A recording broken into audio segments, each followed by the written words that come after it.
Where he enjoys a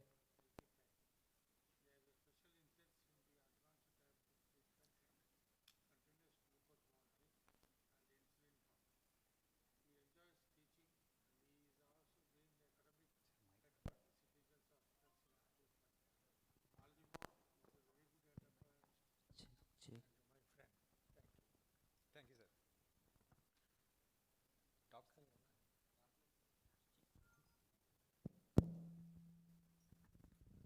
Check. Slide change.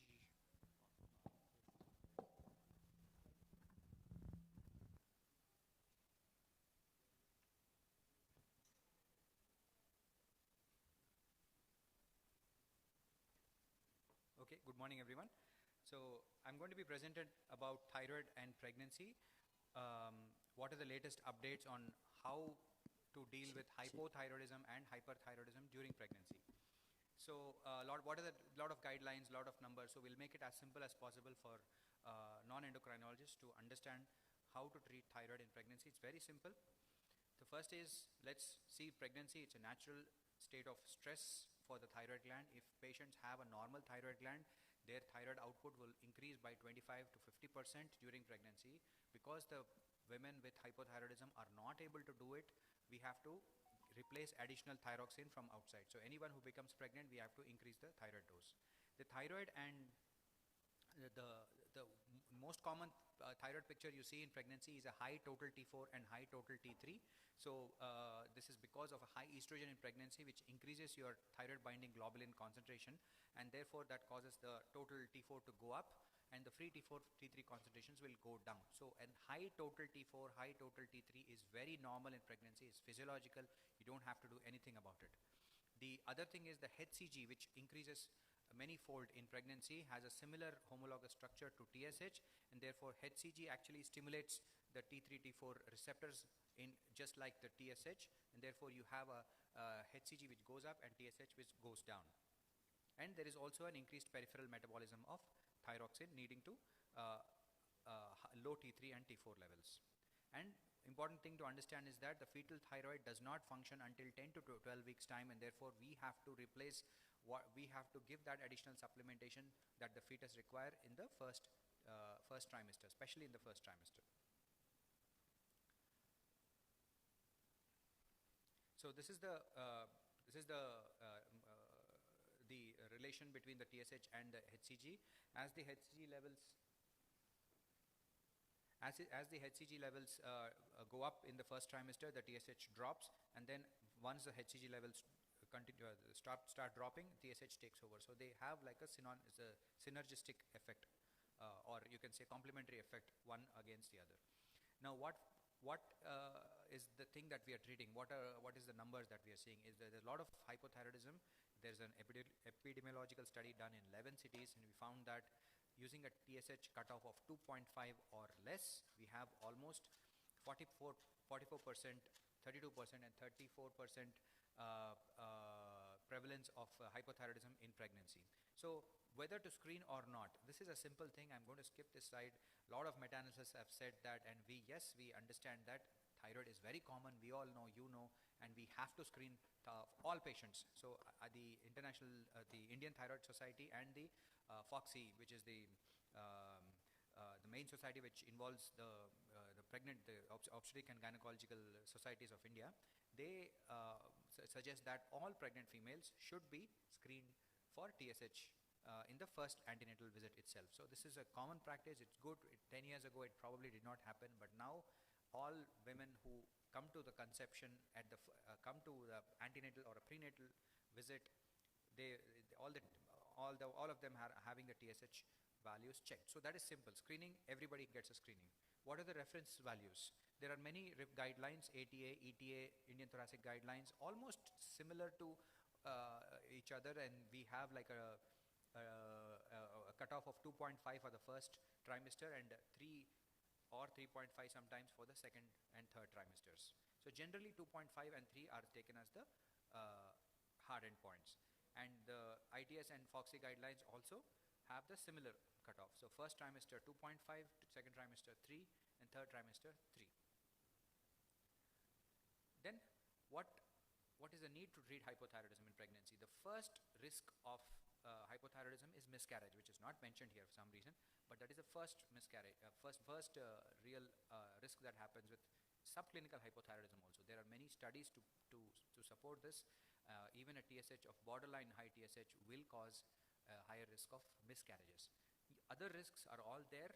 We don't see them very commonly. The common things that we see is the preeclampsia, and that is the main thing we come across clinically.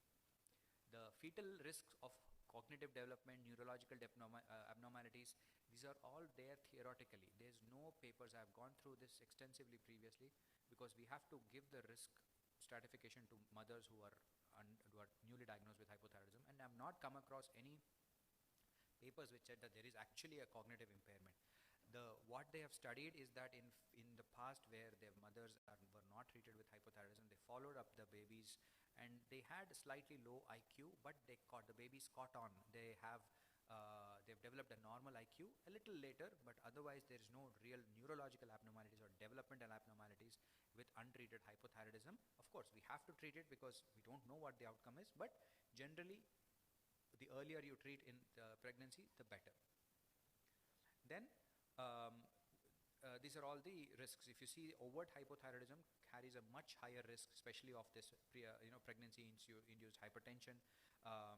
The IUGR and intrauterine deaths are much higher in overt hypothyroidism than subclinical hypothyroidism. Even if you take the delivery and neonatal outcomes, the risks are higher for like overall cesarean section rate, fetal distress, and preterm delivery and neonatal complications. Coming to subclinical hypothyroidism, this is also very important to treat in pregnancy because it also carries a risk of miscarriage and other risks that I was mentioning about. Not to as extent as overt hypothyroidism, but definitely the risk is there. So the main risk is they're 3 times more likely to be complicated by a placental abruption, which will lead to a miscarriage. And preterm birth was also 2-fold higher in subclinical hypothyroidism. If you take a systematic review and a meta-analysis, you see that the risks is very high. So almost 2-fold, 2.1 placental abruption, 2.1-fold neonatal death, 2.58. So definitely 2 times the risk of not treating. So these are a couple of studies that we wanted to highlight. So first thing is the first study, if you see, they divided the pool into 3 groups, double-blind randomized controlled trial. These are all women with subclinical hypothyroidism with a TSH of more than 2.5. The group 1 were TPO antibody negative, so just a slightly higher TSH but no antibodies. The group 2 had subclinical hypothyroidism, TPO negative, but did not receive levothyroxine. The first group received levothyroxine, so these are all negative patients, antibody negative. The first group received thyroxine, the second group did not receive, the third group were just euthyroid controls with TPO antibody negative. Now the outcomes were that in the groups which had the antibodies, in the groups which were TPO antibody negative but did not receive levothyroxine, that means in patients who had a TSH of more than 2.5, antibody negative but did not receive levothyroxine, the risk of a preterm delivery was much higher. So the patients who were given levothyroxine were, even if the antibodies were negative, they had a lower rate of preterm delivery compared to the control group and compared to the patients who were actually giving the not given the levothyroxine. In the second study, they saw all women with only subclinical hypothyroidism or TPO antibody positivity, whether they've given giving levothyroxine made any difference or not. So the results showed that in women with subclinical hypothyroidism and or TPO antibody positive, levothyroxine supplementation significantly decreased pregnancy loss and preterm birth. So to summarize, it's simple. If antibody negative, positive, doesn't matter. TSH more than 2.5, treat. You give levothyroxine. For overt hypothyroidism, definitely you should give a higher dose, and you have to maintain the target TSH around 2.5. And patients with pre-existing hypothyroidism, the levothyroxine dose should be increased by 30% as soon as the pregnancy is diagnosed. And regularly we have to monitor the TSH TSH every 4 to 6 weeks until they're near the gestation. In the first trimester, for every 4 weeks. In the second and third trimester, you can probably relax to 6 to 8 weeks if the TSH is normal. And in subclinical hypothyroidism, the Indian Thoracic Society and FOXI guidelines recommend that levothyroxine is recommended for women, definitely for women who have a TSH of more than 10, but also in women, in TPO antibody positive women with TSH 4 to 10. Now, what happens in patients with women with TPO antibody negative but have a higher TSH, or in TPO antibody positive with a TSH between 2.5 to 4? Again, to make it simple, if TSH is more than 2.5, treat. Simple as that. Here it says can be considered because the evidence is not strong. The evidence for the first two statements is very strong. The evidence for second two statement is weak. That's why it says it can be considered. But in real practice, we just treat anyone who is more than 2.5 TSH. What do we do postpartum? In postpartum, if patients who have had pre-existing hypothyroidism, what happens is the TSH comes back to what the antenatal levels were. So if, for example, if a patient was requiring 100 micrograms of levothyroxine during pregnancy, they will go back to 75 micrograms, which they were previously using before pregnancy. You will just switch to the same dose after delivery. And if the patients were newly diagnosed with hypothyroidism in pregnancy, depends. If, let's say, they were using very minimal dose of thyroxine, which is 25 or 50, they might not actually require thyroxine later. Depends on their antibody status also.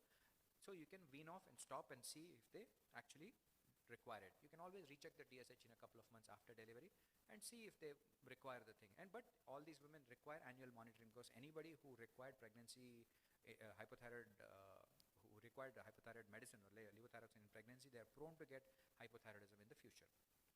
Now let's come to euthyroid pregnant women with thyroid immunity. This is something that we don't see because we don't really check antibodies unless your TSH is abnormal. There is some meta-analysis to suggest that, again, the women with TPO antibodies have a higher risk of poorer pregnancy outcomes and neonatal outcomes when compared to thyroid antibody negative. The evidence is poor. It's not a very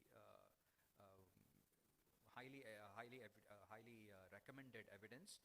So what they say is that in patients who are euthyroid, especially if they have a pregnancy loss in the past, you check for their antibodies. If their antibody is positive, even if they are euthyroid, they will benefit from some levothyroxine, because as you see in this study, there are 115 pregnant TPO antibody women with a TSH of less than 3, and they were randomized to thyroxine or placebo. And you see the patients who received the levothyroxine had much less rate of miscarriage and preterm delivery as compared to the red bar, which is the TPO antibody positive euthyroid patients who were not given levothyroxine. And what happens when you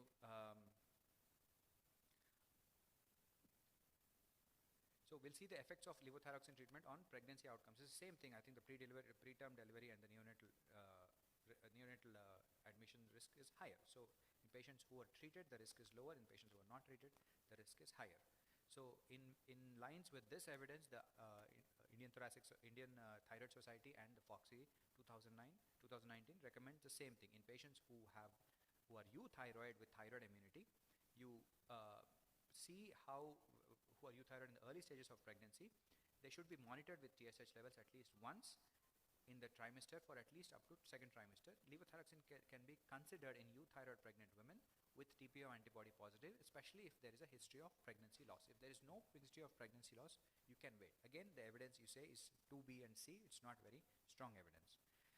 So that was about hypothyroidism. Now come to hyperthyroidism. The most common cause of hyperthyroidism is Graves' hyperthyroidism, but we do see a lot of gestational thyrotoxicosis just because of the fact that the HCG is stimulated, or you can say the levels of HCG are very high. Therefore, it stimulates the thyroid in an excess way, causing more thyroxine to be produced, causing the gestational thyrotoxicosis. This is a transient state. It can be generally seen in thin women who's their thin primary gravida women who have, for example, check their antibodies. If they are negative, just wait and see. The thyroid levels will resolve by its own. Graves' disease is something that we have to check for. If the antibodies are positive, then we have to give them antithyroid drugs. What drugs we give, let's come to that. Effects of pregnancy on Graves' disease. you can do it two ways: pregnancy on Graves' disease on pregnancy. Untreated Graves' disease will cause maternal, cardiac failure, increased cardiac output, so that the untreated hyperthyroidism can be bad for the mother, especially the mother, not for the child, but there is a pregnancy loss also if that happens. But if the effect of pregnancy on Graves' disease, you see that in the Graves' disease generally behaves in pregnancy. This is what we have been taught. Graves' disease behaves in pregnancy because pregnancy is a state of reduced immunity. If you have reduced immunity, your autoantibodies will also come down. Therefore, your Graves will get better. And after postpartum, you have again a flare-up of the Graves' disease.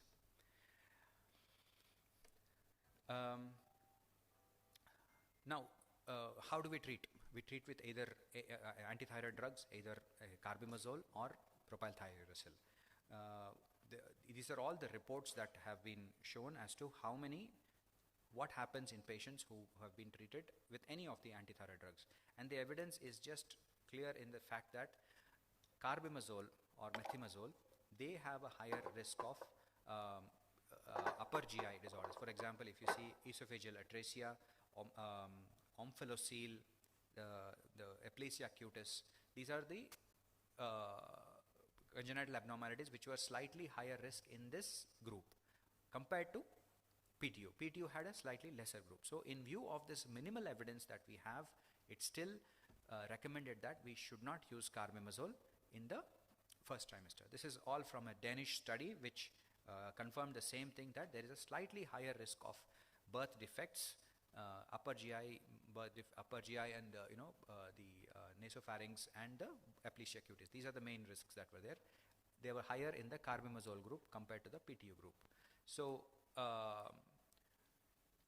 the guidelines just say that, in conclusion, PTU, both are associated with increased prevalence of birth defects, but PTU is much more safer to be used in the first trimester. Mind you, high doses of PTU can cause fulminant hepatitis, so you have to watch for LFTs. But if you are using at a very low dose of 50, 100 or 150, you should be fine. As soon as the patient finishes the first trimester, you are allowed to switch to carbimazole, because by then the neonatal endo-organ formations is all intact, so you can switch to carbimazole or methimazole in the second trimester. In the first trimester, please use PTU. Simple conversion, 5 milligrams of carbimazole is equal to 50 milligrams of PTU, propylthiouracil. Simple conversion, 1:10. So the guidelines, again the same thing, according to ITS and FOGSI, for overt hyperthyroidism during pregnancy, thionamides are the treatment of choice. PTU is recommended because of the increased risk of birth defects with methimazole and carbimazole, and you can switch to these drugs in the second trimester.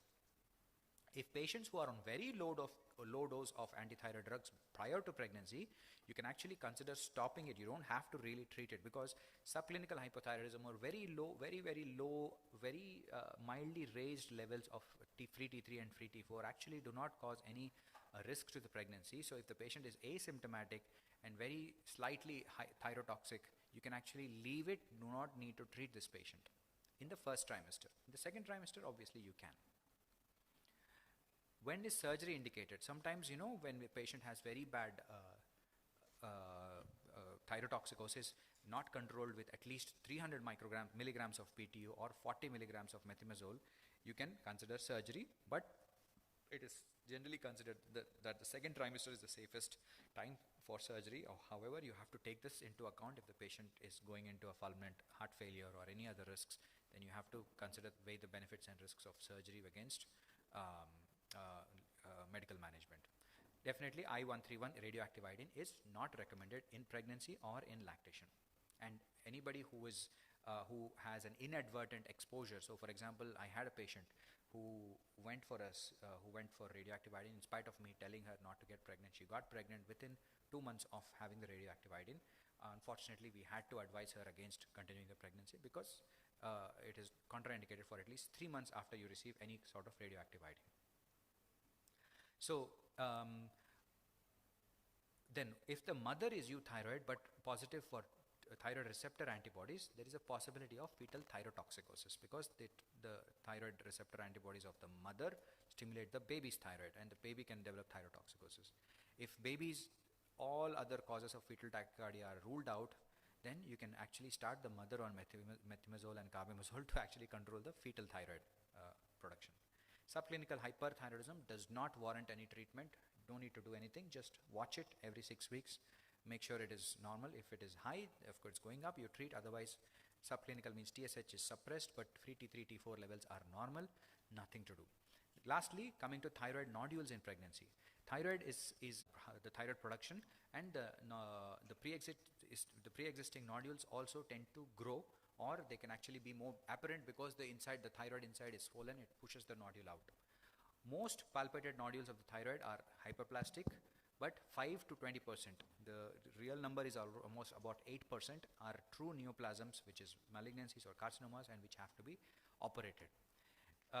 The approach to the diagnosis is similar. That means you do an ultrasound, and then you do an ultrasound guided FNA, and you do a TSH level first of all to make sure if it is cold, if it's a functioning nodule or not. If it's a functioning nodule, the treatment is different. If it's a non-functioning nodule, then you do an ultrasound and the ultrasound guided FNA, and what to do next. So first, a woman should be evaluated. Then if the nodule is malignant or showing rapid growth, you consider surgery in the second trimester. If the nodule is benign, then no further evaluation except in cases of high TSH. No need to do anything. If needed, the patient is given levothyroxine to normalize the TSH. Otherwise, if it's benign, nothing. Just follow up after pregnancy, after breastfeeding. If it is malignant, you consider surgery in the second trimester. After you give the surgery, the radioactive iodine should be postponed until the delivery and breastfeeding is done. You maintain the TSH at a suppressed level, just like you would do with a non-pregnant patient, and then wait. That's all. So resect the nodule, or do a thyroidectomy in the second trimester, and then suppress the TSH, and then wait.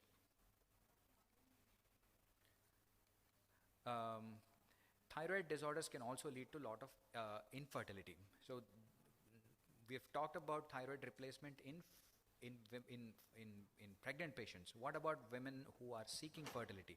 A lot of fertility centers are actually checking TSH, and we are seeing a lot of women who are being diagnosed with subclinical hypothyroidism, euthyroid autoimmunity, and a lot of these patients have menstrual disturbances, oligomenorrhea, anovulation.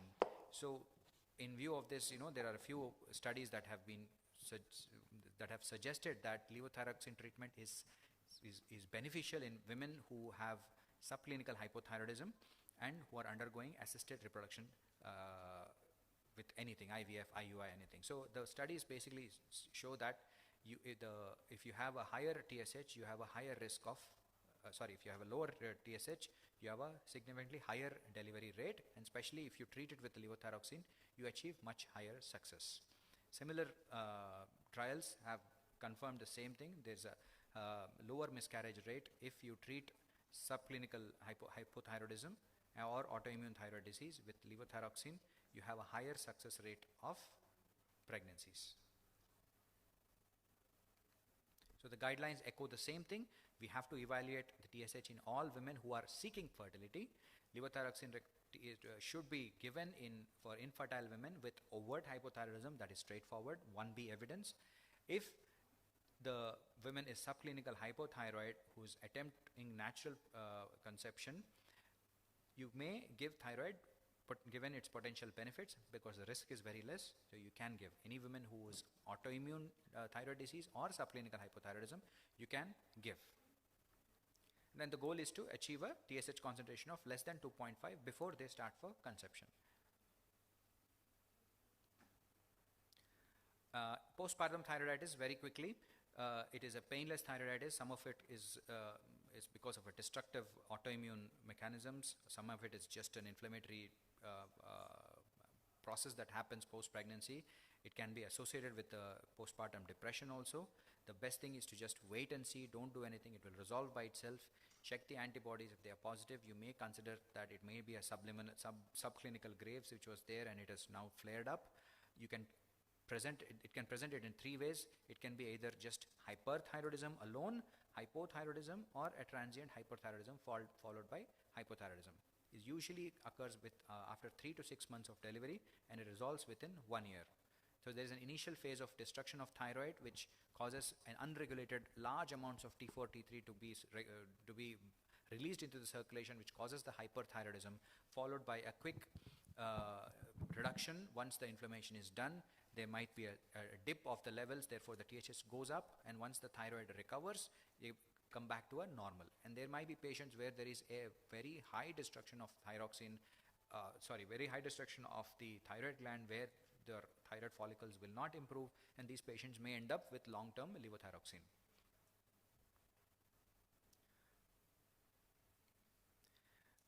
The diagnosis is very simple. It is clinical based, especially if the antibodies are negative, and you investigate everything. Few pointers to invest to postpartum thyroiditis and Graves. Postpartum thyroiditis just within 3 months of delivery. Graves will happen generally 6 months post-delivery. Clinical features of ophthalmopathy, thyroid enlargement, goiter, or these will be present in Graves' disease, and there might not be these things in thyroiditis. The TSH receptor antibody will be elevated in Graves, not in thing. So what does the guidelines recommend? You don't have to routine screen for postpartum thyroiditis. A lot of women actually go into and we don't even know that they had hypothyroidism. You check if they are diabetic, and they should be checked with a TSH measurement at 3 and 6 postpartum. If the TSH is abnormal, it should be repeated without treatment. If given they are very asymptomatic and the T4, T3 levels are not very high. And transient, as I said, it will resolve in 12 months. It is advisable to assess TSH and free T4 6 weeks after stopping treatment. And some women go into hypothyroidism, and gestational hypothyroidism or postpartum thyroiditis, you check their TSH levels annually for at least 5 to 10 years after the initial diagnosis. Treat as per what it is. If it's asymptomatic, you don't have, with mildly abnormal TFTs, you don't treat. If they are symptomatic hyperthyroidism, you can just give supportive treatment like beta blockers until the thyroiditis is resolved. Giving carbimazole or neomercazole is not going to work, because carbimazole and the thyroid follicles from them taking any iodine. But here there's nothing. You're not actually, there's no functioning thyroid follicle. So giving carbimazole or other drugs will be a waste of time. So you give supportive medicines. Unless this is autoimmune Graves' disease, you give the anti-thyroid drugs. If the patient is symptomatic hypothyroidism, you treat with levothyroxine. So that's all. Thank you very much for listening. Thank you, Kalyan. It's open for discussion. Any comment?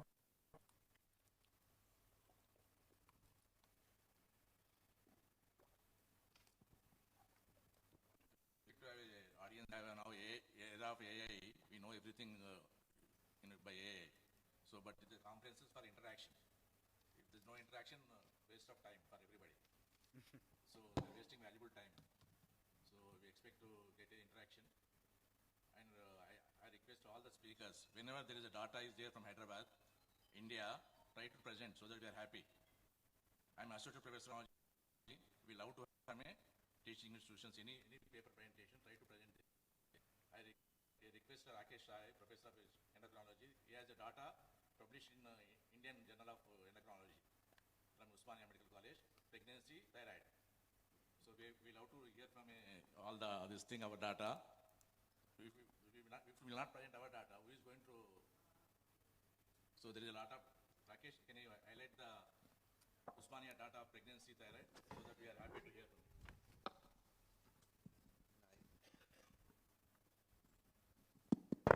So I think Kalyan gave a good overview of the problem of thyroid disorders in pregnancy, and he has covered every aspect of it exhaustively. So, with regard to what Srinivas was mentioning about the data which we have from 11 centers across the country, we had looked at the prevalence of thyroid dysfunction during pregnancy, and we had close to about 10% prevalence of thyroid dysfunction, and then we looked at antibodies. Antibodies is about 25% prevalence, 20%, close to 19 to 20% prevalence of antibody, TPO antibody positivity during pregnancy. That was what was there. And I think you have, beautifully covered all these aspects very nicely. Sridhar, you would like to add something? So I think the antibody level guidelines recommending, I think about 2.5, but in Indian setup it may be very difficult. So if anything more than 4, definitely we will be treating the subclinical hypothyroidism in pregnancy. So 2.5 to 4, you may have the individualized approach, like very high risk pregnancy or any infertility, long period of infertility, or any other positive family history or autoimmunity. In such cases, if antibody is doing is the resource limited setting, then you can individualized. So up to 4, nowadays guidelines stressing that no need to much panic about. So if anything beyond 4 in pregnancy, we have to be treated. 2.5 to 4 individualized approach, our antibodies are available very well, we can go ahead. Then the prevalence also, which I was speaking of, we looked at 4, although at that point of time 2.5 was used as the cutoff. We used 4 only. That was 2012, I think, and so we used 4 as a cutoff. The other issue is about infertility and when those who are on treatment with ART. I think the use of gonadotropins actually increases the turnover, and that's the reason why they have a very significant. They tend to have, even normal women who are normal earlier, who tend to have 30% of them have a rise in their TSH, and that's the reason why we need to screen them and we need to sort of treat them if they have a rise in their TSH. Thank you, sir.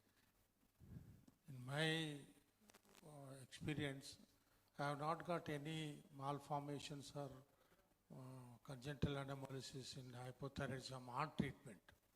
If they are very well treated, free T3, free T4, TSH, as Kalyan told, it is a TSH should be 2.5 to 3 only. Above 3, any suspicion or any autoimmune ATP positive, P2O positive should be treated for the hypothyroidism. And I had only one hyperthyroidism, thyrotoxicosis, stillbirth, except that last 30 years I have not encountered any malformation. If you treat correctly, all hypothyroid should have a safe delivery. Everybody close. Kalyan, I have a doubt. Regarding PTU dosage. PTU dosage, you said the dosage of minimal dose will not cause permanent hepatic failure. Is there any, which dose, up to what dose, any safety, any? So from on the top of my head, I think 200 milligrams, or because what they've actually, I saw one paper, I don't quote me on this, but all cases of fulminant hepatitis, 200 milligrams or more of PTU, that is where it causes fulminant hepatitis, but I'm happy to be corrected if there is anything. 200 milligrams of more, or all the cases of hepatitis happen in that dose only. Rakesh, do you have any expert? So usually it is an idiosyncratic reaction, so it may not be dose dependent, but usually first trimester alone we will give PTU. After once, many of the times they come late, or they may be at least 12 weeks or 8 weeks apart. So many of the times we won't be putting into the PTU. Already if they are on comfortable doses and controlled with carbimazole, methimazole, we will be continuing. Only in very, because the chance of placental crossage is less with PTU because of the more protein. That was the aim of being first trimester. Otherwise, we have to maintain that individual before pregnancy itself PTU and continue till 3rd month or first trimester. Then we have to switch over. But many of the times it is an idiosyncratic, but once happened it will be very fatal. And so it is a it's not unlikely dose dependent, but up to 300 milligram, I think it is a safer dose, sir. We can give no issues. So, somebody on PTU try to do a LFT, not shoot that low, even on low doses also try to do a LFT and monitor the permanent hepatic failure in somebody on PTU. That was the message. And important this thing. In presence of Endocrine Society of India President, we are talking about obstetric society guidelines of thyroid. It is proud for obstetricians because it reverse will happen. All the gynecology societies will talk about endocrine society guidelines. Here we are on endocrine conference, in presence of Endocrine Society President, we are talking about obstetric society guidelines and up to date. So I think They should be proud. no, just to mention that I think the ITS, ITS and ITS has FOSS come out with a recent update of the guideline to 2022. So that is something. Okay. So thank you, valuable. Thank you, sir. Thank you. I think we are sticking on time. Sorry, late. We are late for another half an hour. I think Vrinda is going to cover, right? Well,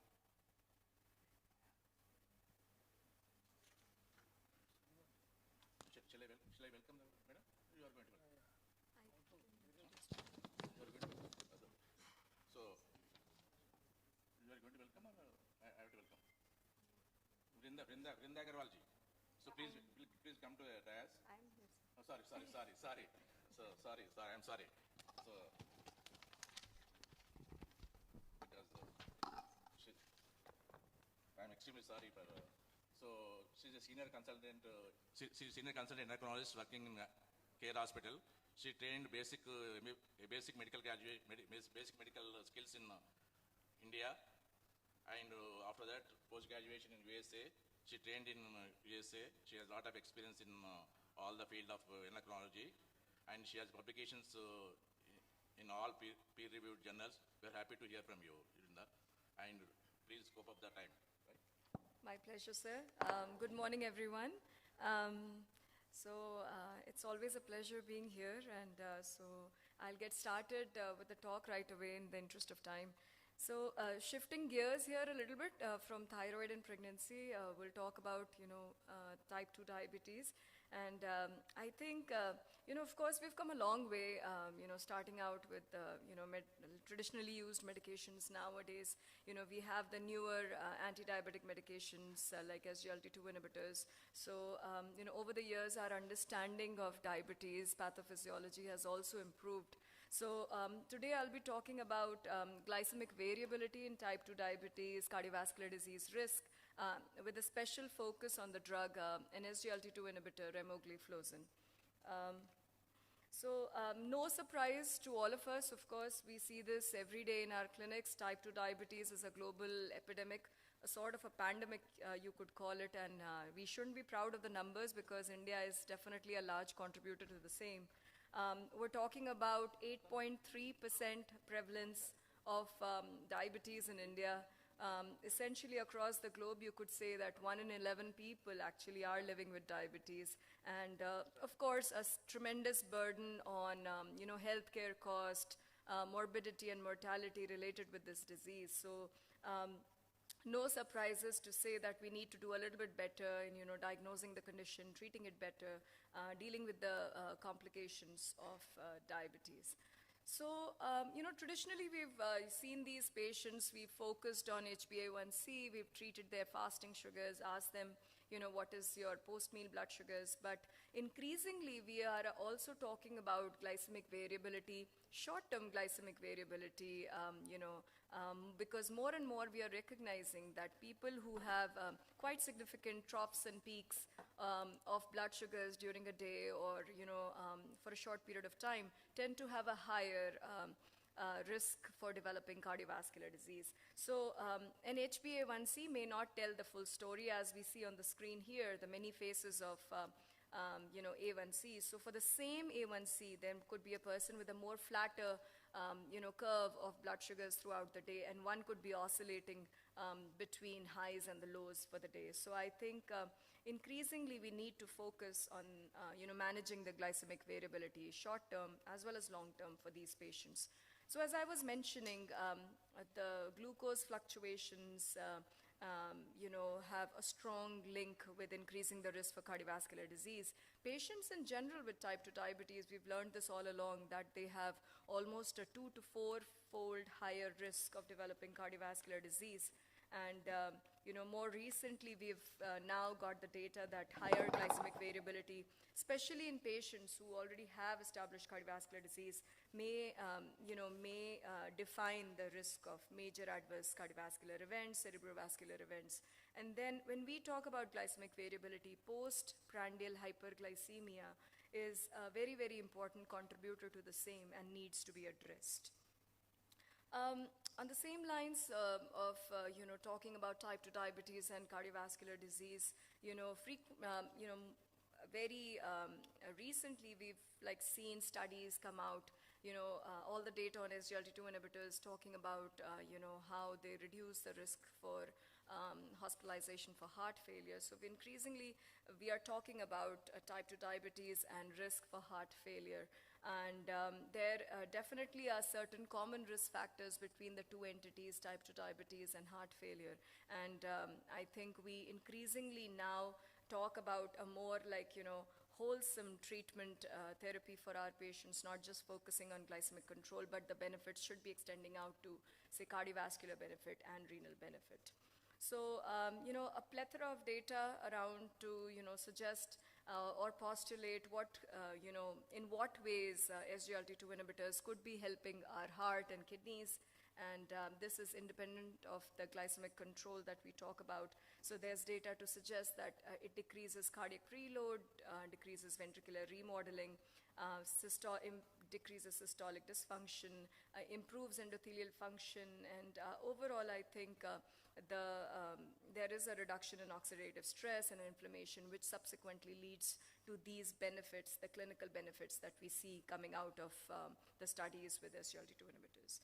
So while we focus on this group of drugs, remogliflozin is an Indian drug, and I would focus on a few studies with this molecule.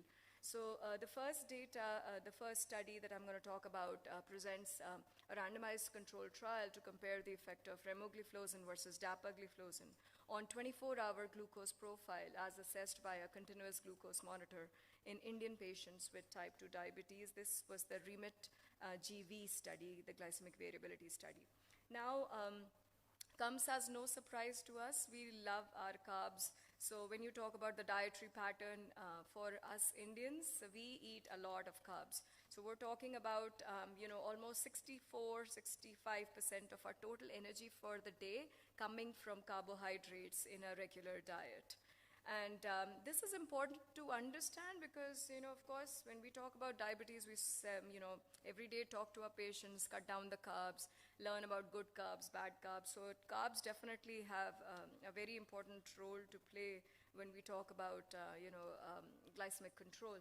And the reason is there is a very, very close link between our dietary habits and, post-meal blood sugar levels and insulin responses. So, given that our Indian meal is so carb-rich, we definitely need to address these PPG excursions and hyperglycemia for our population. So for this study, the REMIT-GV study, the study rationale was to essentially understand if remogliflozin in twice-a-day dosing could potentially offer a better postprandial control in our Indian patients whose dietary pattern, as we just spoke about, consists of largely, carb-rich meals. So for the primary objective, essentially the idea was to see, evaluate the effect of remogliflozin on 24-hour glucose profiles assessed by parameters derived from the CGM, and then also to compare it at the same time with another SGLT2 inhibitor, the dapagliflozin. And then secondary objective was to evaluate the safety and tolerability of the drug compared to dapagliflozin. This was a randomized two-arm parallel group open label study for a period of 6 weeks. Patients were randomized to receiving remogliflozin 100 milligrams twice a day or dapagliflozin 10 milligrams per day. This is a brief overview of the study performer. The CGM device was implanted on day 1 of the study, and then the medication was introduced day 8 onwards. and then the CGM was removed a week later. And this constituted the phase 1 of the study. And then again, these patients had a second CGM placed on day 36, which was removed on day 49, and the data collected for that duration of the study was called as the phase 2 of the study. Just a quick overview of the baseline characteristics of the patients in either groups. They were largely similar, except for the duration of diabetes. Patients randomized to remogliflozin group had a longer duration of diabetes. When you talk about the glycemic parameters at baseline for the groups, there was no significant difference between the two groups. When you talk about a comparison of glycemic parameters from baseline to phase 1, there was a significant improvement in the glycemic parameters with remogliflozin as well as dapagliflozin, as we can see on the slide here, which included there was an improvement in mean glucose levels, time in range, the mean amplitude of glycemic excursions, and the post-prandial glycemic parameters as well, although they were not significant for dapagliflozin. When you talk about the same glycemic parameters, draw a comparison between baseline to phase 2. Again, with remogliflozin, significant improvement in these glycemic parameters, including HbA1c, time in range, mean amplitude of glycemic excursion, post-prandial glycemic parameters. Again, not significant with dapagliflozin. When you talk about the change in glycemic parameters between the two groups, they were non-significant.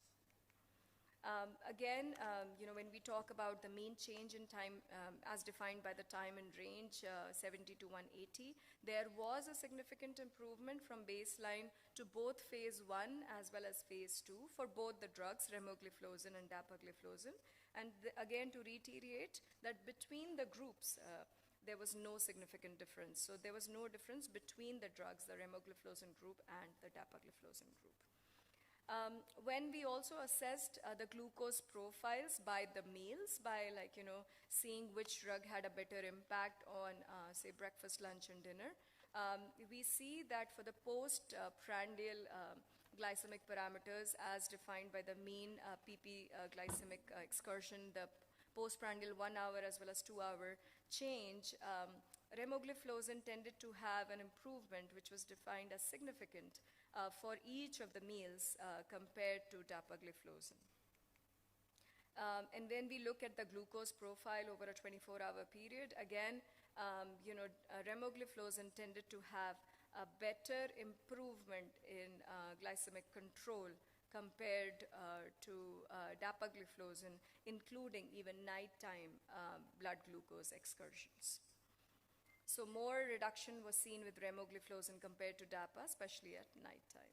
So again, to reiterate the fact that we as Indians tend to have a high carb meal, and we tend to have these post-prandial spikes in our blood sugars, which based on the study, remogliflozin dosed twice a day could have a better control, in terms of post-meal excursions for our Indian type 2 diabetic patients. So again, in conclusion, there was a significant improvement in time and range HbA1c levels in both the groups, but there was no difference between the two drugs. There was a significant improvement in post-prandial glycemic parameters with remogliflozin, but they were non-significant with dapagliflozin. And then this PP glycemic excursion improvement was more significant with remogliflozin with each meal, almost every meal of the day, compared to dapagliflozin. And so with this study, one could hypothesize that remogliflozin might be better in reducing glycemic variability with effective PP glycemic control in Indian type 2 diabetic patients. Another study, this essentially looked at the impact of remogliflozin on biomarkers of heart failure compared to empagliflozin in Indian patients with type 2 diabetes with chronic heart failure. This was the REMIT heart failure study. Again, to say that heart failure is one of the major causes of morbidity, mortality in patients with type 2 diabetes, and SGLT2 inhibitors, from the data that we've learned over the last 10 years, they have been shown to reduce the incidence of hospitalization for heart failure and also to decrease the NT-proBNP levels in heart failure. The aim of this study was to evaluate the effect of remogliflozin in patients with type 2 diabetes and CHF in different age groups and gender as compared to empagliflozin using NT-proBNP as the cardiac marker. So this is again a brief overview of the study performer. The study duration would be of 24 weeks. This is a prospective multicenter randomized open label study. The study is planned to recruit 250 patients from 12 sites across India. Again, the primary objective is to evaluate the effect of remogliflozin in comparison to empagliflozin on cardiac markers of heart failure, and at the same time to also assess its impact on glycemic efficacy, lipid profiles, renal function, safety, and tolerability. So far, we have the interim analysis on 71 Indian patients with type 2 diabetes who have completed 3 months of follow-up, and this abstract was actually presented at the ACC 2023. And when we look at the results from these 71 patients who have completed the interim analysis, we see that between the two groups, remogliflozin and empagliflozin, there is no difference in terms of demographics between the two groups. There is an improvement in systolic and diastolic blood pressure in both the groups at 3 months. When we compare the NT-proBNP levels between baseline to 1 month and 3 months with both the drugs, we see that there was a significant improvement in NT-proBNP levels with both the drugs from baseline to 3 months, and there was no significant difference between the two groups. When we look at this data being stratified by age, we see that the NT-proBNP reduction was significant for patients above the age of 41 years. There was no gender-based differentiation in the reduction of NT-proBNP levels, so this was found to be significant irrespective of the gender of the patient. When we talk about the glycemic efficacy, its impact on glycemic parameters, again, as we see on the slide here, with either drug groups, we see there was an improvement in HbA1c, fasting blood sugars, and postprandial blood sugars. When we talk about the impact on renal parameters, irrespective of the change in estimated GFR, we see that with both the drugs, there was an improvement in urine albumin creatinine ratio, which touched significance with remogliflozin. When we talk about impact on lipid profiles, again, there was an improvement in total cholesterol, LDL, and serum triglyceride levels with both the drugs. And again, this was of significance with remogliflozin group. So in conclusion, remogliflozin was found to improve the NT-proBNP levels significantly, and this was at par with empagliflozin, so which again could impact our choice of drugs for our patients with type 2 diabetes. Now, this is a real-world evidence for remogliflozin. Revolution is the largest one-year prospective data with any SGLT2 inhibitor in India. And again, this was a prospective multi-center open-label single-arm observational post-marketing surveillance study. This included patients who were on remogliflozin alone or remogliflozin plus metformin in a fixed drug combination. The study was planned to recruit about 5,000 patients from 100 sites across India. So again, anybody more than 18 years of age with type 2 diabetes who is eligible to receive anti-diabetic medications, who has been receiving remogliflozin or fixed drug combination of remogliflozin plus metformin could be part of the eligibility criteria for the study. This represents the baseline demographic data of the patients collected for the study. So there were about 2,500 patients data overall for this study. Other anti-diabetic medications being used, in this group of patients. There is a list of the same as you can see on the slide. Most commonly sulfonylureas, DPP-4 inhibitors, and insulin is what we see being prescribed in addition to remogliflozin and metformin. When we talk about the safety results, so when we talk about the most commonly reported adverse events, again, low in number numerically, the numbers were less, but the most common adverse events reported were asthenia, pain, arthralgias, burning sensation, paresthesias, polyuria, fatigue, thirst, and nocturia.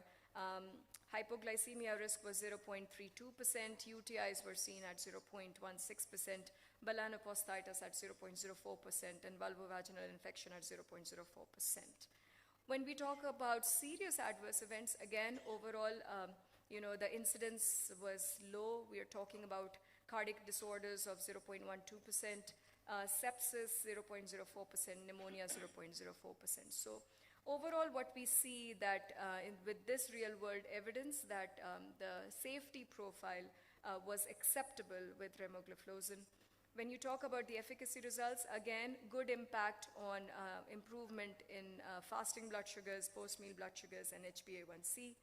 And in conclusion, all the three groups, remogliflozin in a dose of 100 milligrams twice a day, or in a fixed drug combination with metformin 500 milligrams or 1 gram, they were safe, effective, and well tolerated amongst Indian population with type 2 diabetes.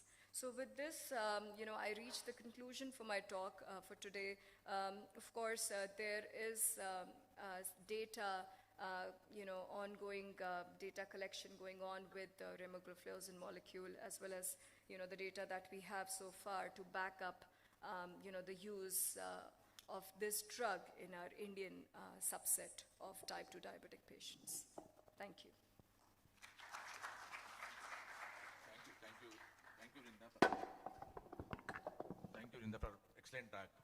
And time also we are on time. Questions, please, from audience.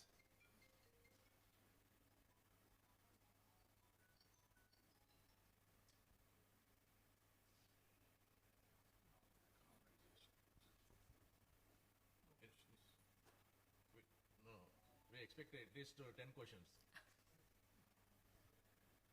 No, then I will ask one question.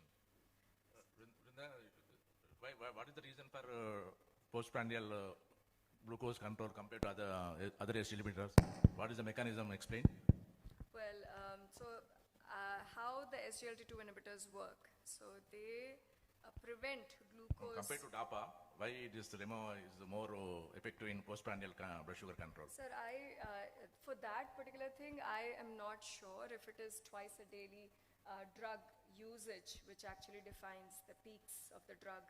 So I think it has more to do with the pharmacokinetics of the drug. That twice a day daily dosing may be better able to cover the postprandial glycemic excursions compared to once a daily dosing. But I'd be open. Professor Sridharji, any thought process? Maybe the short-acting drugs, it covers postprandial. It's already told that other these thing are long-acting DEPA or other drugs. So it may be a better postprandial coverage in view of the short-acting of pharmacokinetics.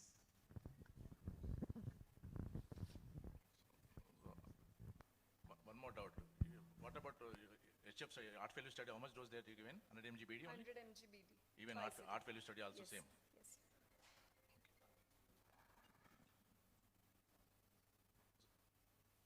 Some questions there.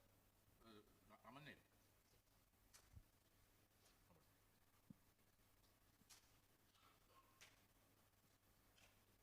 Lucky to have a morning time Indian data, and we are proud to have a data of Indian drug with the positive results. And we need more data. And what about other bone fracture? Any studies are there on bone fracture? Not that I have actually read so far, sir. Nothing which to has worry. been of concern, and especially the real world evidence not citing Right. the risk for fractures. Right. So I think if no questions, I think we are closing the session. Thank you, Rinda. thank you so much.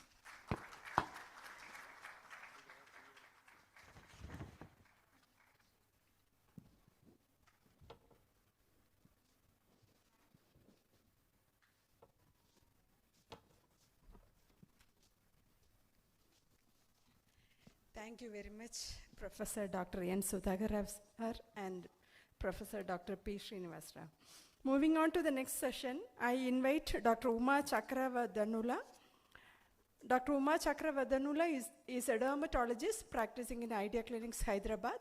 She is specialized in giving advanced treatment for chronic skin conditions.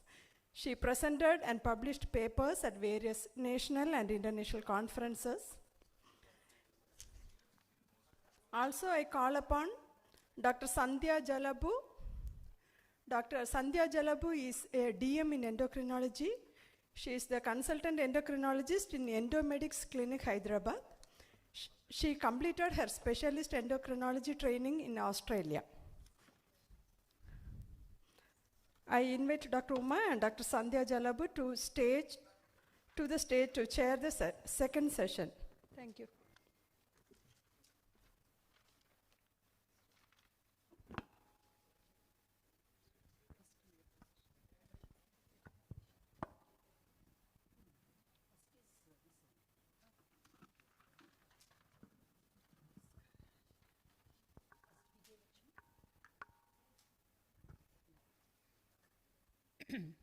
Hello?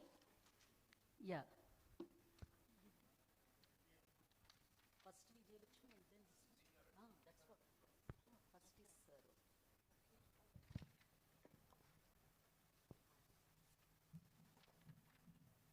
Good morning, everyone. Firstly, I would like to thank Idea Clinics for organizing this wonderful conference. And so far, we had 2 excellent presentations. Now it's time for the third one. Okay. It's my pleasure to introduce Professor Subbaya Sridhar, and who is going to present an exciting talk of transgender endocrinology. Dr. Sridhar completed his MBBS in 2003 from Madurai Medical College, and his MD is from JIPMER, Puducherry. During that time, he received Best Outgoing Student Award.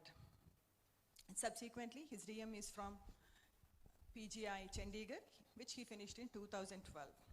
He received ESI Torrent Young Scholar Award and also A.V. Gandhi Award in 2012. He is a professor and head of the Department of Endocrinology and Metabolism at Madurai Medical College. He is a visiting consultant at Vada Malayam Hospital, Madurai. He was also a former treasurer of Endocrine Society of Tamil Nadu from 2015 to 2018. He is an organizing secretary of ESI Satellite Symposium in January 2020 and PAED Trendo in 2021.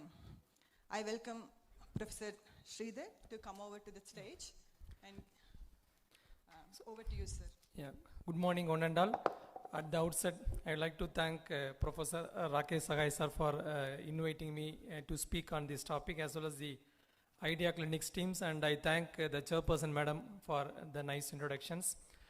And I will be focusing about the transgender endocrinology. It is the broad thing I want to highlight, because many of the times the awareness regarding this transgender among the medical community or physician community is very less.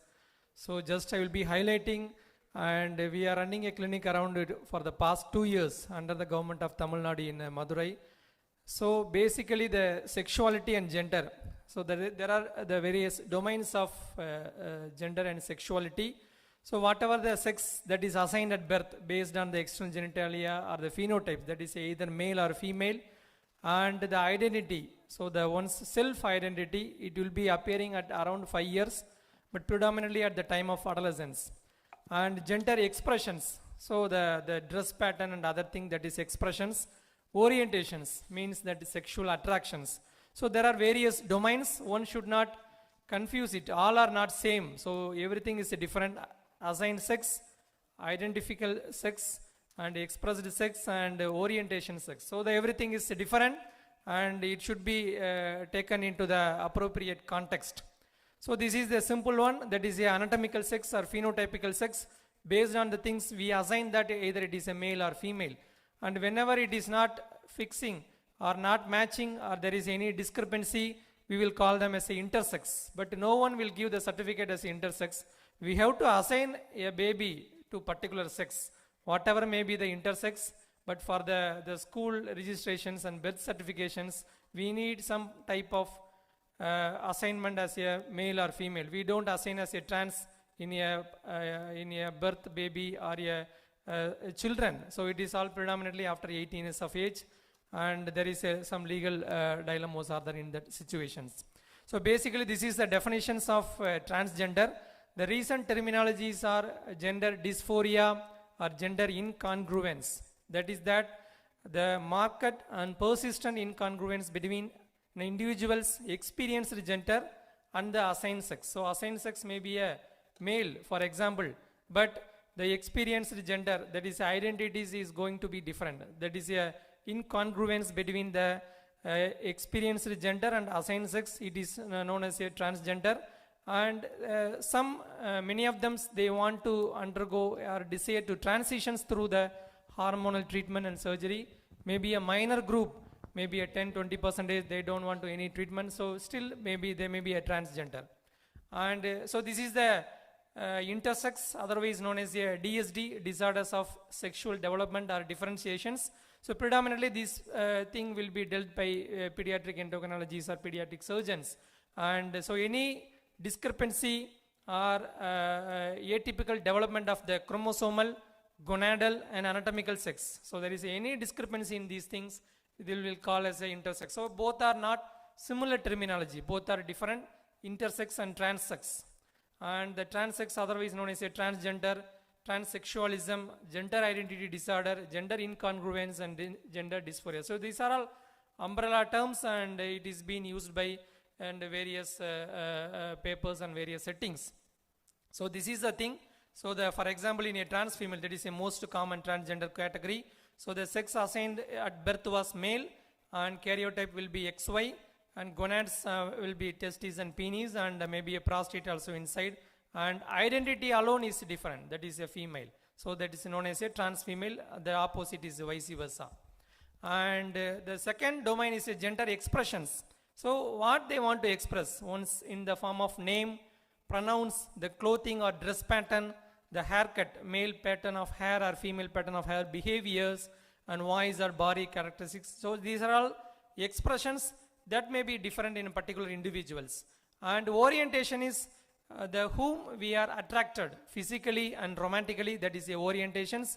And there are a lot of confusions between the expressions, identifications and orientations. So we have to be clear cut in that terminologies and in the physical things. Then only we can able to fix up some diagnosis to the particular persons. So there is an individual enduring physical and emotional attractions to the another person, and identity and orientations are not same, and there may be a difference. So this is in recent days it is becoming popular, and the legality regarding the marriage of the same sex or the different sex populations. So and almost the Supreme Court verdict has been pending, and all the hearings are over. That is LGBTQI. So the lesbian, the gay, the lesbian is predominantly used for girl to girl. Gay is predominantly used for the man to man, and bisexual. So predominantly in the our medical community, the trans and I, the T and I will predominantly they seek some help to the medical society. Otherwise LGB, predominantly the sexual orientation related issues, and they don't come to us, and predominantly they may go to psychiatrists, or that is individuals decisions making. So the transgender and intersex, they will seek some type of attentions to the medical community. Here I am from Madurai, it is south part of Tamil Nadu.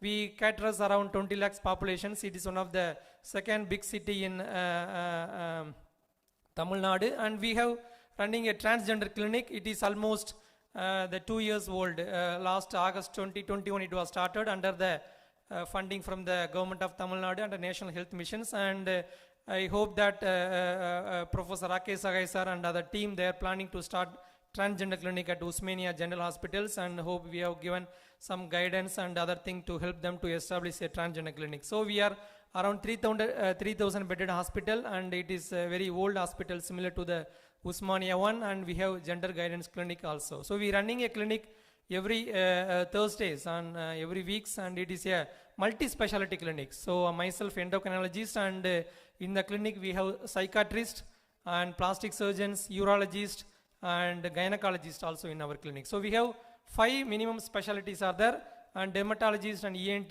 we send to their respective OP. Otherwise in single roof we run a clinic, and every week between 10 to 12, and we have some protocols, and as per the guidelines we do all the therapies, and just I will highlight what we are doing. This is one of the Gazette of India notifications, was published in 2021. So the self-identification is itself enough to label them as a transgender. So they don't need to go to any psychiatrist or any medical professionals for the identification. So identification is a self-identifications. So anyone can apply through the online portal to the social welfare department, and they will scrutinize some evidence should be there, some home address or some evidence. So based on the things, the identification certificate will be easily, they can get it through the online portal. It is from the Government of India, Ministry of Social Justice. They have published this, the guidelines. So self-identification is itself enough for identification of trans male or female like that. So I will start with the case. So this is the common entity we come across. And a 23-year-old graduate, reared as a male, but self-identified as a girl. Usually the self-identification changes pattern will take around 10 years or at the time of adolescence. So many of the times parents want to understand the situations, what is happening in the inside mind. So definitely there is lack of support from the family. They will come out of family and they join with some transgender community, or they may live alone. And otherwise wearing a female dress pattern and hair pattern. So the real life experience as a female, it should be a must before going any irreversible surgical changing procedures. And as a trans female, they will averse with this hair growth, and there may be a penile erections and aversions towards the internal sexual part. That is the main things. They come out, or they want some surgical or some medical management for the things. And that particular individuals want to undergo gender reassignment surgery like penectomy and archaectomy. So how to proceed?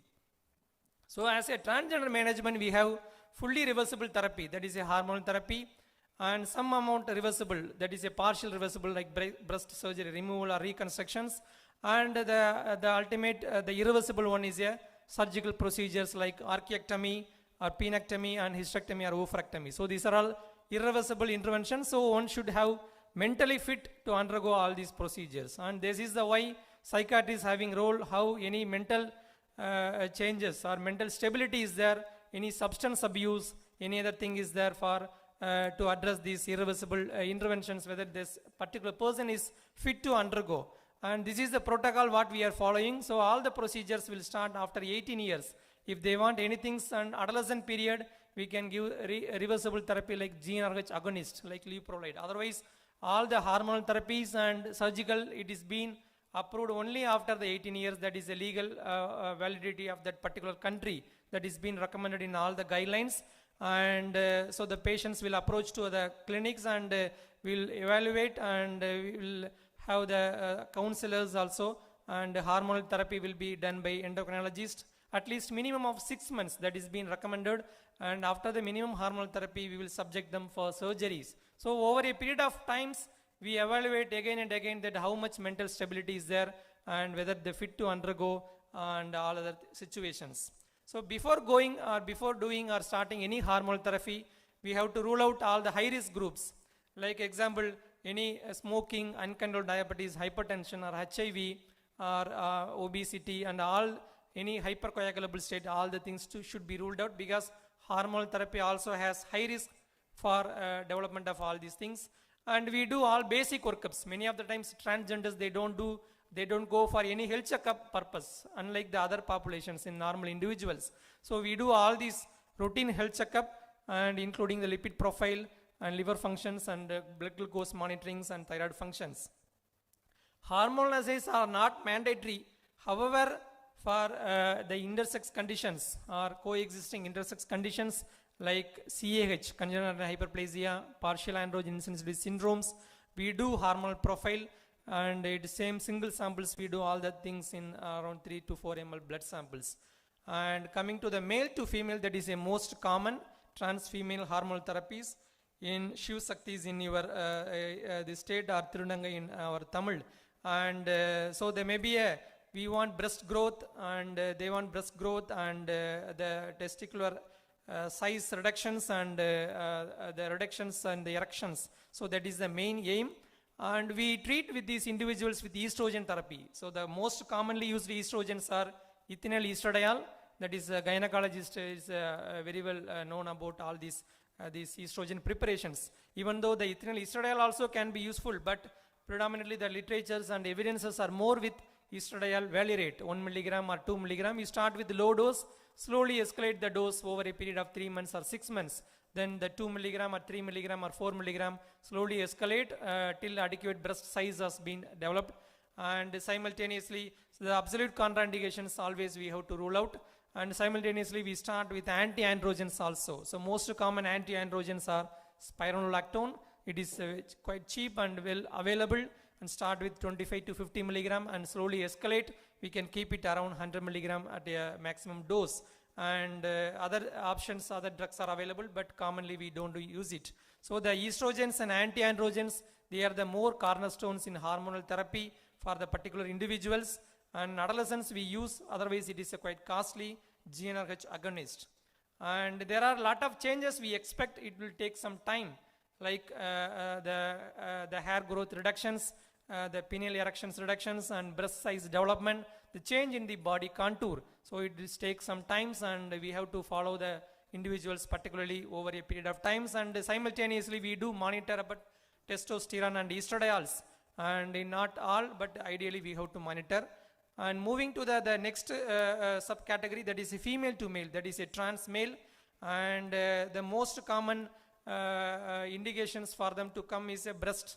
So they want removal of the breast because there is a workplace sexual violence and abuse are there, and the body figure or the change they want, that breast is discomfort for them, and menstrual cycle also will be discomfort for them. So they want removal of the breast and the menstrual disturbances. And so they want a testosterone therapy for two purposes. One is for the stoppage of menstruations, and sometimes they may be having clitoromegaly, that can be for the sexual activities, it will be useful. And we do treat with these individuals with the testosterone therapy. So it is again commonly available 100 milligram and 250 milligram in India. So start with low dose and give once in 2 to 3 weeks, and over a period of time you escalate the dose based on the serum testosterone estimations. And nowadays long-acting preparations also available as a Cernose, that is a testosterone undecanate.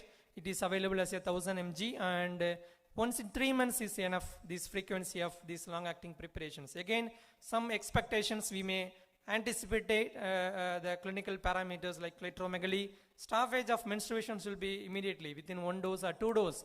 The menstruation will be stopped, so they are comfortable without menstruations. And other voice changes also will happen over a period of 3 to 6 months period. And that was the things. And this is our previous sir was asking about the data. So here we have almost over a period of 1.5 years, we almost come across around 400 transgender individuals in our clinic over a period of 2 months. So we don't advertise or anything. They have some WhatsApp group and they communicate each other. So they have almost around 400 transgender individuals so far visited in our transgender clinic of Madurai. And we do free of service all the things. Now it is included in the our health insurance also. And couple of minutes I will finish it off. So we have till now we have done almost 150 surgeries, and this is predominantly is done by our plastic surgery teams. And some 2 minutes I will finish. And our plastic surgery teams, it is the main part in doing all these things. And surprisingly we have more trans male, and they are under recognized in society. So more trans male, that is a female to male. And almost predominant of our surgeries are bilateral mastectomy, and some they want to undergo hysterectomy or salpingo-oophorectomy. It was done by our gynecologist team. So far we have done around 4 gynecological procedures. And similarly the male to female, many of them already underwent penectomy, archiectomy by outside or quacks. And so they come predominantly for the breast implantations, and it is quite costly. implant itself around 60,000 rupees cost. And it is done by our plastic surgery teams, and vaginoplasty also was done. So the transgender prevalence is high in India. Almost in Tamil Nadu, the expected is around 10,000 according to the recent the voters populations ID. So with a huge heterogeneity in diagnosis and care between the Indian states. So in Kerala also some procedures are going on, Kolkata and Mumbai. Some 4 or 5 states it is been done in government institute and very designed way and very methodical way. And the no uniform treatment protocol is available, often ends with surgery from unqualified persons and with a lot of complications. And what we are doing at Madurai is just the tip of the iceberg. And acceptance of transgender in the family as well as in the society need a long way to go. Even many of our physicians community also unaware and where to refer these cases. This is a very lack of knowledge among even our community. And multi-speciality teamwork, appropriate central and state government policy decisions in many aspects, and providing the job opportunities and reservations will improve the quality of life. So with that, this is the, if anyone interested to read regarding the transgender, this is the literatures. It is freely available at Google. It is WPATH, that is the World Professional Association of Transgender Health, and similarly Kolkata also they publish some guidelines, and this is from the Endocrine Society of Guidelines. So this is our the treatment team. That is, it's not a, it is a team that will save us, and it will improve the quality of care, and it will share the responsibility to the team. And with this thing, I conclude my talk. Thanks for the kind attention and invitations. Wonderful talk. Due to time constraints, 1 or 2 questions, please.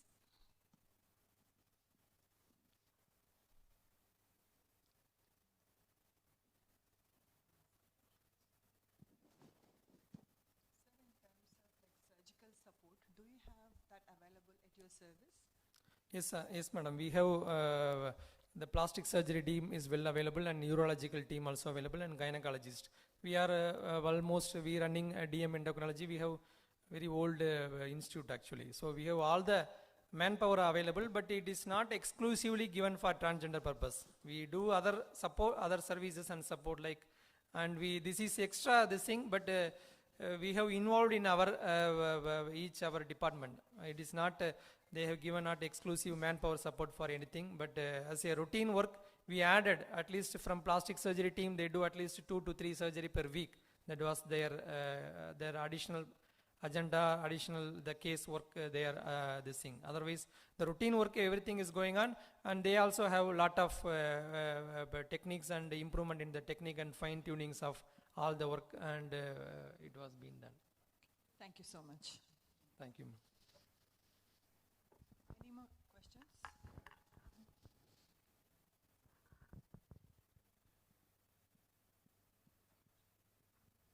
Now I invite Dr. Vijayalakshmi Chelikani, dermatologist and a cosmetologist. She did her MBBS, MD dermatology from Usmania Medical College, Hyderabad, and DNB in dermatology, and also did fellowship in aesthetic dermatology in Dr. MGR University of Tamil Nadu under Dr. Maya Vedamurthy. So now, today her topic is skin as an endocrine organ. Over to you, Vijayalakshmi. Thank you for the kind introduction, ma'am. Good morning to everyone. So I'll try to keep it short. At the outset, I'd also like to thank Idea Clinics for giving me this opportunity.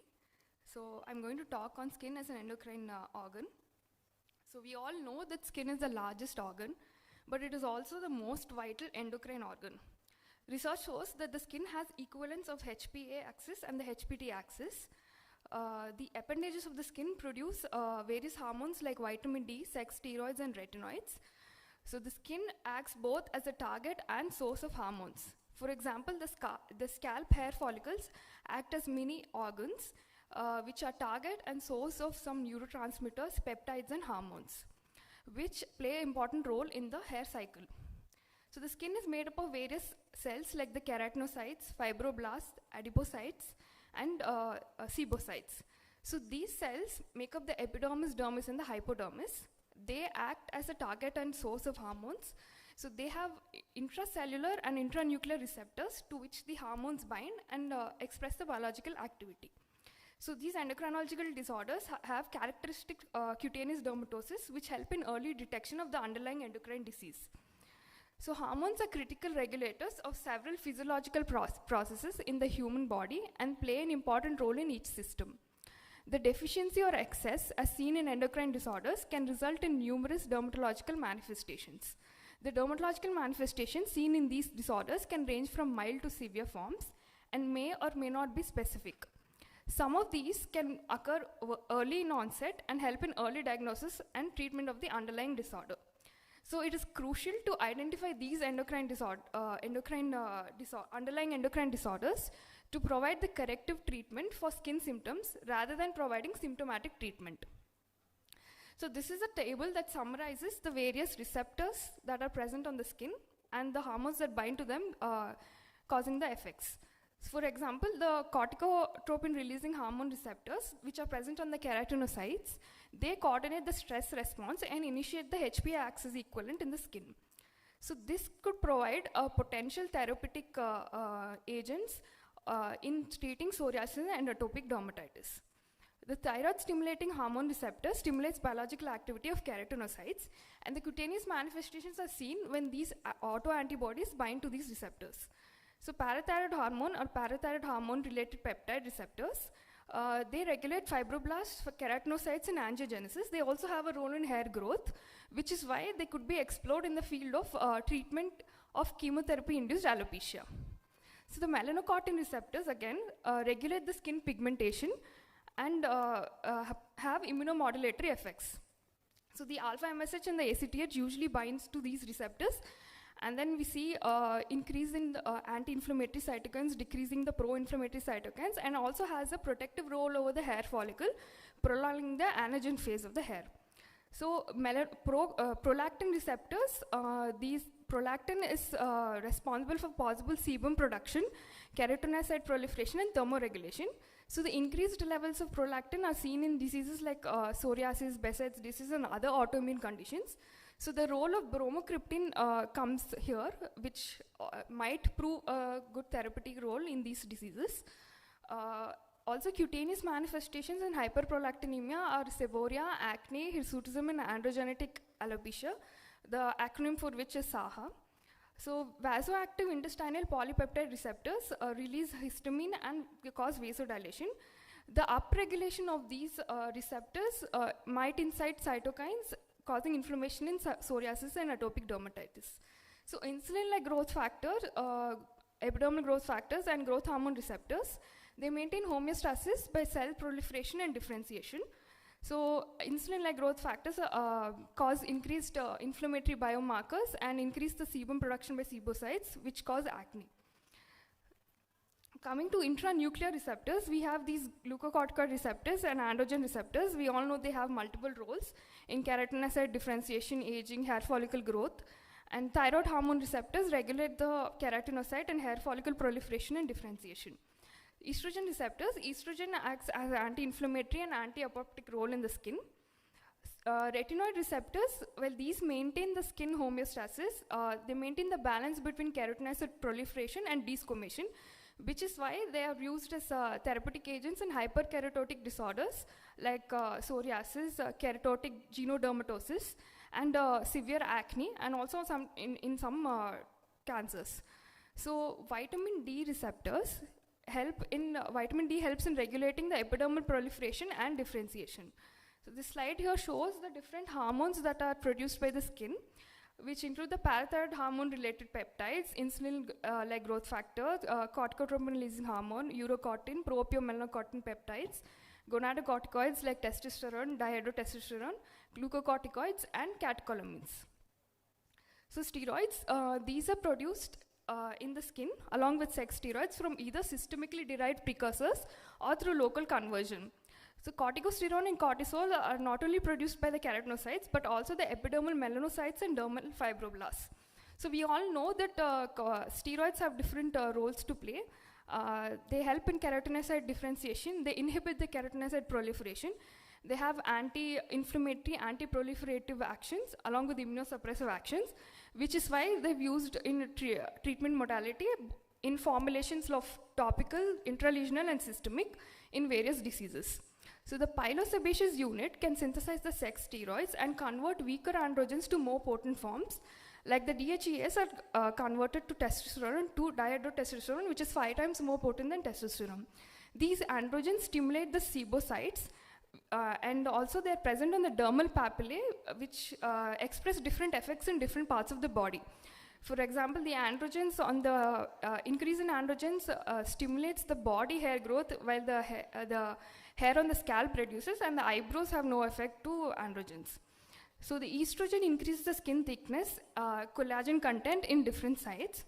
Vitamin D, it is produced and converted to active forms in the skin. It regulates epidermal proliferation and differentiation. It is also responsible for normal hair growth and acts as a tumor suppressor. So the deficiency correction helps to improve conditions like psoriasis, atopic dermatitis, and hair loss. It's been used topically in vitiligo, though mechanism of action is not well elucidated. The skin and thyroid, as spoken by the previous speakers, the incidence and prevalence of thyroid disease is on the high. About 42 million Indian population is affected with thyroid disease, out of which about 80 to 90% have cutaneous manifestations.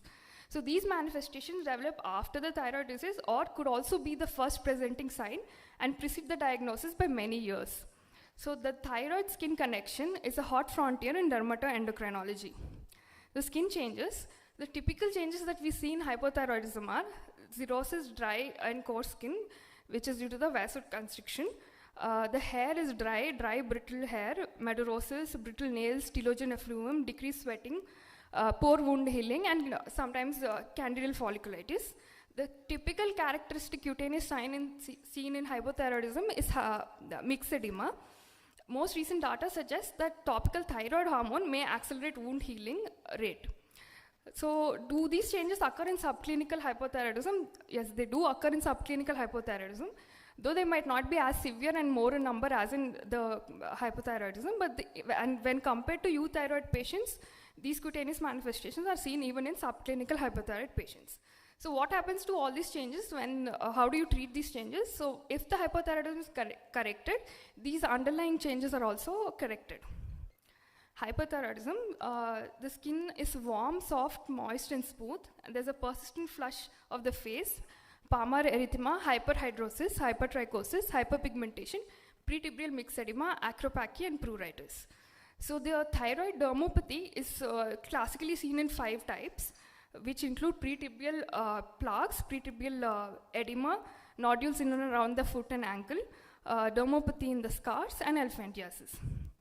So if we treat the hypothyroidism, these changes to an extent reverse, but most of these changes remain as it is because the changes have already occurred in the dermis with deposition of mucopolysaccharides.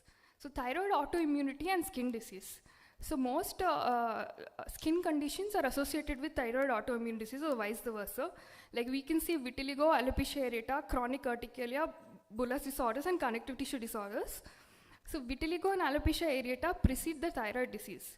So elevated thyroid antibodies serve as a useful clinical tool in euthyroid patients with vitiligo and alopecia to identify patients at increased risk of thyroid disease.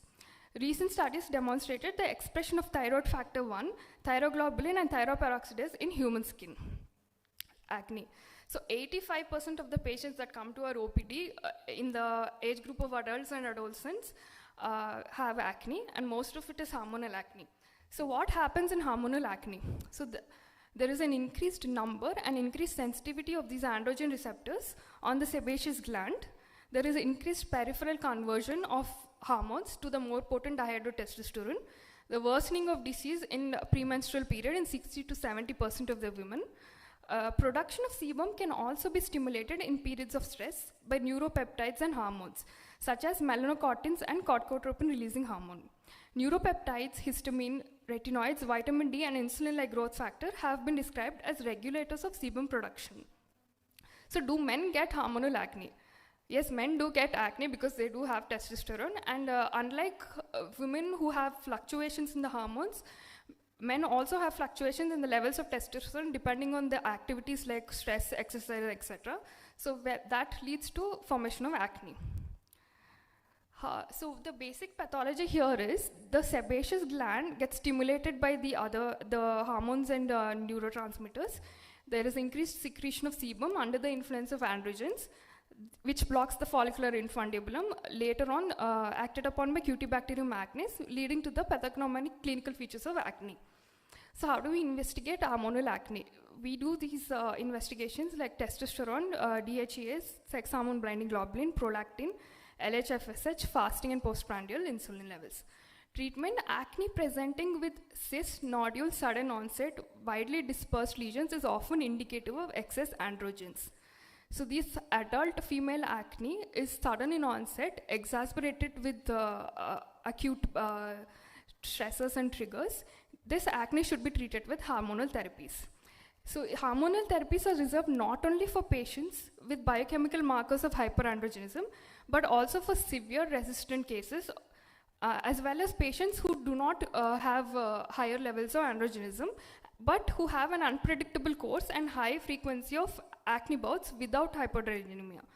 So the treatment includes androgen receptor blockers, oral contraceptives, glucocorticoids, and enzyme inhibitors.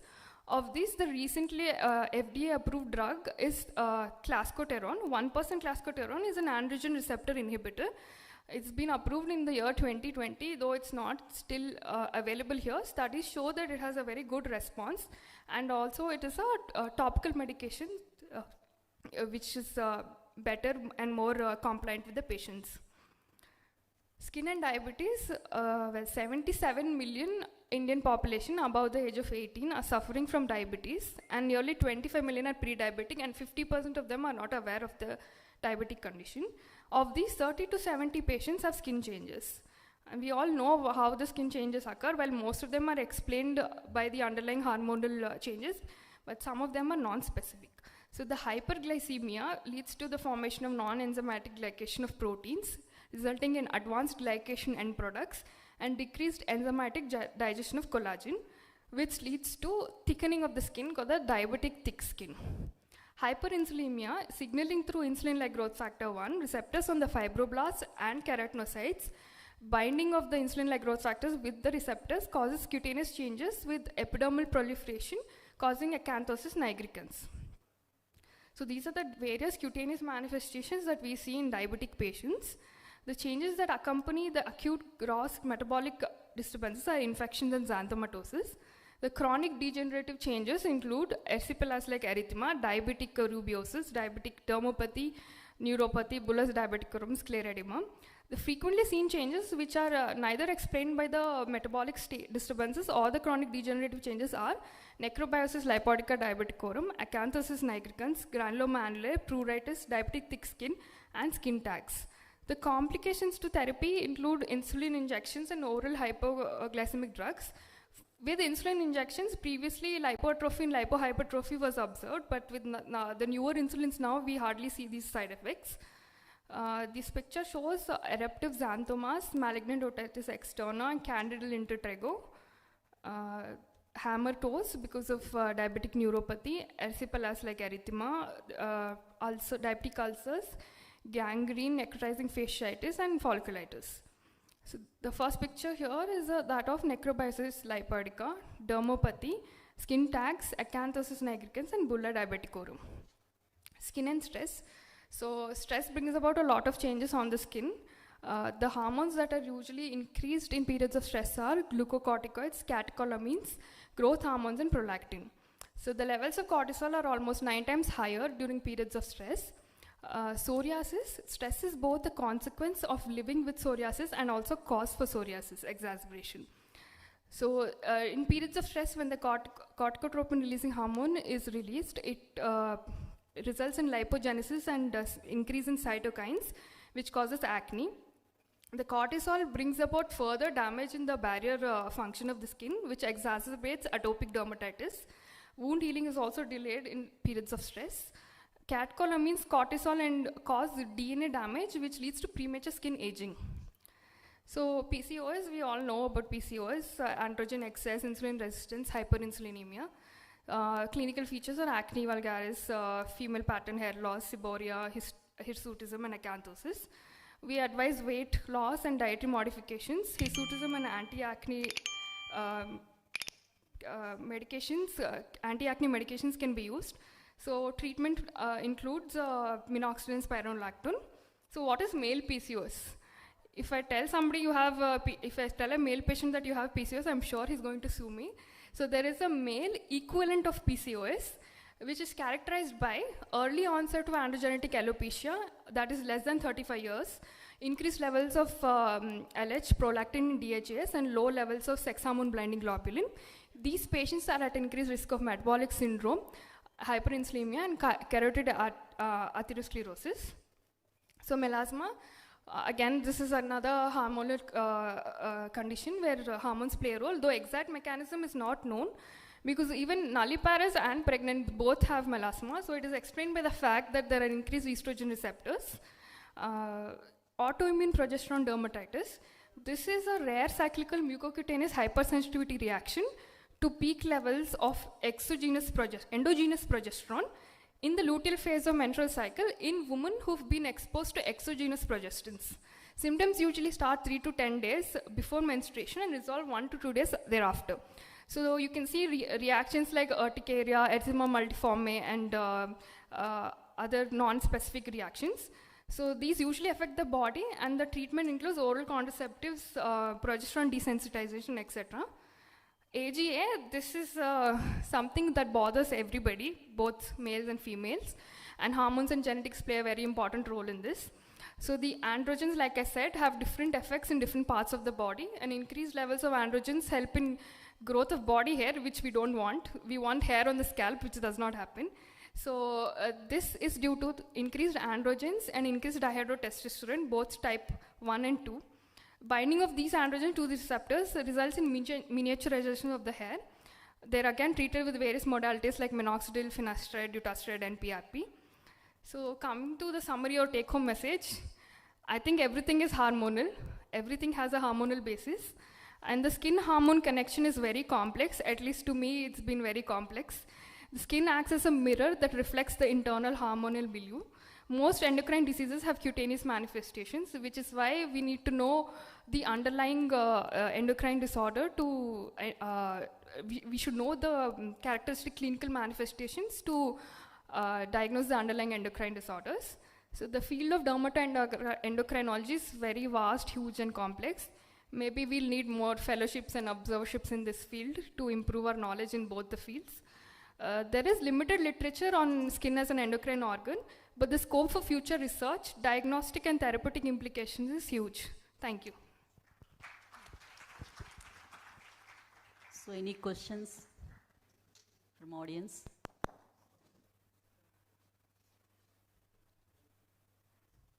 It is a very dry topic, but very well presented by Dr. Vijay Lakshmi. She is now assistant professor in Malla Reddy College and also consultant dermatologist in Idea Clinics.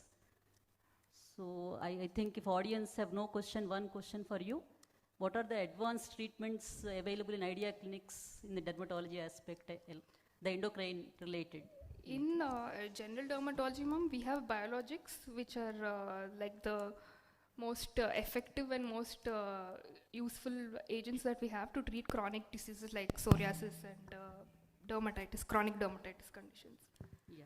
Along with that, we also have other advanced treatments for cosmetic conditions like hormonal acne and Yeah. Thank you. Just one more question. Dr. Vijayalakshmi, did you have any experience of like treating vitiligo with vitamin D topical applications? I don't have any personal experience, ma'am, but reports say that they're useful in treating vitamin D, but the exact mechanism as to how it acts in repigmenting is not clearly elucidated. Okay, thank you. Thank you. Just using a psoralen therapy through that, that can promote the vitamin D. And vitamin D supplementations also can help in that.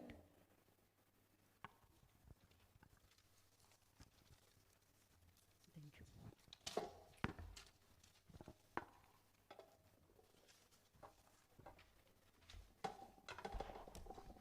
Thank you so much, Dr. Uma Chakravarthanalu and Dr. Sandhya Jalapu for chairing this session.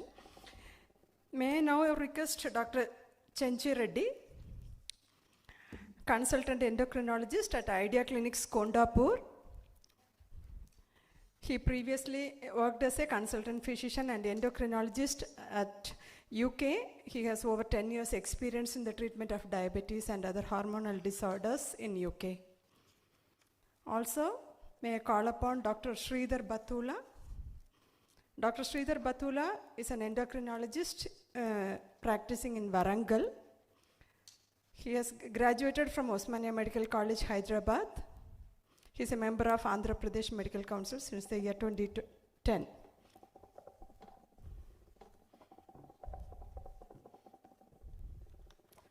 So I invite Dr. Chenchi Reddy and Dr. Sridhar Bathula to share the platform as the chairpersons for this session. Thank you, sir. Thank you, Dr. Perlin, for your kind introduction, and a very warm welcome to everyone for the Idea Clinic Endocrine and Diabetes Research Update. Now, I would like to call upon Dr. Vidya Tikku to give her talk on management with second generation basal insulins. Dr. Tikku has done her medical degree in Pune, and she has done her DNB endocrinology in Yashoda Hospital, and now she is working as a consultant endocrinologist at Yashoda Hospital, High Tech City, and Fernandez Hospital, Mayapur. Thank you, sir. So I'll be talking about the second generation basal insulins and moving forward, gaining a wider perspective of diabetes management with these insulins. So as we know, earlier when we used to talk about diabetes, we would mainly talk about fasting blood glucose, postprandial blood glucose, and HbA1c. But now, as things are changing, now with CGM, we have a newer concept called time in range. We have better indices to see glycemic variability. And this is the present and definitely the future of diabetes, where after maybe 5 years, we have everyone with more affordable CGMs, putting CGM continuously to monitor the blood sugar levels. Also, there are a lot of studies and emerging evidence coming in that says that suboptimal time in range can lead to microvascular complications and mortality. So they say that every 10% decrease in time in range increases the risk of retinopathy by 60%, nephropathy by 40%, peripheral neuropathy by 20%, and also increases the risk of cardiovascular complications and mortality. So what happens when we use second generation insulins like Glargine 300? They have smoother pharmacokinetic and pharmacodynamic profiles. They have injections time flexibility. And in a lot of studies where they have compared first generation to second generation, they have found that it is non-inferior to Glargine. So as I said, like now beyond HbA1c, we have glycemic variability and time in range, which are emerging as the key metrics for the diabetes management. And because we know that even if we have an HbA1c of say 6.5, the person can still, our patient can still have hypoglycemias and hyperglycemia episodes.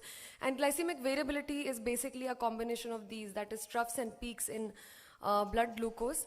And higher this variability, higher are the risk of complications that happen. And they affect obviously the lives of people with diabetes because they lead to micro and macrovascular complications. So nowadays, a lot of guidelines have started recommending the indices for time in range and how much should be maintained to have a good glycemic control so that they don't end up developing complications. So other than time in range, when we look at our CGM recording, we also see things like time below range, time above range, and glucose coefficients of variance, which complement traditional metrics like HbA1c. So these are the standard recommendations that we say, that time in range we take it as between 70 to 180. And for most of our type 1 and type 2 diabetic patients, we want that this time in range, that is the blood sugar between 70 to 180, should be more than 70% of the time. They should be maintaining this glucose levels more than 70% of the time. The time above 180, that is level 1 hyperglycemia, should be below 25%, and blood sugars more than 250 should be below 5%. Again, hypoglycemias, the time that a patient spends in hypoglycemias is even lesser. So it should be just less than 4% below 70, and blood sugar below 54, the patient should have less than 1% of their time in that category. For high-risk individuals with CKD, CLD, or older individuals where we want to prevent hypoglycemias at all cost, we reduce this time in range, and then the time in range that we want them to spend in that target is just above 50%, whereas more than 150 should be below 50%, more than 250 below 10%, and below 70 below 1%. Other than the regular type 1 and type 2, we also have implications of CGM now in pregnant patients, so gestational diabetes or pre-existing diabetes, diabetic patients who get pregnant later. And the newer studies are coming that are showing that the more time that they maintain in that particular range that we want, the lesser are the risks of complications and to both mother as well as neonatal complications later on. And a lot of other studies are going on in this particular category as well. So for type 1 patients who get pregnant, cutoff for that time and range changes to 63 to 140, and we want them to maintain more than 70% of their blood glucose in this range, and less than 25 above 140, less than 4% below 63. And again, for gestational diabetes or for type 2 pregnant patients, more than 90% of the time should go in that 63 to 140 mg per deciliter range. So as I just told, that each 10% drop in time in range is associated with 60% more retinopathy, 40% more nephropathy, 20% more neuropathy, 5% more increased risk of cardiovascular mortality, and an 8% risk of all-cause mortality. And again, newer studies are coming, like we had age-old studies like UKPDS, DCCT, newer studies which are going to be studied for years together are going on this parameter. So it can be used for both type 1 diabetics and type 2 diabetics. For type 1, mainly to assess their insulin requirement and to titrate insulin. And for type 2 diabetics, for a lot of things, to choose and monitor their diet. It helps a lot for the patient to notice that when they eat this particular diet, the glucose shoots up. When they eat this particular diet, the glucose remains in good control. So it helps to choose the diet correctly, and to get, the patient gets the idea exactly why we are telling them to eat something particular, to observe the impact of exercise, and to optimize our oral drugs or insulin doses.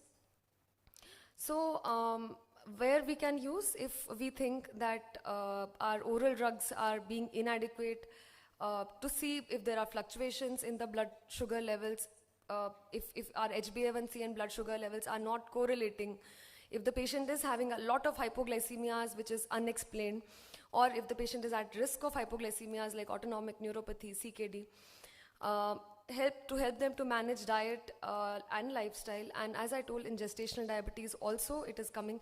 Since we ask our pregnant patients to monitor sugars very strictly, and that involves a lot of pricking, sometimes just to ease out that process, a lot of them do prefer CGM. So with time and range, it is a simple parameter, it is an objective goal. We get clear direction, and the patient sees the results there and then. So it gives them empowerment. In a lot of studies, they have found that even if there was no impact in HbA1c, but there was a positive reinforcement for the patient when they were using CGM, because they were more in control of their diabetes at that time. So basically the difference between first generation basal insulins and second generation basal insulin is that they have a smoother pharmacokinetics and dynamics, the second generation ones, and that basically leads to lower glycemic variability. And nowadays a lot of studies have also started looking at variability and not just HbA1c or SMBGs, which our earlier studies had. So in this study, the glargine 300 was compared to the first generation basal insulin, and that is U100, and it was a 16-week study in 60 type 1 diabetic patients, and the endpoints were the glycemic variability metrics, mean glucose levels, and mean change in HbA1c. And what they found mainly, if you can see in the graph also, the green one is the second generation glargine 300, and the blue one is glargine 100. And you can see the green one is flatter as compared to the blue one. So the glucose excursions, the highs or lows, are fewer with glargine 300 as compared to 100. Efficacy wise, since they have conducted a lot of trials, it is non-inferior to U100, that is glargine. But the main effect is reducing hypoglycemias, especially nocturnal hypoglycemias, and there is decrease in glycemic variability. So that is the advantage of second generation insulins. So another study that they did was to see flexibility. So practically, if we tell our patient that he has to take only at 9 p.m., it might not be possible. So can it be taken 3 hours before or after? So somewhere, see, 6 p.m. to 12 p.m. So they compared the HbA1c with flexible dosing, 6 hours flexible, that is 3 plus minus, and a fixed dosing. And the HbA1c percentage in both the flexible as well as fixed was similar. And there was no increased risk of hypoglycemia as well. So glargine 300 in this study showed that there was a flexibility in timing of the injection. Again, as I said, that the main purpose is that it lowers the nocturnal glycemic variability compared to first generation insulin. So another study in which they switched the patients on glargine 100 to Toujeo, that is glargine 300, they saw that there was 2 times decrease in within night glycemic variability with the glargine 300, and nocturnal glycemic variability between the nights was numerically lower with glargine 300. So again, a lot of, so this was, we clearly know that regarding glycemic variability or hypoglycemias, second generation insulins are better than first generation. But then what about the 2 second generation insulins? So degludec versus glargine 300. Again, a lot of trials.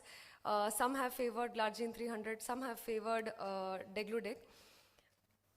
Huge, more numbers are definitely needed to exactly say the real scenario. So here, glargine 300, if they have done a euglycemic clamp study, and as compared to the degludec, you can see glargine with green line. It is the flatter, the curve is flatter, so there was lesser variability with glargine 300 as compared to degludec. And with degludec, there was a 22% higher insulin peak as compared to glargine 300. And there was 23% lesser intraday variation with glargine 300 as compared to degludec. So again, another study which was done, it was a randomized crossover study with 30 type 2 diabetic patients. Just 30, so 15 on glargine 300, 15 on degludec, crossovered. The endpoint was the mean percentage of time within the target glucose range of 70 to 180. So the time in range was comparable between the two.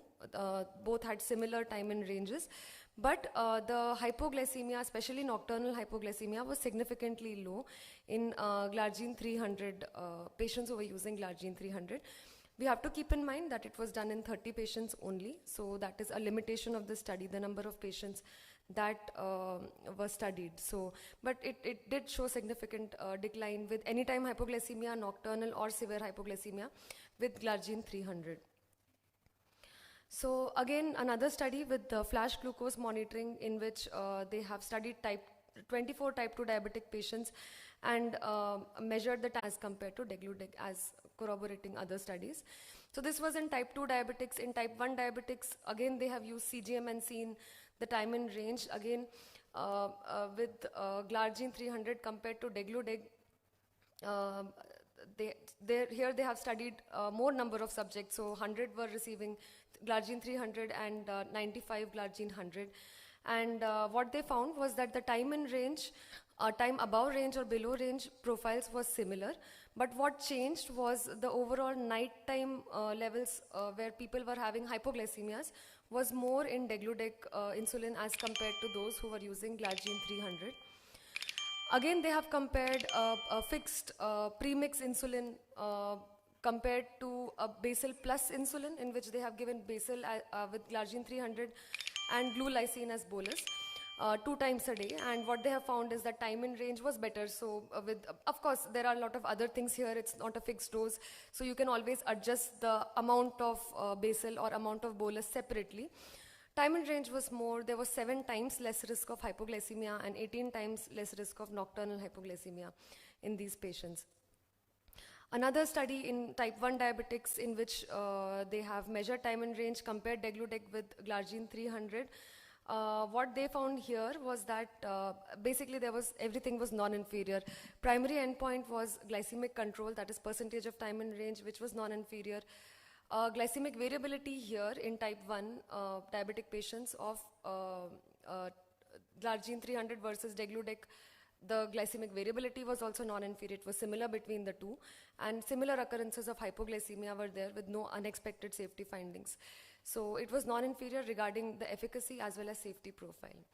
So to summarize, glycemic variability and suboptimal time in range can significantly impact the lives of people with diabetes. Glargine 300 allows dosing flexibility, that is, you can take it before 3 or plus 3 hours, and the HbA1c or hypoglycemias don't change. So it gets easier in practical life. Numerous trials now use CGM and time in range profiles, and they have demonstrated that glargine 300 provides effective and sustained glycemic control with lower incidences of glycemic variability, and use of glargine 300 is associated with lower incidence of overall and nocturnal hypoglycemia. So the main point here is that second generation insulin, especially glargine 300, efficacy wise remains similar, less glycemic variability, less hypoglycemia, especially nighttime hypoglycemias. So overall reduction in complications. Thank you. Thank you, Dr. Vijay, for your excellent presentation. Questions for Dr. Vijay?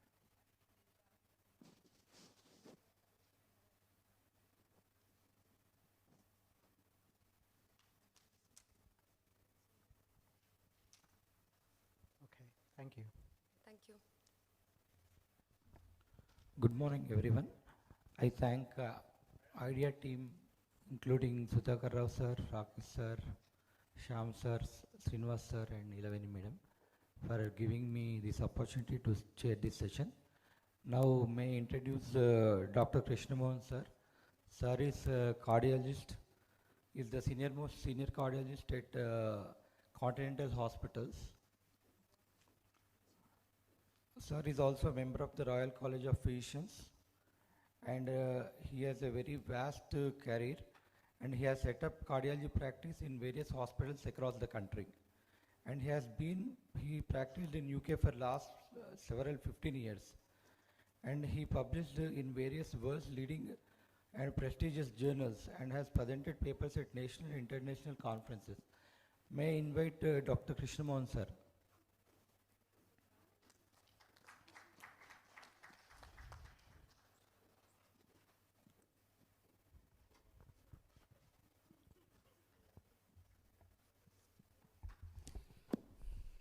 Thank you. And first of all, I would like to thank the organizers for giving me the opportunity. So far many presenters have gone through what it means, diabetes and many complications like cardiovascular complications. So I'm going to concentrate exclusively on cardiovascular disease or heart disease, along with the stroke and etc., whatever can happen in diabetic patients. So no disclosures, none related to today's talk. So this is one important slide I would like everybody to look at. The heart disease actually affects people with diabetes twice as often as people without diabetes. And cardiovascular complications occur at an earlier age, often result in premature death in diabetic patients. diabetics are 2 to 4 times more likely to suffer strokes, and once having had a stroke, compared to a non-diabetic person, they have a 2 to 4 times risk of recurrence of the stroke. And deaths from the heart disease in diabetic women have increased by 23% over the past 30 years, compared to a 27% decrease in non-diabetic people. And deaths from the heart disease in men at the same time have decreased by 13% compared to a 36% overall reduction in non-diabetic patients. So this is International Diabetes Federation slide, which estimates in younger patients who are between 25 to 44 years, up to 16% had a history of cardiovascular disease, and about 2% had a stroke, and 1% had a history of heart attack. This is quite young cardiovascular disease. Same time, if you compare people between 50 and 70, up to 41% had a history of cardiovascular disease, and 14% had a history of heart attack. 10% of these people have had a stroke. These are diabetics. And cardiovascular disease mortality, the people who die because of this between the ages of 50 and 70, again, 27 per 1,000 people died of cardiovascular disease each year, and up to 9 out of 1,000 people had a stroke each year, and 7 per 1,000 people had a coronary artery disease, which leads to their death. So here is an interesting slide which shows basically this MI onset study and the Finnish heart study.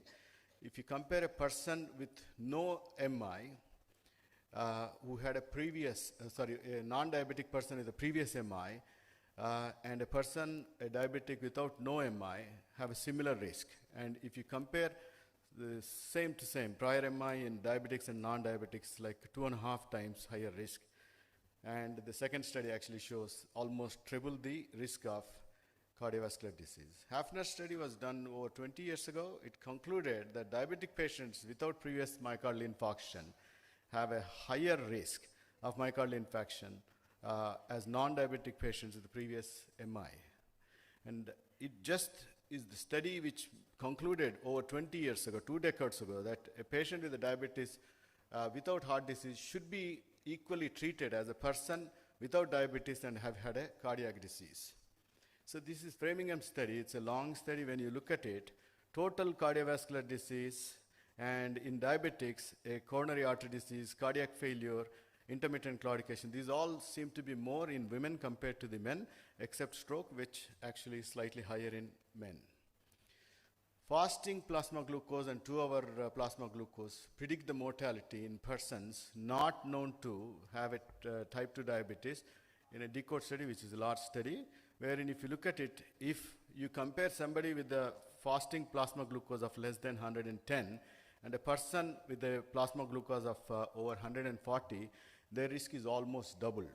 So higher the plasma glucose, fasting plasma glucose, there is a higher risk of having a cardiovascular death.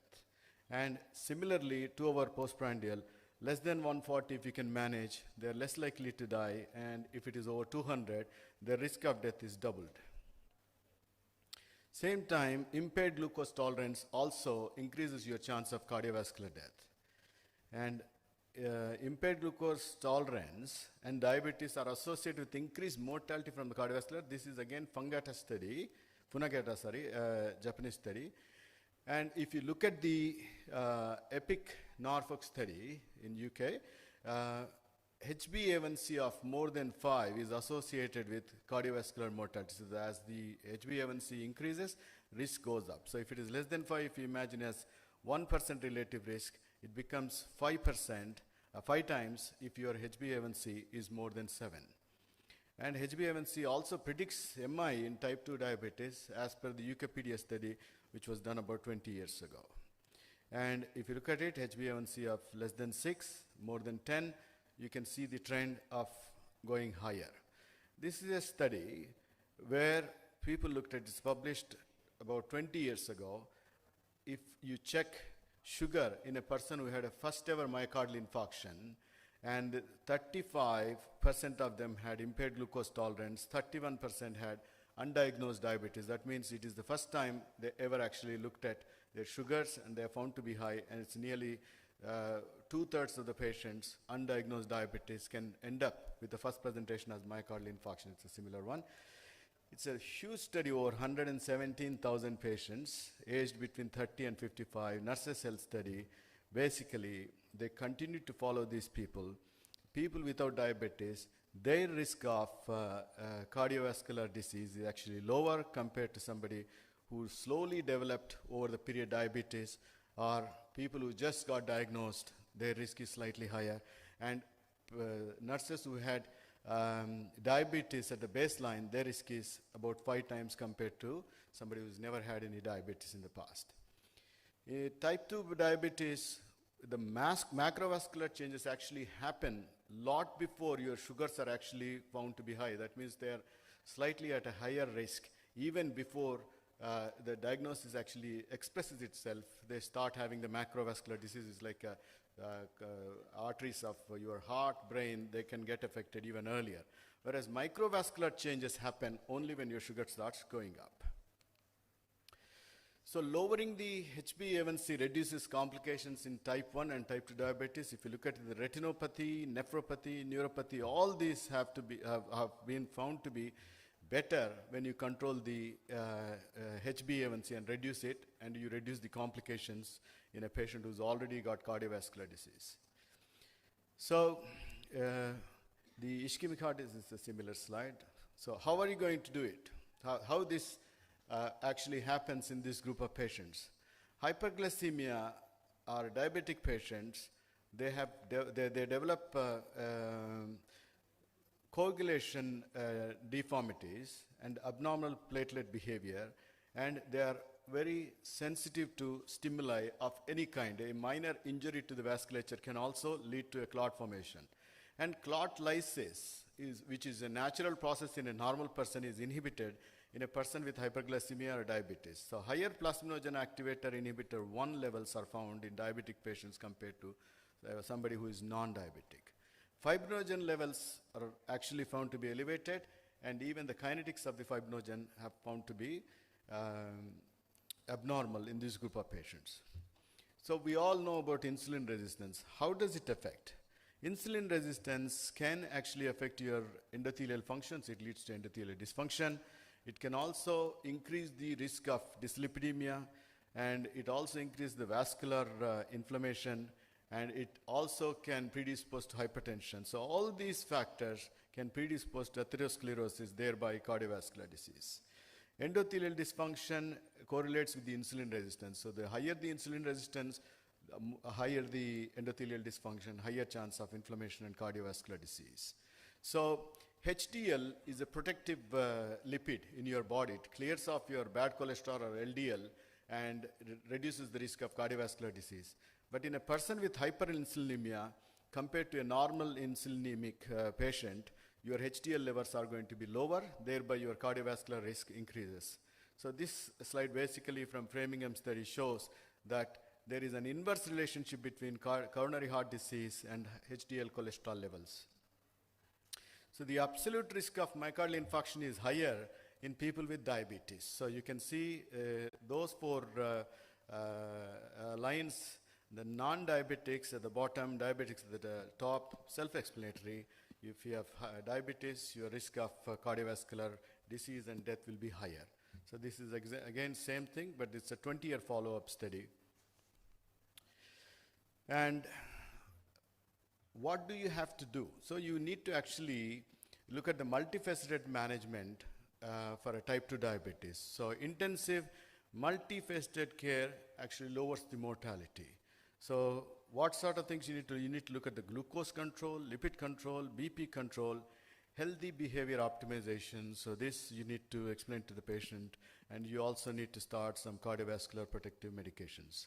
Steno-2 is again a study which looked at what would be the benefit of doing an intensive approach compared to a conventional regular treatment in patients with the diabetes. So if you look at this study, people with the intensive therapy, they are less likely to die of a coronary artery disease or any other cardiovascular disease compared to a person without diabetes.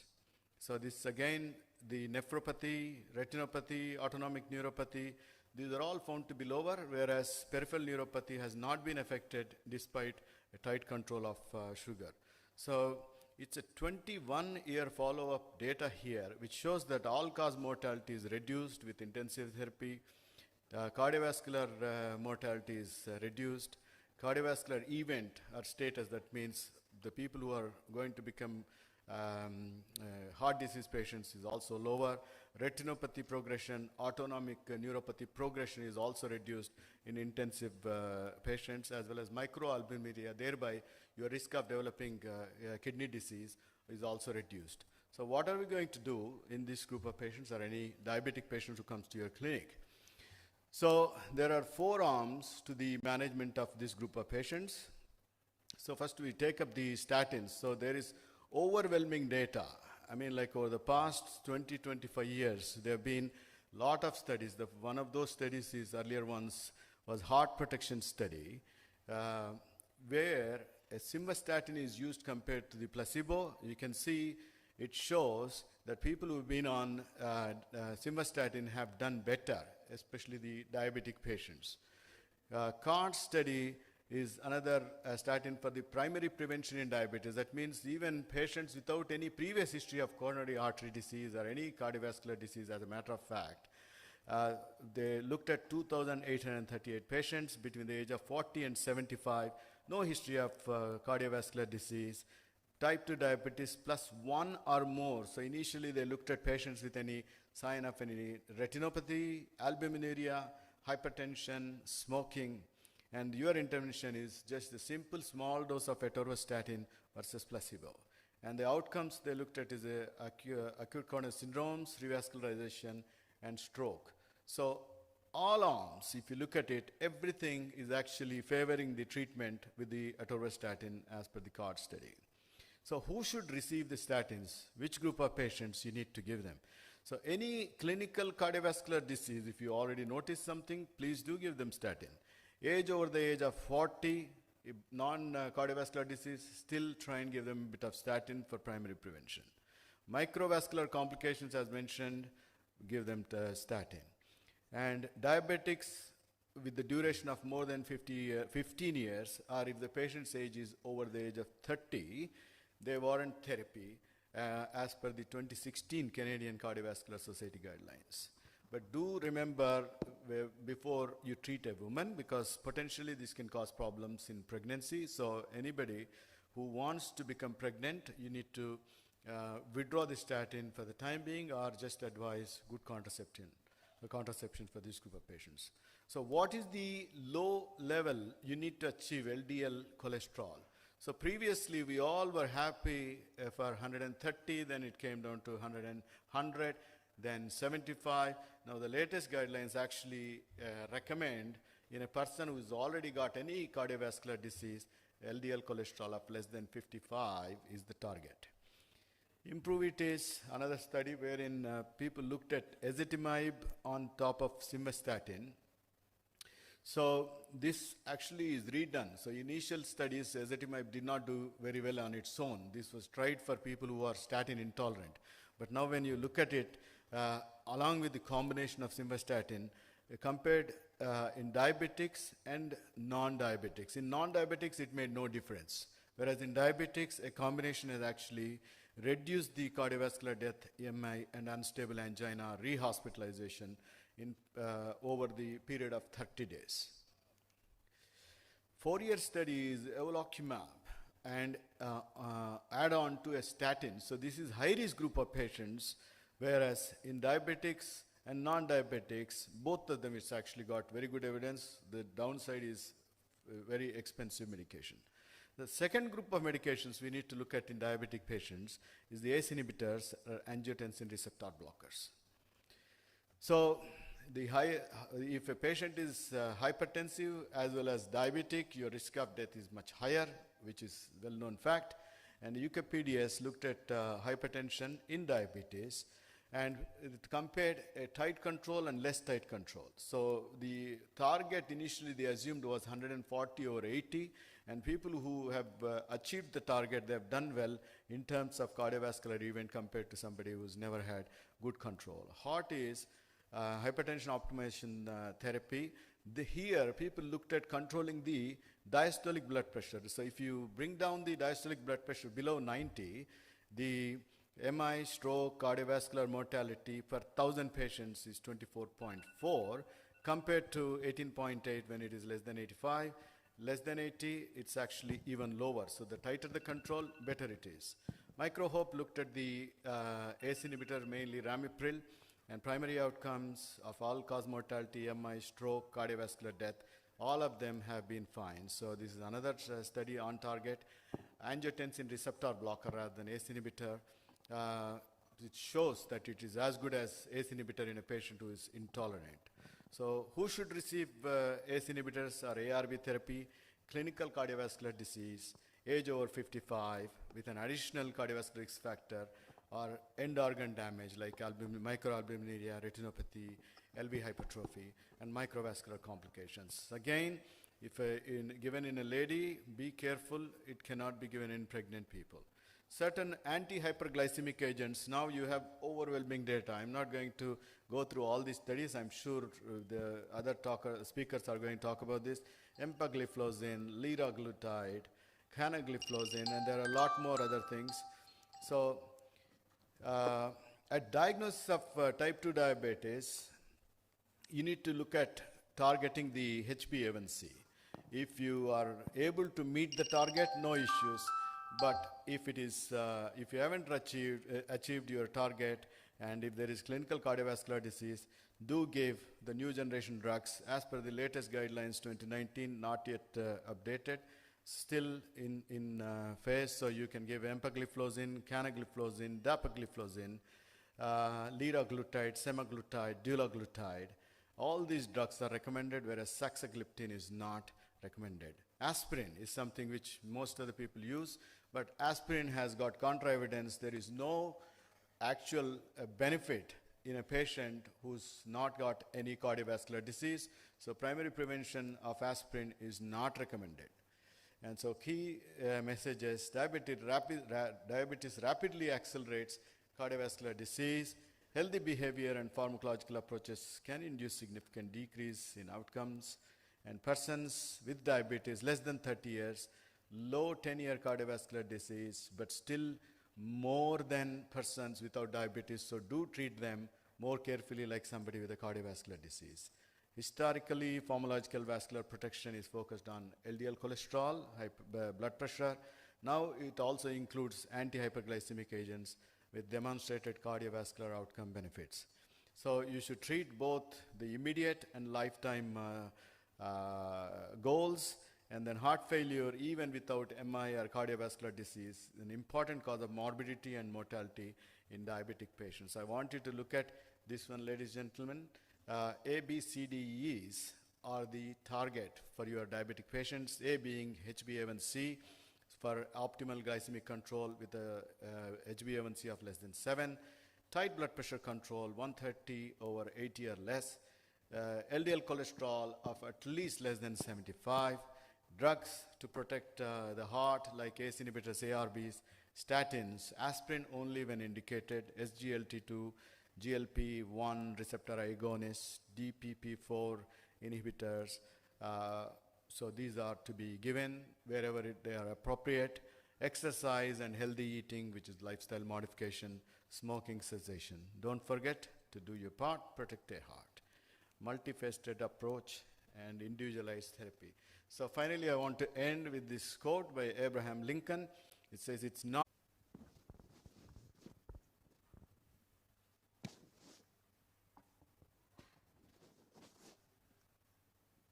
looks like not. Thank you. Thank you, sir.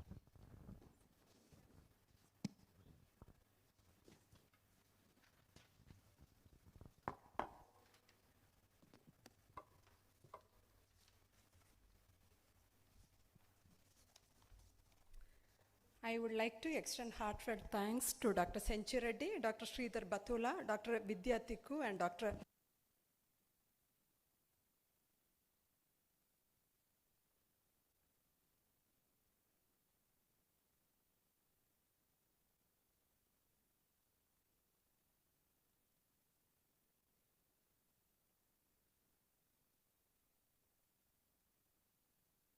Dr. Shyam Sundar Raju has completed his MBBS from Kakatiya Medical College, Warangal in 1990 and MD in General Medicine from Osmania Medical College, Hyderabad in 1995. Also, let us welcome Dr. G. Arun. Dr. G. Arun is a consultant endocrinologist at ESA Hospital, Hyderabad and at Idea Clinics. He has completed MBBS from Osmania Medical College and MD General Medicine from Kasturba Medical College and DM Endocrinology from Andhra Medical College, Vizag in 2013. So let us welcome Professor Dr. Aisha Shyam Sundar Raju and Dr. G. Arun to the stage to share the platform as the chairpersons. I request all the speakers to stick to the time, and also the doctors, those who want to participate in the quiz, are requested to register near that water table, which is at the right corner of the stage. Thank you. Thank you, Idea Clinics. Next speaker is Dr. Patnala Sridevi, who will be speaking on diagnosis and management of children born small for gestational age.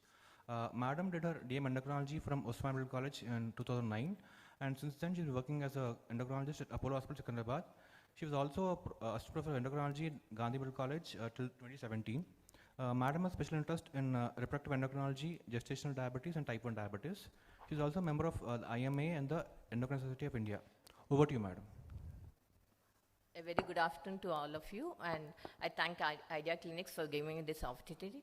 And I thank Arun for the kind introduction, and I feel privileged to talk in front when Dr. Shyam Sundar Raju, who was my MD teacher, is sharing the session.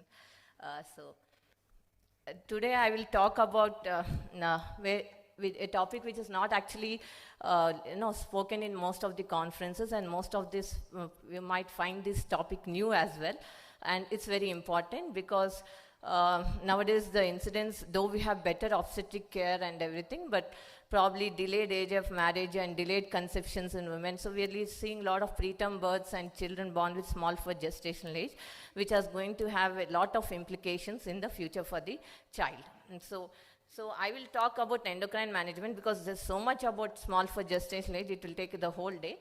So I'll just, because I'm an endocrinologist, I'll talk the endocrine management part. Next slide, please. So the definition of small for gestational age is either the birth weight or the birth length, or both.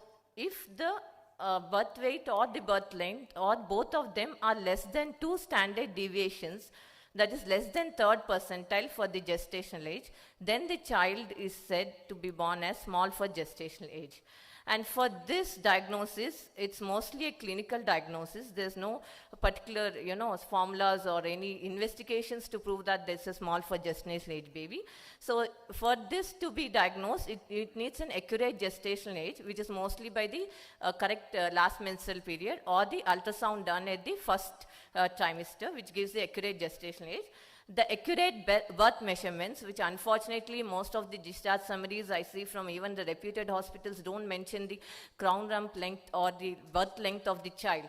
And third is the standards. The standards of the reference population, we are speaking of the reference population. Suppose it's a population in AP or Telangana. If we have the charts, if they have the growth charts reference to that population, then we can see when we can define the small for gestational age clinically itself. And the standards for preterms are different, and usually some charts called Fenton charts and intergrowth charts are used for this diagnosis of small for gestational age in preterm infants. So, and we think that IUGR and SGA are synonymous, but IUGR should be used only when intrauterine growth retardation should be used only when you have the serial measurements of the fetal growth available. Then only you can say that the fetus is IUGR. Most of the fetus with IUGR can be born SGA, but sometimes it may not happen also. So they are not synonymous. And the epidemiology and prevalence, as you can see, worldwide there's a high prevalence, and Southeast Asia, the prevalence is very much, as you can see in the red, 40 to 50%, and it is estimated that India has the largest number of small for gestational age infants when compared to any other country in the world. And this is a global burden across various countries. So 12.8 million small for gestational age in 2010, 47% prevalence. So very high prevalence, and unfortunately we are overlooking these infants. So most of this follow up to delivery. The fetus is okay in the first 2-3 days. Hypothermia, hypoglycemia, the hyperbilirubinemia is corrected. Then most of them are not under special follow up. They are all usually followed up as a routine child, but which will not be there because they have lot of complications. And the major reasons. Etiology of the small for gestational age is mostly the maternal factors like young age, high parity, or short distance between two deliveries, and then socioeconomic status. Women who are poor usually give birth to more SGA babies.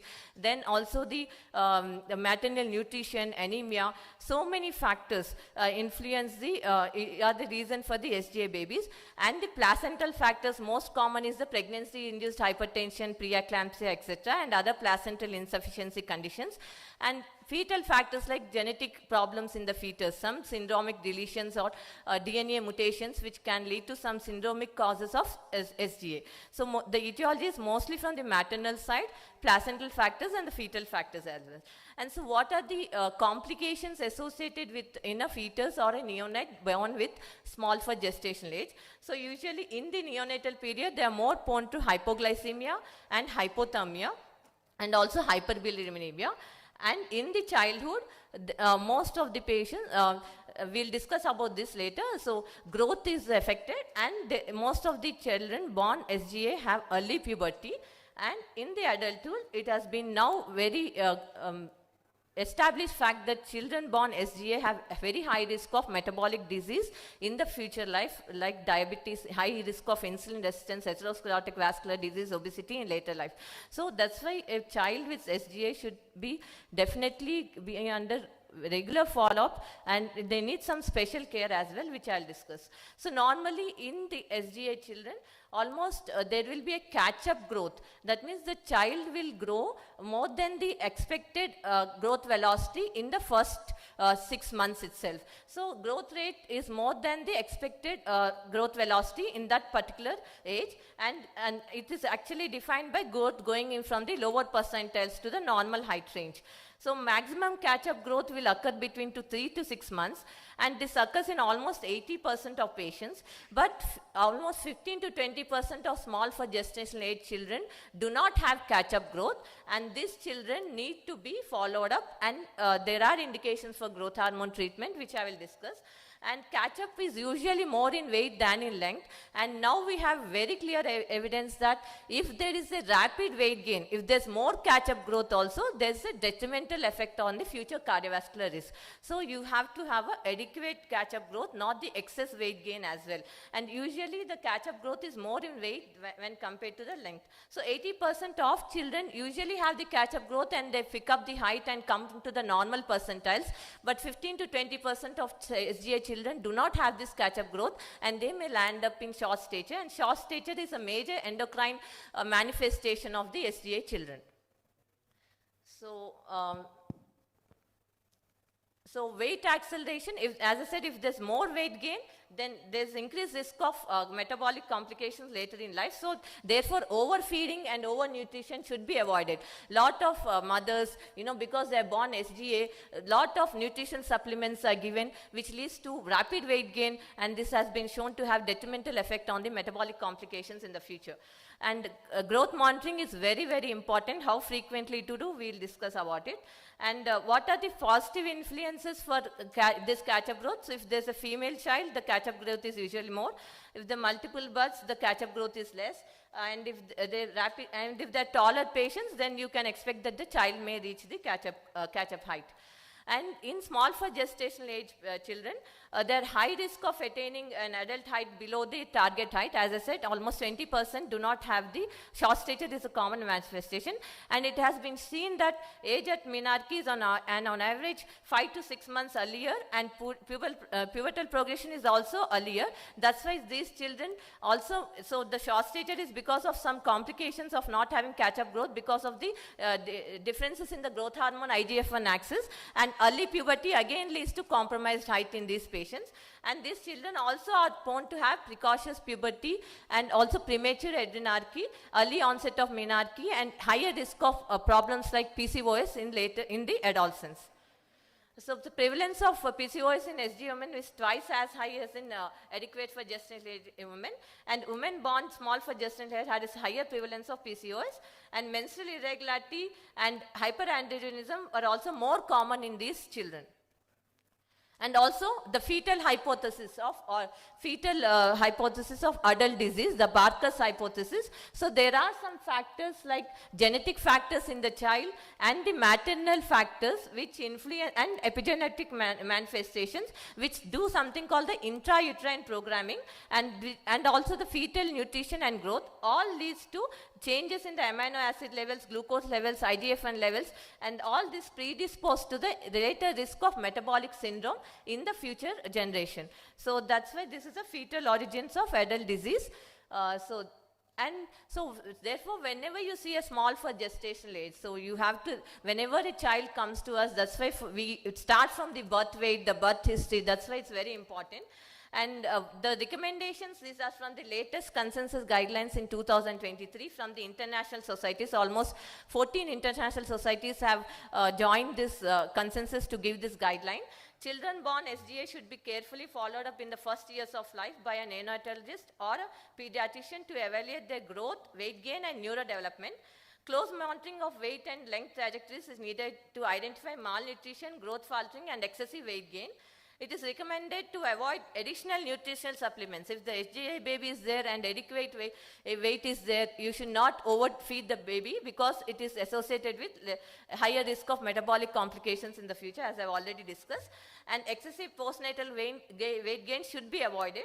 Weight, length, head circumference, and weight for height, for length or BMI should be monitored every 3 months during the first year of life, 6 monthly in the second year of life, and yearly thereafter until the child reaches their genetic height potential or height is in the normal range. And it should be plotted on the appropriate growth chart, which is for the reference population. And when a child born has persistent short stature, which is defined as less than 2.5 standard deviation at 2 years of age, some children have late catch-up growth, especially the preterm infants. So in such children, you can wait up to even 3 to 4 years of age. And even at 3 to 4 years of age, if the height is less than 2 standard deviation, these children should be referred to an endocrinologist or a pediatrician specialized in SGA baby care for proper growth potential. So appropriate timing of referral is very important. Growth monitoring is very important. And very preterm, that is if the baby was born less than 28 weeks or severely small for gestational age, that is birth weight less than 3 SDS, or with a suspicion of syndrome. Mostly the Silver-Russell syndrome is most common, one of the reasons for SGA babies and IGR babies. So if there are some pointers, skeletal deformities, dysmorphism, and severe short stature, they should maybe require a genetic assessment as well. So such children should be again referred to a proper specialist for proper diagnosis and management. And also early screening for neurocognitive impairment is particularly indicated in those born preterm, those with a complicated perinatal period or a small head circumference, and special attention is required in case of developmental delay, impaired cognition, attention, and ADHD are more common in these children. And as I said, puberty might occur early, but diagnostic tests to evaluate pubertal development are not routinely recommended unless the child shows signs of precocious puberty. And also routine assessment of the fasting blood sugar, lipids and insulin levels are not recommended unless the child has clinical features or a strong history of development of disease, like mother is a GDM patient, strong family history, child has features of insulin resistance like acanthosis nigricans. Then such children, you have to do a fasting lipids and blood sugar, but otherwise not routinely recommended. Also, it has been shown that children born SGA have low bone mineral density. So bone mineral density and kidney function also should not be routinely investigated. Only when necessary they should be indicated. So this is the major gist of my talk. So then how, as I said, how do you manage a child with small for gestational age who has not developed adequate catch-up growth and is short? So growth monitoring, as I said, very important. The nutrition is very important, and then the breastfeeding and the balanced diet is very important. And growth monitoring, as I said, 3rd monthly, 1st year, 6th monthly, 2nd year, and yearly afterwards. And then human growth hormone is recommended for children who have not had adequate catch-up growth in small for gestational age patient, and this was seen in 2001. No catch-up growth by 2 to 4 years and persistent starches. So sitting height to height ratio, arm span, head circumference and height ratio should be seen. To rule out skeletal dysplasia or genetic syndrome, mid-parental height and target height should be calculated. In routine investigations to rule out other causes of short stature should be done, and growth hormone stimulation tests usually not required, and genetic tests in special conditions. And fasting blood sugar and lipid profile, as I said, only in necessary situation. Bone age is not a good predictor of short stature in SGA babies because there's a delayed bone maturation. So bone age is usually not indicated for these children to monitor the height response. And growth hormone therapy was approved for the SGA babies in 2001. And when to start is, as I already said, as early as possible. If the child is brought with severe starch, you can start right from the age of 2 years. So the earlier you start, the more the response. The dose is 33 micrograms per kilogram body weight per day. Monitoring is usually once in 3 months, the height and all we see, and see the adverse effects of growth hormone, if at all. Safety, whether the child is developing any side effects of the growth hormone. Indications to initiate, they are different in different countries, but most of them recommend the age at 2 to 4 years you can start if the height is less than 2 standard deviation and growth velocity is not adequate, and mid-parental height, the child is not reaching the expected mid-parental height. These are the indications to initiate growth hormone. It is contraindicated in chromosomal breakage syndromes and DNA repair syndromes. And if there's no catch-up growth, you have to start. Doses, as I said, 33 micrograms per kilogram per day. And monitoring, usually clinically you see the height growth, blood pressure, sexual maturity rating and compliance. You have to do a thyroid profile at least yearly, and IGF-1, you should not give the higher dose. You have to maintain the IGF-1 in the mid-range. And bone age is usually not indicated, but you can do for pubertal onset and end of treatment, and lipid profile at end of treatment. The outcomes are, it depends upon the age of growth hormone initiation. If there's a lower height at initiation, the gain is more. If the mid-parental height is more, the gain is more. And the growth hormone dose is high, then the outcome is better. Duration of treatment, if it is long, the outcome is better. In syndromic SGS, the outcome may be poor. So efficacy of growth hormone SG, various studies have been seen. So you can see that short children born for small for gestation age, there is lot of safety data of growth hormone, because growth hormone therapy may increase the insulin resistance and also, and already these children have high risk of insulin resistance. So these children were followed up even after stopping our treatment, and it had no adverse effects on the insulin resistance or occurrence of diabetes. It improves body composition, improves bone mass, improves cognition, decreases cholesterol, and favorable effect on blood pressure, and improves quality of life. And puberty can occur earlier. Progression is fast, and premature adrenarche is common. PCOS risk is high. And in some children, if the puberty is getting earlier, so to accelerate height, you can give a GnRH analog to suppress the puberty along with growth hormone, and the results have been good. So Indian experience is also there. In a nutshell, so this is one case where 4.5-year-old boy not gaining height since infancy. no history of polyuria, polydipsia, headache, and birth weight is 1.2 kgs and unremarkable. And you can see no pallor, triangular faces, chelenodactyly was there. And you can see that his height was minus 4.6 standard deviation. And once the growth hormone therapy was started, the height go into the almost 10th percentile. So it's very important to pick up these children and benefit. If the child is affordable, then you can give the growth hormone treatment. Similarly, 9 years old girl not gaining height. Turner syndrome is the most common cause in children, but otherwise this was a child with SGA with not growing, no catch-up growth, and then pubertal onset was there, early pubertal onset was there, and this child was given growth hormone plus GnRH analog initiated, and you can see that the child has gained height. So at Minarki, the GnRH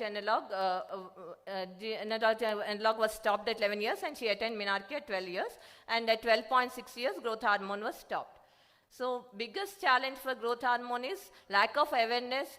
The cost issue is definitely there, but definitely we have some centers providing from the CM Relief Fund and all. So even patients from NIMS center is actually having CM Relief Fund, so you can refer such children who cannot afford and who genuinely require growth hormone to such centers where growth hormone is being provided.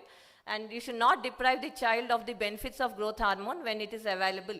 And long-term metabolic complications, as I've already discussed, needs monitoring if the child is showing features. In adulthood, routine surveillance, not mandatory to test on all the persons. If they have risk factors, you have to screen for diabetes at early age. And yeah, thank you very much. So this is the nutshell of my talk. So appropriate recognition of SGA, monitoring of growth and puberty, appropriate referral and timely referral to a specialist for proper growth and puberty assessment, and initiation of growth hormone therapy in required SGA can go a long way in preventing the morbidity and the psychosocial stigma associated with these children. Thank you very much for a patient hearing. Thank you, ma'am, for the wonderful talk. Any questions? Joyce, we'll go to the next. Good afternoon, everybody, and a warm welcome to Dr. Jayaprakash Nayan, sir. So the next topic is Chart GPT as a clinical decision support system. To talk on this, I invite Dr. Y. Murali Bharadwaj. It's my privilege to introduce Dr. Y. Murali Bharadwaj, very unique and interesting person. I read out his resume.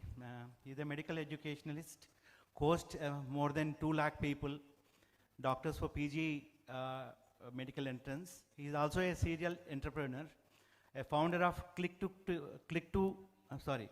Clinic Incap, delivered home healthcare to 8,000 elderly bedridden patients, and he is also a founder of Incus Income.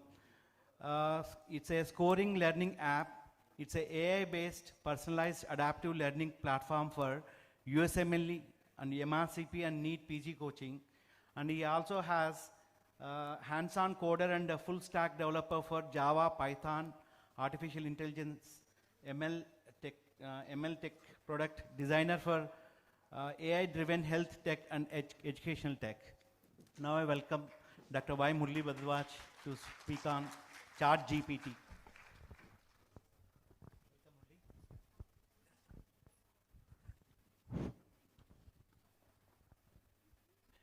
Thank you, Shyam, for the kind words and this August gathering, and respected Jay Prakash, who honored this session.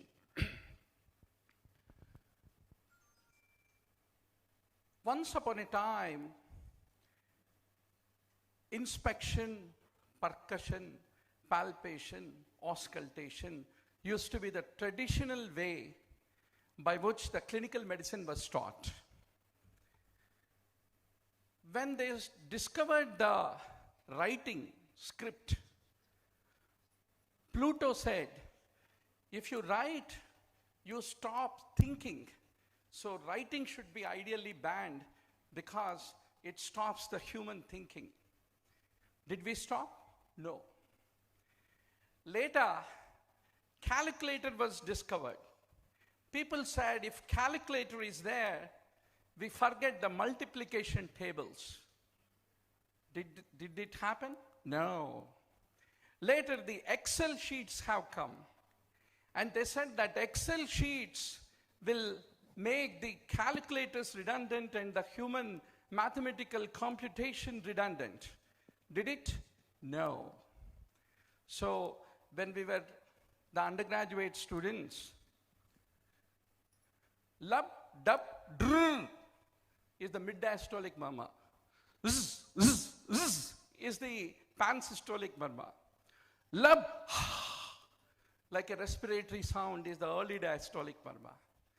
If anything is missed, professor used to say, I don't like your face, get out, and fail us in exam. But the 2D echo today killed the stethoscope. We are wearing stethoscope more like a ornament, right? So there is nothing more constant in the human life than the change. So we are embracing that change today. There are 90,000 medical students who are passing out of the medical schools every year. We are producing like a Chinese factory. The students are in such a state. Is Wolf Parkinsonism and Parkinson are the same park or a different park? That is the kind of confusion they are.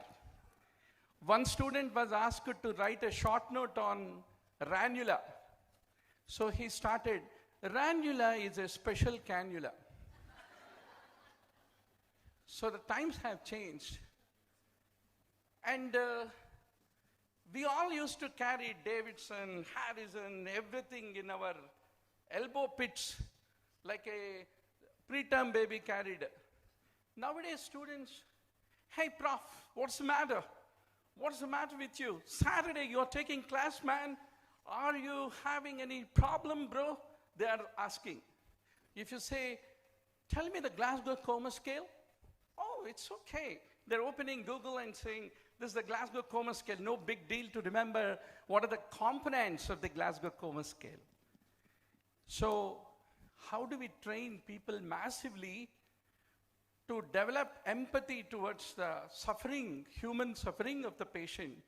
Probably the need of medical college today is not to teach the science, but a kind of empathy towards the patient, to deal him more like a human being rather than anything else, rather than any package, right? So at Idea Clinics, we are very much into that disruption to make use of technology to completely revolutionize the way the home healthcare is delivered by the doctors who are nearby the home of the patients. Unfortunately today, going to police station or receiving a summons from the court of law and attending a trial and coming to the hospital have become synonymous. So no one wants to get admitted, right?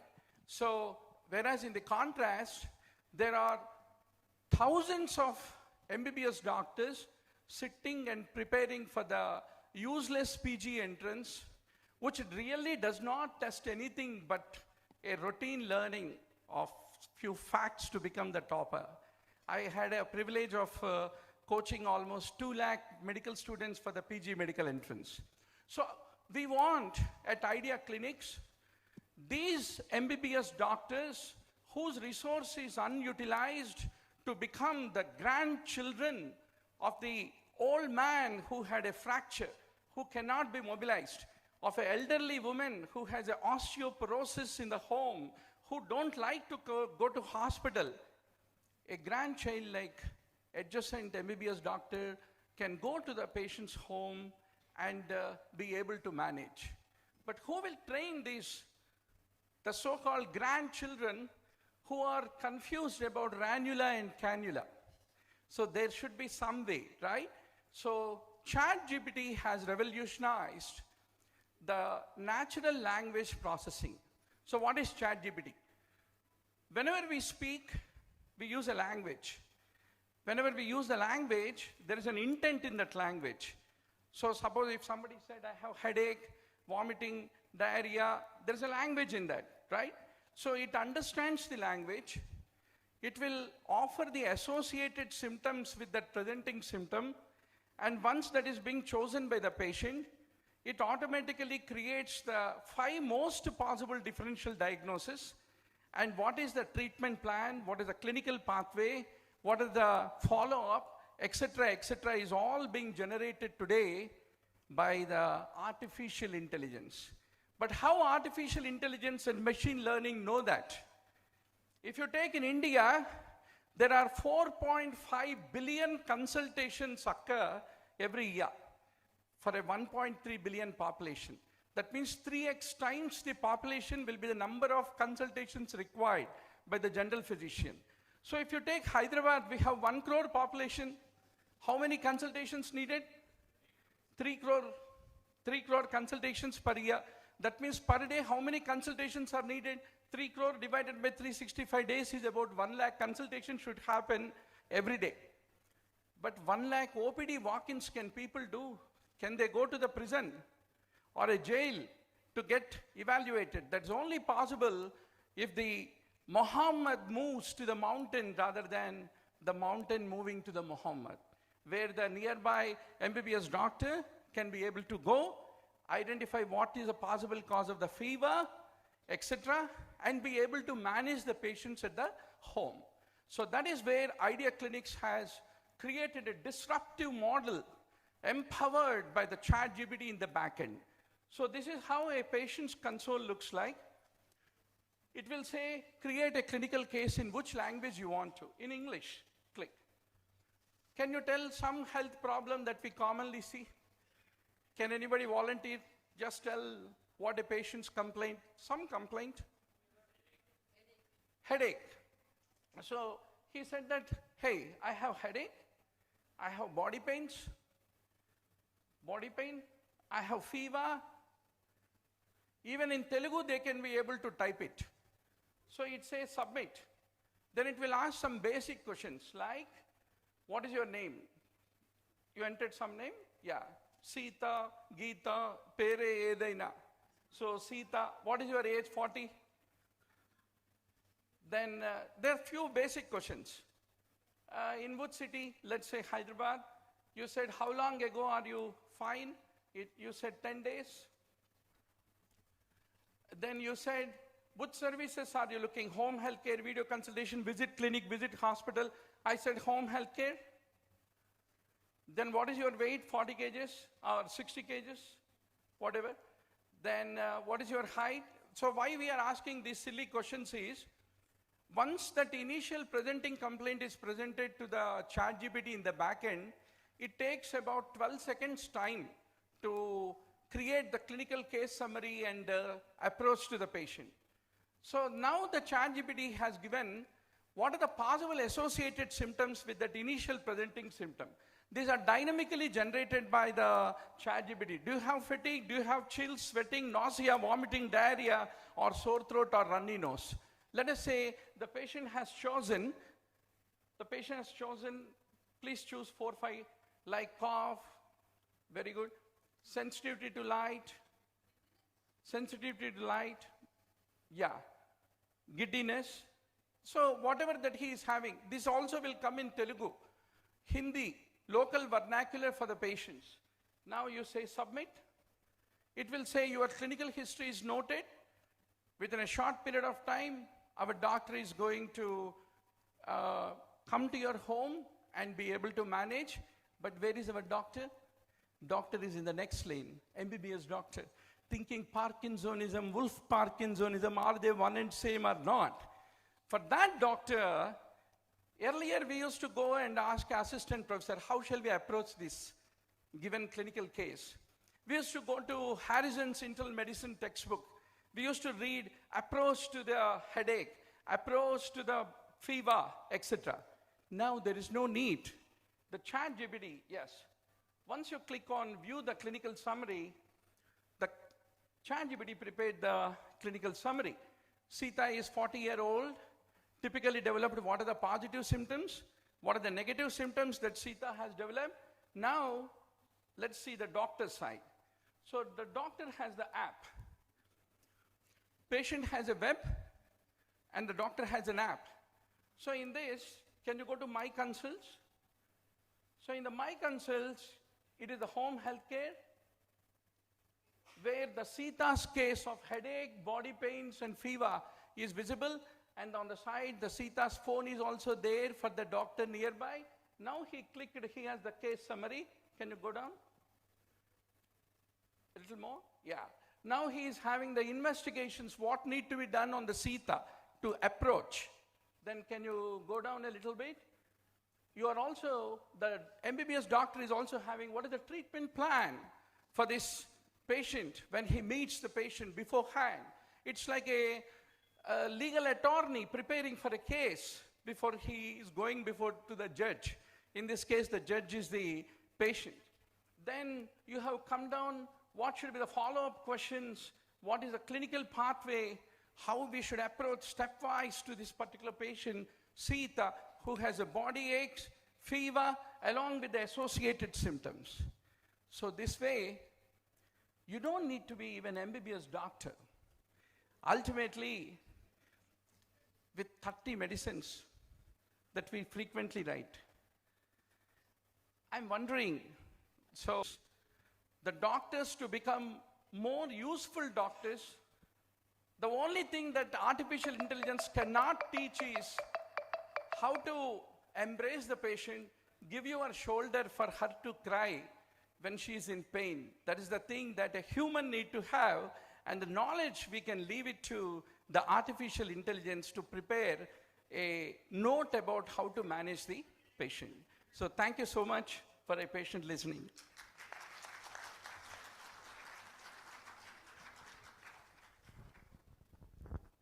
Thank you, Murli. Very entertaining lecture.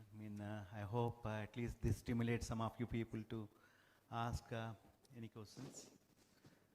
For a change, I'll ask a question.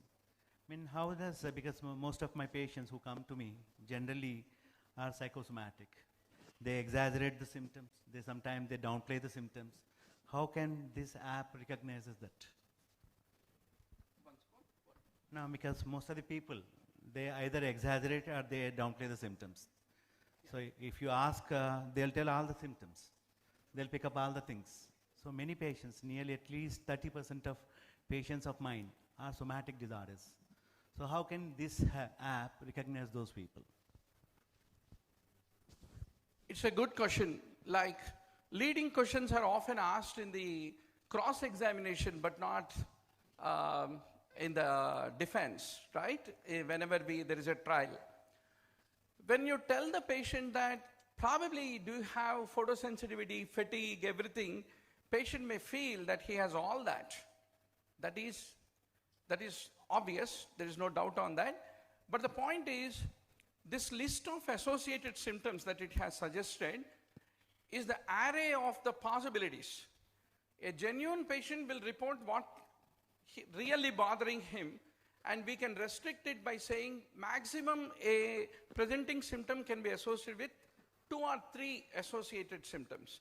So we can restrict them to select 2 or 3 most bothering so that we can decrease the number of leading, and once that is being done, remaining is all taken care by the AI. And of course, above all, the doctor uses his own clinical skill and intuition. We don't say that it replaces, but it is a ready reckoner for a doctor who is confused between Parkinsonism and Wolff Parkinson. If anybody has any more questions? Can that symptom disappear? Yes, we can unselect, select everything before we submit. And the legality, Murli, the legality, legal issues. Suppose you diagnose something on depending upon AI-based thing, what will be the legal implications? What is that? Legal implications. Legal. Yeah. It's a very good question. Pluto was also saying that it is illegal to discover writing, right? It is, see, the point is, all the clinical decision support system is like textbook. It's no wrong in looking into textbook. Ultimately, the doctor is licensed to kill. once he is MBBS, right? So only we are asking, don't kill illogically, but kill logically, because mortality is jatasahi dhruvo mrityuh. Without our contribution, nobody will die, right? So that is the reason, absolutely legal. Legal in the sense that this is like assistant professor, associate professor telling on phone to the resident, hey man, this guy is having a proximal muscle weakness and difficulty while squatting. That's the reason more likely this is myopathy rather than neuropathy. The way we tell to a resident, here there is a virtual teacher who is helping the doctor to get the guidance. And of course, the best clinicians, unfortunately, are outside medical colleges. And there is a very famous dictum: if you know if you can practice, do practice. If you can't, go and teach in the medical college. That has become the unfortunate aphorism in the modern time. So that is the reason we graduated from great teachers like Professor Shantaram sir, who used to hold our hand, make us feel pericardial friction rub, make our ulnar border to feel the S3 and S4. Such kind of things are missing. And it is impossible with about 900 medical colleges left and right coming up in every hamlet. The best teacher today is the patient who tells Buchavva, Sitakka, who tell about their story, about the palpitations they have and atrial fibrillation they have, right? So that's the point. Thank you. Thank you very much. Thank you all the organizers and the Idea Clinic people. Thank you, Shyam, especially mine.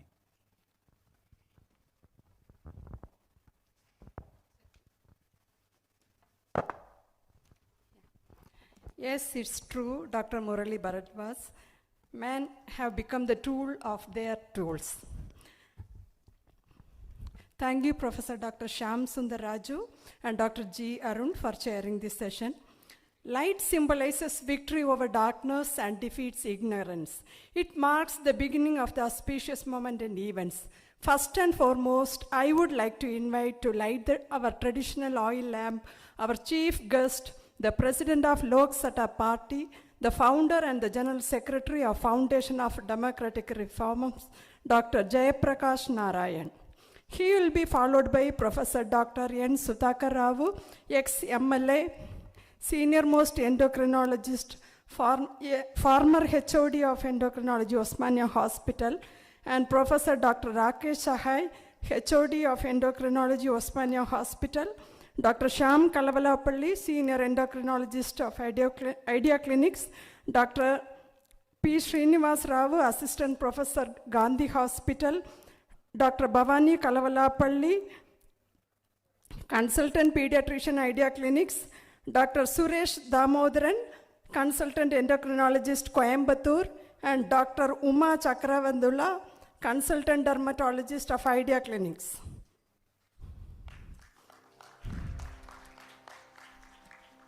दीपज्योतिः परब्रह्म दीपः सर्वतमोपहः दीपेन साध्यते सर्वं सन्ध्यादीपः नमोऽस्तु ते.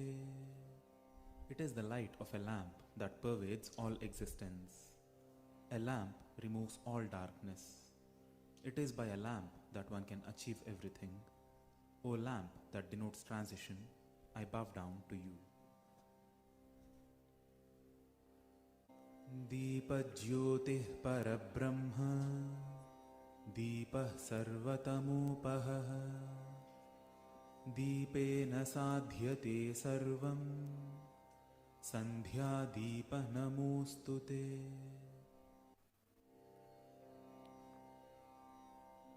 दीपज्योतिः परब्रह्म दीपः सर्वतमोपहः दीपेन साध्यते सर्वं सन्ध्यादीपः नमोऽस्तु ते.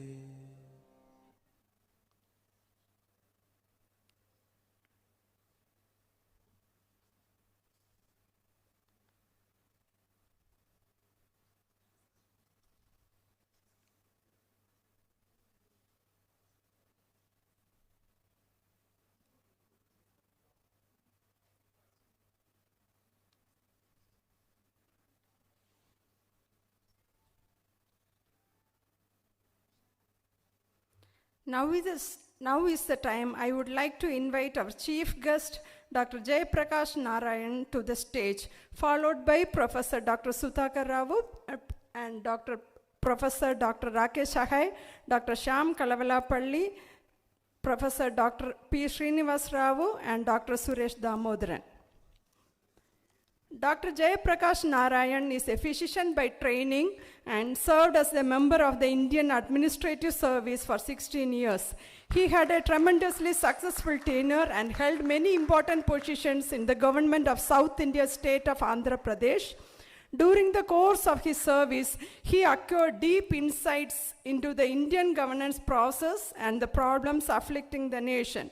Convinced of the need of radical reforms to transform Indian governance process, Dr. Narayan left the civil services in 1996 and with like-minded colleagues founded the Foundation for Democratic Reforms and Lok Sabha, a people's movement for governance and political reforms. Since then, Foundation for Democratic Reforms and Lok Sabha have emerged as the leading civil society advisory council. Sir, we welcome you. Now I welcome Dr. Shyam Kalavalapalli, the senior endocrinologist of Idea Clinics, to address the gathering.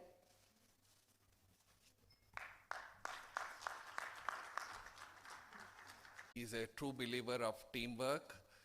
He believed in us. I think his thought was always to help doctor community. I think I'll take 5-10 minutes to briefly talk about what Idea Clinics is all about.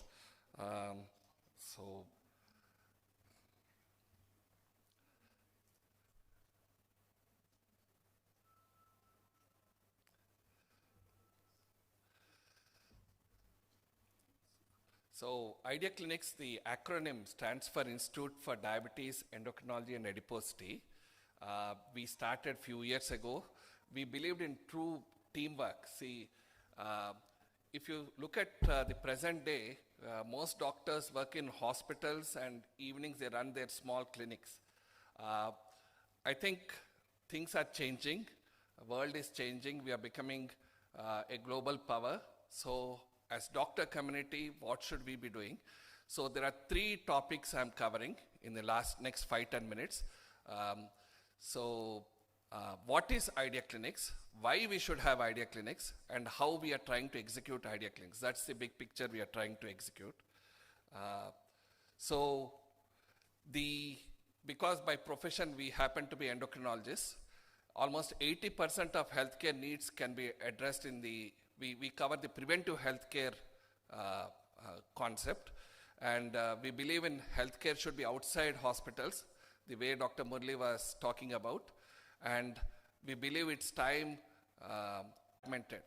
What happens in Chennai, Mumbai doesn't know. What happens in Kolkata, Bangalore, we behave as if we are 10 different countries. Even at individual level, patient has to see umpteen doctors, diagnostic somewhere, pharmacy. There is no integration of health. And finally, India is full of data. Now data is the gold, new gold. So there is no effort at all at doctor community to, pull up data and do India-centric research. Because even today, Americans are telling what breakfast we should have, how many idlis we should consume. That's how unfortunate we have brought ourselves to. They are giving guidelines for us to follow. So in that context, we build this sort of preventive healthcare, healthcare outside hospitals, integrating and sort of the holistic. So healthcare can be compared to an elephant,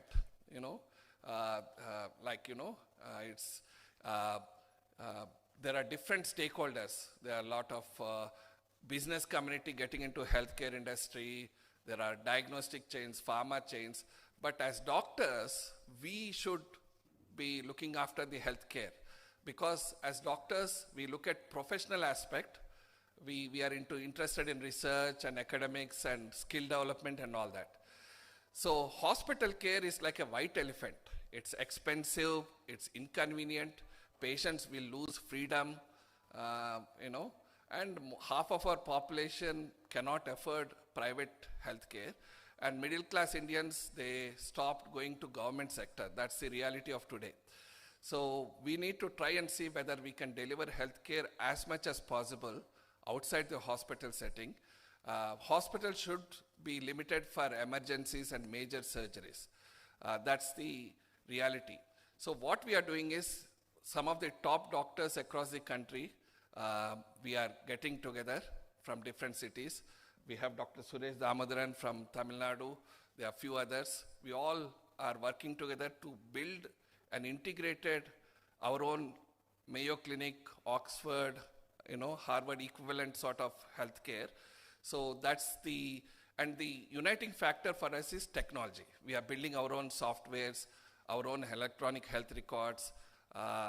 So we built our own integrated technologies. We have more than 1 lakh data now. We are collaborating with ISB, IIT, all that various public organizations. We are doing data analytics. So lot of futuristic preventive. See, not all diabetics will develop complications. We are doing some algorithmic, technology-driven, some sort of tools to pick up. So to pick up, so this is all the research component. So the way we are working towards it is in threefold. We are aligning all the partner doctors from different cities in India, and then we are building the way Murli was talking about. We are getting into the community. The junior doctors will be our foot soldiers to get into people's houses using technology. And the third component is where the future is, remote care. We can penetrate into our villages, towns, by providing health kiosk. That's because most of the super specialists, we don't leave cities for whatever convenience it gives us. So if you look at economics, the green circles are the rich countries. The Americans, by dollarization of the world, they made wealth. Europeans, by colonization, they made wealth. And Middle East, they sell oil. The China cleverly exported their goods, technology, and they became rich. India, we are not good at manufacturing. What we could do is doctors, right now we are serving our own population. If you look at the Western world, the biggest community of doctors in Western world are Indians. Half of UK NHS is looked after by Indian doctors. The richest community in US are Indians. In US are Indian doctors. 1 in 7 patients in US are served by, so the Western world has no choice. Either they have to immigrate all of us to their countries to serve their health care, which is almost collapsing, or outsource to us. The way they are outsourcing the IT industry, pharma, and all that stuff, a day might, because a consultation in the West, if you example, here we charge $10, which is 700 rupees, which is expensive for most of our population. Whereas in US or UK, leave alone the cost, it's $100 to $200 minimum consultation fee, and they have to wait for 100 days to see a specialist doctor. That is the demand-supply problem they have in the West. So the way technology is changing, a day may come when the West has no choice than to outsource their healthcare needs to India. So that's the potential Indian healthcare can take care in providing global health. So I'll stop here. I would request, we are all eagerly waiting for Dr. Jaiprakash sir to give his talk. He is a man visionary. Most middle class Indians, we connect to him. So we would all want to see what he has to offer in terms of being a doctor, what can India has to do in building futuristic healthcare. Thank you.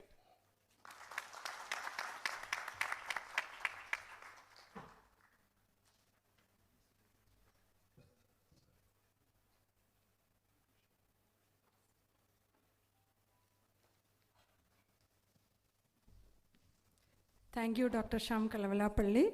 Ladies and gentlemen, let us now invite our chief guest, Dr. Jayaprakash Narayan Garu, to address the gathering.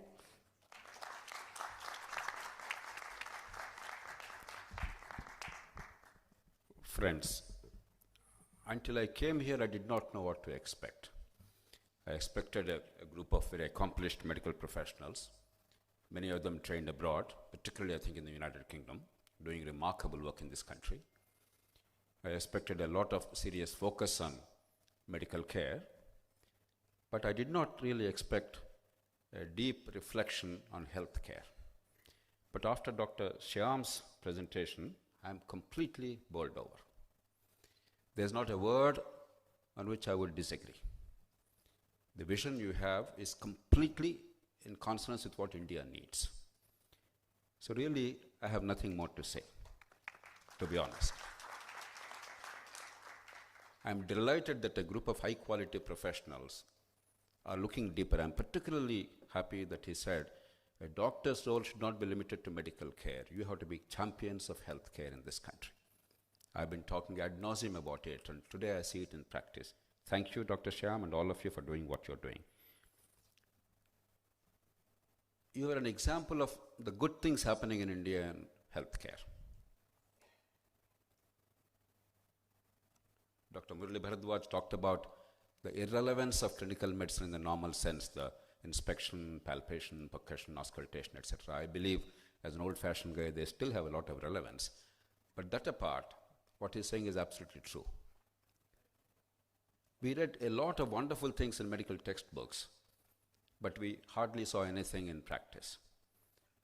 You went abroad with this knowledge, acquired the skills and expertise, and came back to us, and thank God for that, and then institutionalized those practices. And India is now able to provide the lowest cost care, meeting global standards in most of the cutting-edge interventions, thanks to all of you. And I salute you for that wonderful work you have been doing, and I believe that foundation is going to make an enormous difference for the future of healthcare in this country. 2,500 years ago, a disciple of Socrates one day stood up and asked him a question. He said, "Master, for years I've been listening to you and my other colleagues interacting on a variety of subjects, but I never once opened my mouth. Was it right or was it wrong for me to be silent?" he asked. The master that Socrates was, he said, "If you are a wise man, then you are a fool. If you are a fool, then you are a wise man." It will take a little bit of time for us to decipher that. What he meant was, if you are a wise man, if your ideas have some relevance to fellow human beings and their welfare, then you are a fool in having concealed your wisdom. But if you are a fool anyway, and you have nothing to say of any consequence to fellow human beings, you are a wise man in having concealed your ignorance. Now, after hearing or listening to all of you in the last half an hour, 45 minutes, I'd be very unwise to speak too much. So let me limit to a few ideas related to healthcare in continuation of what Dr. Shyam talked about. There's a journal called Daedalus. It's the Journal of American Academy of Arts and Science. Some 45 years ago, Daedalus wrote a piece about American medical care. He said, "Doing better, but feeling worse. That is American medicine." And that continues to be the case even today. Even today, about 33% of the patients postpone medical care or any kind of attention to medical care for want of money. Even in case of serious, potentially dangerous morbidities, 25% of the patients postpone going to a doctor. Despite being the richest country on earth, despite spending 18 to 19% of GDP on health care, about half of it by the government, half of it through insurance in the private sector, America has remarkably poor outcomes. We all know the technology, the protocols, the standards are outstanding, but that doesn't matter if healthcare is not accessible and affordable to the bulk of the people. India certainly qualifies for this. Doing better, but feeling worse. And I believe we can do a lot at a very low cost. And that's the point that you're making. And I'm delighted when you talked about de-emphasizing hospitalization and focusing on primary care and outpatient care, and taking advantage of the modern technologies. 60 million people, roughly the population of Britain, 60 million people are descending into poverty in this country every year on account of healthcare costs or lost income because of a disease unaddressed. 60 million people. Population equal to Britain is becoming poor every year, descending into poverty. You know, when we look at poverty line, we think it's a stable line and continuously people are coming out of poverty. It's not true. It's a dynamic line. In the margins of survival, people descend into poverty and come out of poverty with even a few thousand rupees of difference in terms of income. 6 crore people. That means if you improve health care, ensure access to the bulk of the people in this country without out-of-pocket expenditure, then there is no need to do anything else to end poverty. That alone will end poverty in a few years' time. If you take the out-of-pocket expenditure, we have the highest OOP in the world. Indians spend about 58 to 60% of the total healthcare expenditure out of pocket. The government spends only about 25 to 30%. They claim to be spending 33% because nobody knows the total health expenditure in India. Every year they keep changing the number. Government expenditure, we have some idea. But the total expenditure incurred by all of us together, we have no idea really. I mean, years ago we used to talk about 4.2, 4.3%. Now we're talking about 3%. I don't know how it came down suddenly. Common sense tells us the expenditure is growing, not coming down. But it's not more than 30%, probably as low as 25% or lower, the government health expenditure. Again, one of the lowest in the world. You take, I'm not talking of the rich countries, take the comparable countries, China, Peru, Thailand, other countries. All of them are at the range of 3.5% of the GDP spent by the government. India spends around 1%, 1.1, minor variations here and there. 2/3 of it spent, or 70% spent by the states, about 30% spent by the union. Dr. Anil, who escorted me to this place, and I were discussing briefly in the car, we don't need to spend 9 to 10% GDP to improve healthcare in India. That's unaffordable. Even if we want it, even if we wish it, it will not happen. The good news is if we spend just about 0.5 to 1% GDP additionally, we are spending 1.1, 1.2%, just 0.5 to 1%, start off with maybe 0.2, 0.3% incremental increase every year, and reach 0.5 to 1% extra, that means up to 2% you go over a period of time. If that is done judiciously, there will be a remarkable improvement in the healthcare outcomes in the country. There will be no descent into poverty. There will be access to practically every single person in this country to reasonable quality healthcare. We will not meet American or British standards overnight. That's absurd. But we will certainly create conditions where a lot of unnecessary morbidity and mortality will dramatically decline and disappear. How? Already you are showing the way. I am only preaching to the converted. What you are attempting, what you are thinking, your mission, your vision, your action are exactly in line with that. Murali talked about 3 or 4 outpatient visits in the country. Actually, the government institutions in India on an average have 0.5 outpatient visits per annum per person. The private sector has another 1.5 to 2, but most of it in the private sector is with the unqualified, untrained, informal, rural healthcare providers. About 70% of the first point of contact in private sector is this unqualified, rural, informal medical care provider. I would not call them practitioners. Now, some of them may be reasonably good, and with ChatGPT, etc., as Murali is talking about, maybe if they are smart enough, if they care enough, they may pick up.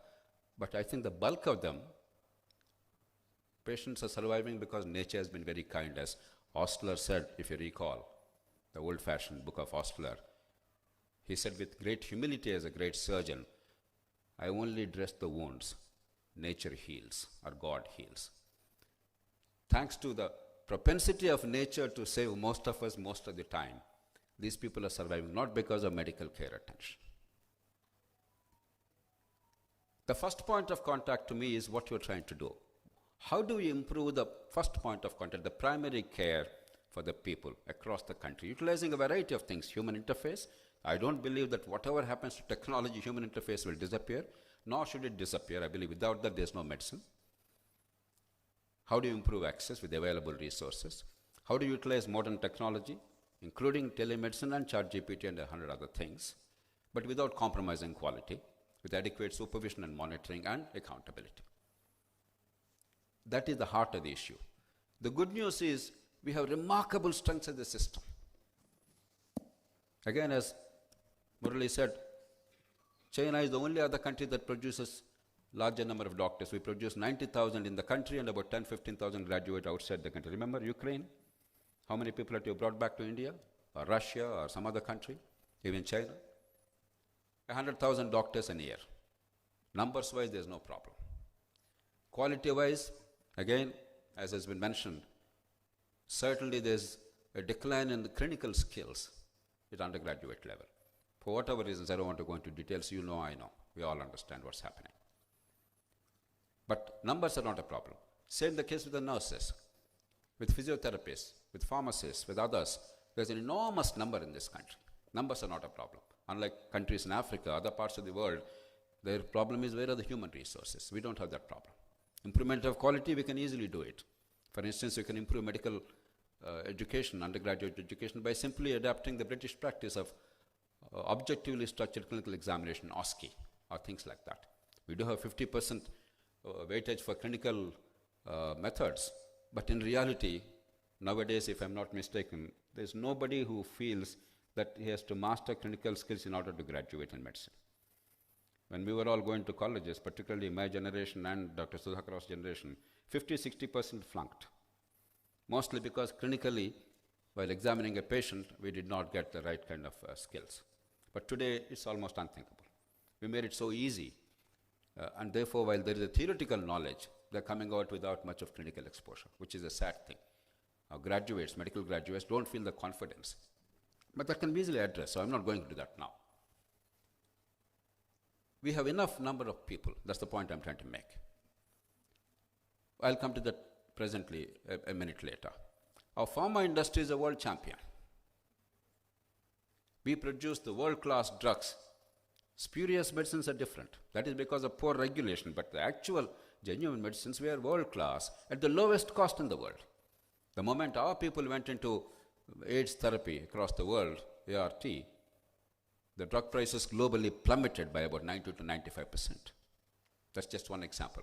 Our vaccine industry is a world champion. We produce the best quality vaccines at the lowest possible cost in the world. And humongous, about 50-60% of the world's total vaccination production is in India. And all of you acquired skills, and you're now doing things which are unimaginable at the lowest cost possible in the world. When Vajpayee ji, as Prime Minister, got his knee replacement in Mumbai, we all thought, my God, it was wonderful. And I remember when, as a medical student, many of you must have heard, not the younger generation, but our generation, we remember when Akhilan Nageshwar Rao, the late thespian, when he went abroad and got the coronary bypass done, he used to tell us stories, and we used to wonder, no. And now I think in Hyderabad city, you do about 200 bypasses a day, about 200 or 300 knee replacements a day, in just one city. So remarkable things have happened at the lowest possible cost. You all mastered that ability, not only to transfer the technology, but do it in an indigenous manner so that the costs are brought down without compromising quality. So we have phenomenal strengths. How do we leverage them to improve the quality of care without having to spend the kind of money that the West spends? Because we don't have that kind of money. And for those who have some genuine belief that insurance will be the answer, no, it will not be the answer. I am for insurance. All of us probably have insurance. My family has insurance. But it will never be the answer to address the healthcare needs of India for the next 25 to 30 years. 90% of Indian people are in the unorganized sector, without a monthly regular wage. We have the highest unorganized sector in the world. Insurance by definition requires a secure income and a secure employment. Almost always you deduct the deductibles at the source employment. You take Medicare, you take Medicaid, you take other things. It will not work without that. In all of India today, with all the talk of insurance, out of the 4% or so GDP that is spent on healthcare in the country annually, that probably comes to roughly about 11 lakh crores, give or take $1 trillion in the country. You know what is the share of insurance? 28,000 crores. The total premiums. You know what is the percentage that claims on that? Just about under 60%. Even the 28,000 crores, the claims are only under 60%. 11 lakh crores. You are touching 1 to 2%. So insurance, while it should be encouraged, I have no quarrel with that, but the pretense that insurance is going to be the salvation to India's healthcare challenges is absolutely not borne by the facts or logic. It has to be by a judicious combination of public sector and private sector, public-private partnership. Now, let's come to primary health care. To start with, if we simply have a pool of physicians available, because we have to bring in competition and choice, even if the government funds it. If it's merely PhD doctor, more doctors deployed, salaries paid, and we ask them to take care, why did it not happen so far? Those days are gone. To expect things to happen routinely because you employed somebody is no longer a realistic option. Of course, there are still outstanding doctors in the public sector who are doing remarkable work, but that's an exception, not the norm. I've seen in a place called Parvatipuram in Andhra Pradesh, years ago when I was doing an intensive study of what's happening in government healthcare institutions. A doctor couple, they work with such dedication that for 1 rupee spent in that hospital, area hospital, the people are getting a benefit of 10 rupees. But to expect that everywhere doctors will act with such integrity and commitment, it's a bit unrealistic. So we have to bring in competition and choice. Even with public sector provisioning, the actual provider of the service need not be a public sector person. There has to be competition. Therefore, if you have a pool of physicians in a small town, with a catchment area of, let's say, 100,000 or so, let's say 10, 15 physicians are available, a catchment area of about 100,000 or so population. Then you have competition, you have choice, you have economies of scale. You cannot have diagnostics or pharmacy with a small number of outpatients a day. Without bothering you with the detail of the calculation, I can assure you, all we require would be about 100 to 150,000 physicians, and we are producing 90 to 100,000 in a year. If you just orient them a little bit to family medicine for a month or so, because they're already graduates in medical sciences, we can assure them a net income in the initial phase of their professional lives after undergraduation, about ₹1 lakh to ₹1.5 lakh per month. It doesn't cost much for the country, provided we utilize them very smartly, provided we have economies of scale. Secondary care, and the other benefit of that is referral will be the mainstay for hospital care. Again, Dr. Anil was telling me that the AMS in Mangalagiri used to have 250 outpatients. Initially, now there are 4,000 outpatients. It is a sign of our failure, not success. AMS New Delhi has about 12,000 outpatients a day, world's largest number. The nation's premier medical care institution attracts 12,000 outpatients a day. It's an insult. All the Mayo clinics put together, they get about 700 to 800 patients a day, outpatients. An apex tertiary care institution getting tens of thousands of outpatients a day is a sign of failure of primary care. Patients that need not have to go there are forced to go there. So unless you have primary care which takes care of the bulk of the things, particularly in your own specialty, diabetes and endocrinology.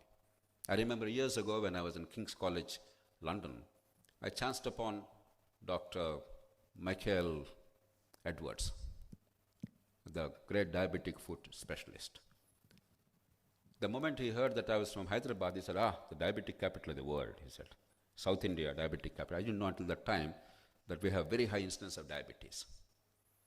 Take your specialty, for instance. We all know there's almost no significant non-communicable morbidity which is not linked to diabetes. Almost all morbidities. including even cancers. I was surprised. Actually, I didn't know much about that. When I was referring the other day, I discovered that even for certain cancers, diabetes is a risk factor. Now, diabetes is not something you require a big hospital treatment, as Dr. Sham was mentioning. We all know that. That's the reason why you started this idea clinics and this whole mission you started. If you don't detect early, if the lifestyle is not changed, if there's no regular proper management from the beginning, you cannot improve the quality of life, you cannot reduce morbidity or mortality. You have acute kidney failure or chronic kidney failure, all kinds of Kimmel-Steele-Wilson disease, if I recall. Is it that? What is the syndrome? You have diabetic nephropathy? Kimmel-Steele-Wilson? Yeah. I'm trying to recall 45 years ago thing. So if you wait until that time, you already lost the game. It is the primary and family care that's going to address the needs of diabetic patients in 99% cases. Just to give an example. Almost everything. Only 28% of the mortality in India is because of infectious diseases or communicable diseases. I mean, that is declining or should decline, should become near zero.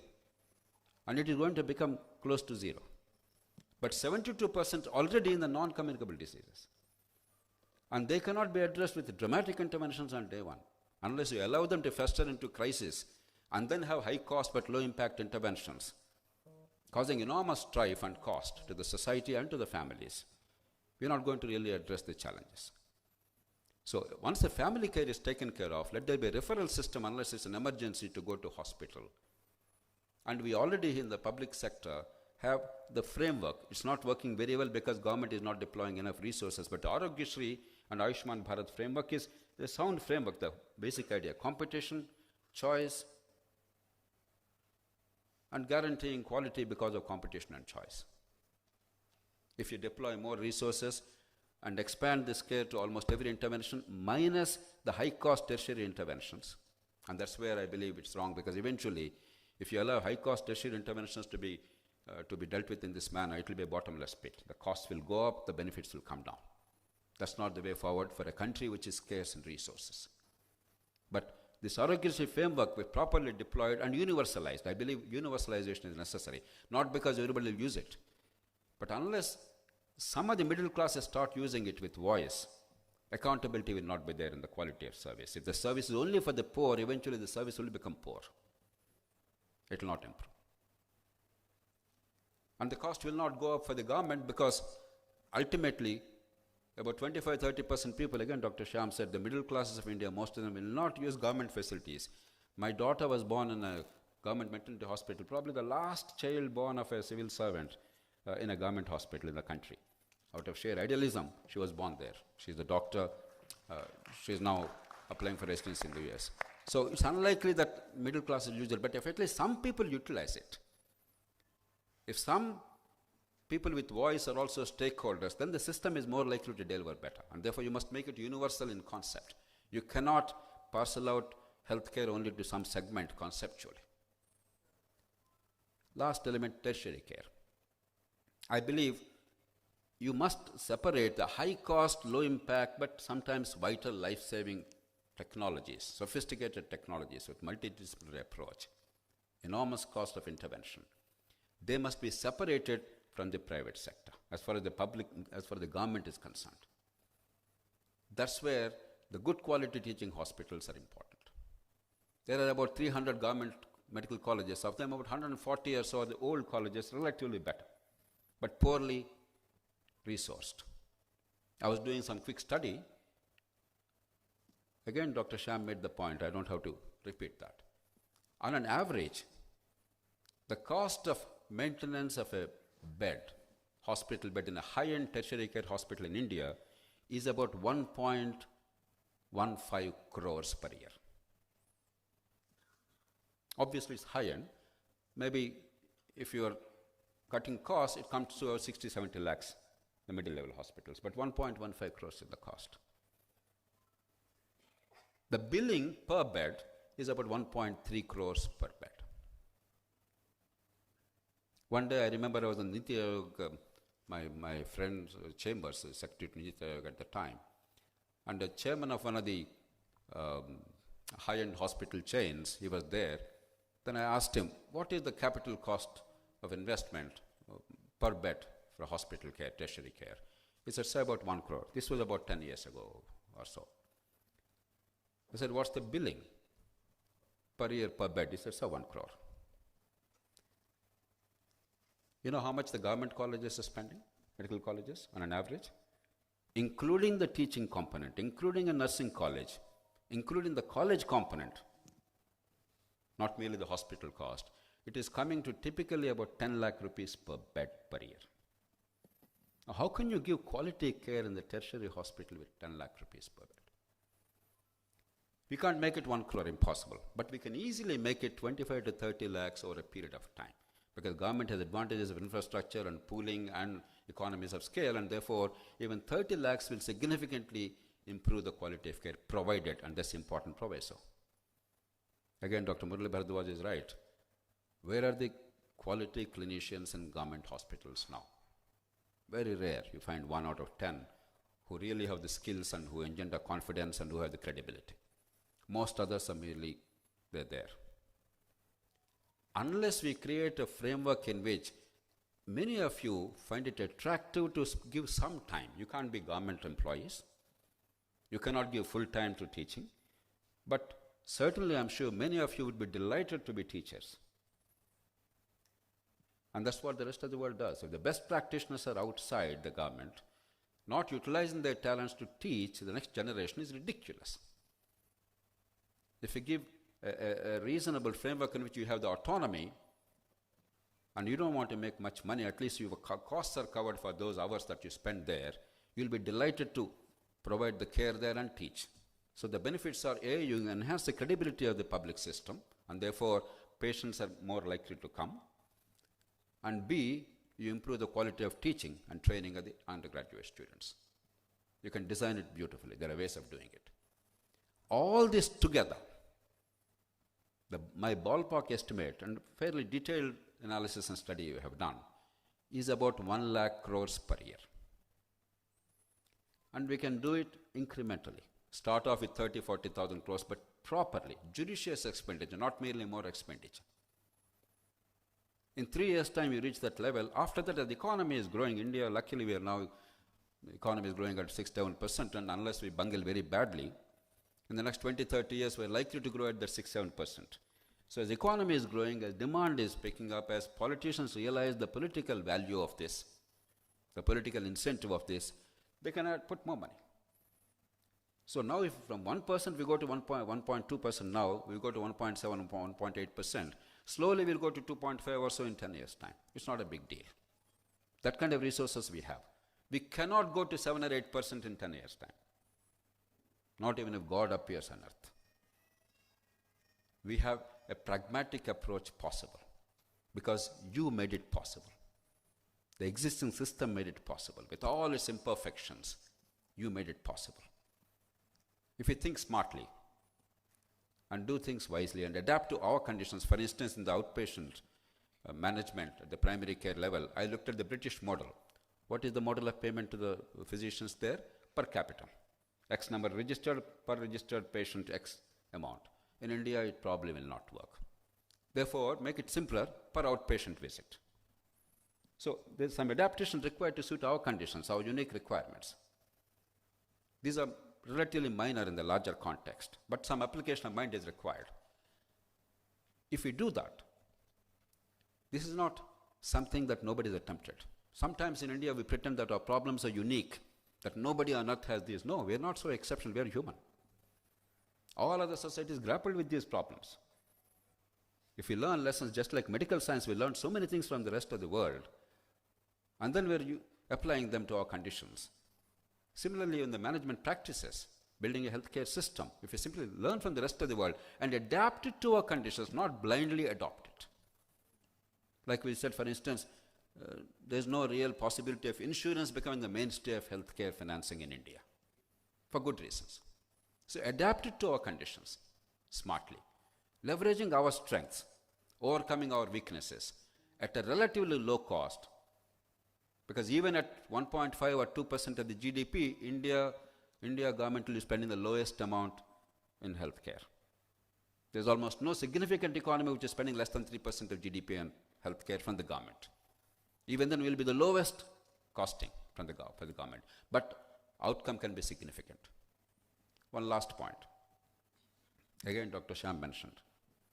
This year, about 1 million patients from abroad, from the rest of the world, got health care in India and spending $13.8 billion estimated in 12 months' time. If we do a few smart things, already India is the largest destination of investment in healthcare in private sector, the world's largest destination. It's also the largest destination of investment in education in private sector. It speaks both of our strengths and our weakness.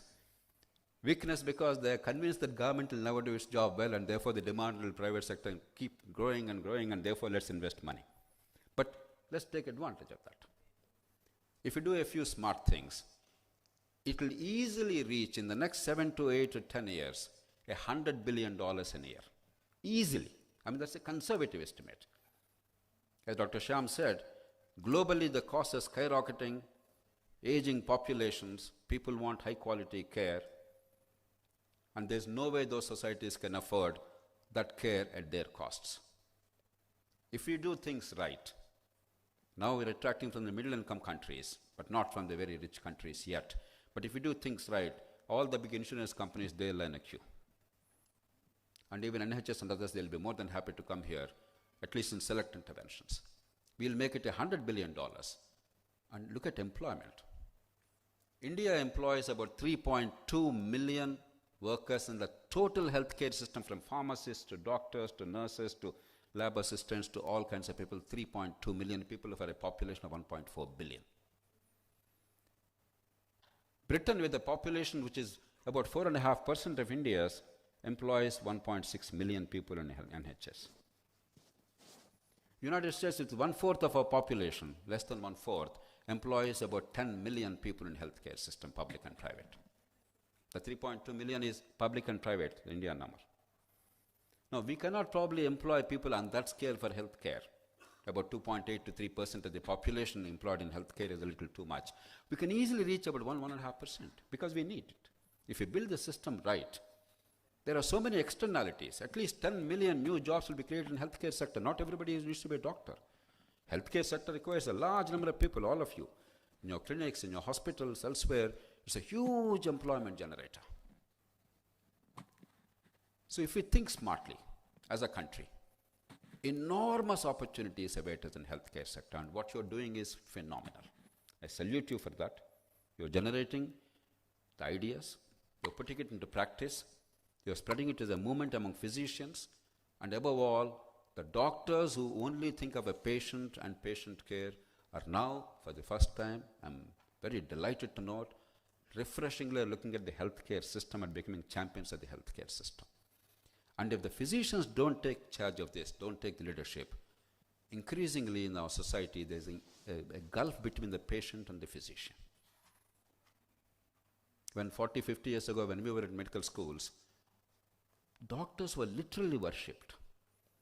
The amount of veneration of doctors was unthinkable. Today, increasingly, there is a suspicion, there is mistrust, there's a belief that the doctor is the enemy, which is dangerous both for the profession and for the patient. We understand that. That's just a terrible thing, particularly in a field where, again, as Dr. Shyam said, the per capita average span of life has increased from about 30, 32 years to about 72 years. We have a long way to go still, but we have done quite a bit. Despite all the deficiencies, despite the government's failure, the medical profession has done a remarkable job in this country. If there's one area which is significantly successful relative to the resources deployed, it is healthcare in India. Look at education. It is rotten in this country. We are at the rank bottom of the world. We have everybody going to schools and colleges but getting almost no knowledge at all worthwhile. I don't want to go into details. I never speak a word without evidence and logic. So we've done very well, and yet there's mistrust because the doctors are not seen as the champions of healthcare. Doctors have confined themselves to the cocoon of the hospital or the clinic and only looking at the patient with a microscopic view. We require a holistic view, and that's what you're bringing. I salute you, the Idea Clinics, and all of you for doing a remarkable job. I'm a great optimist. I believe this country can make much better life for people. Our healthcare can be significantly better at a very low cost because we already have certain strengths. But we have to learn to think afresh, honestly, intelligently, and apply the knowledge and adapt the practices elsewhere to suit our conditions. And with your leadership and with the continued involvement of people like you, I'm sure it will happen faster and better. I wish you all the very best. Thank you very much.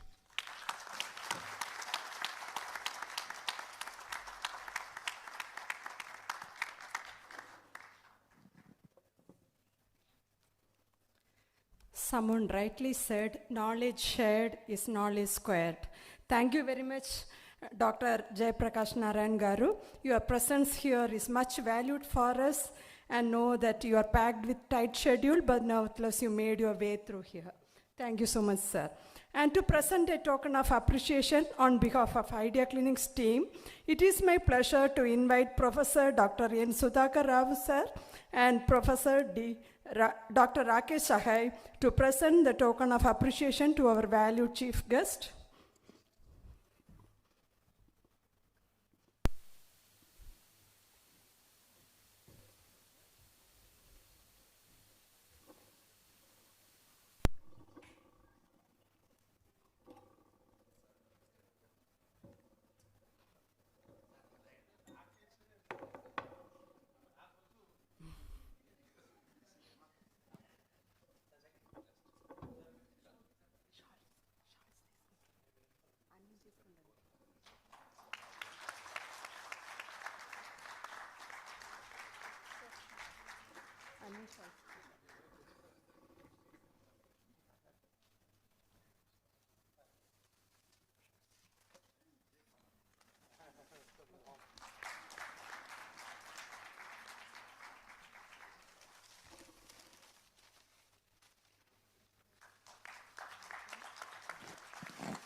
Thank you very much.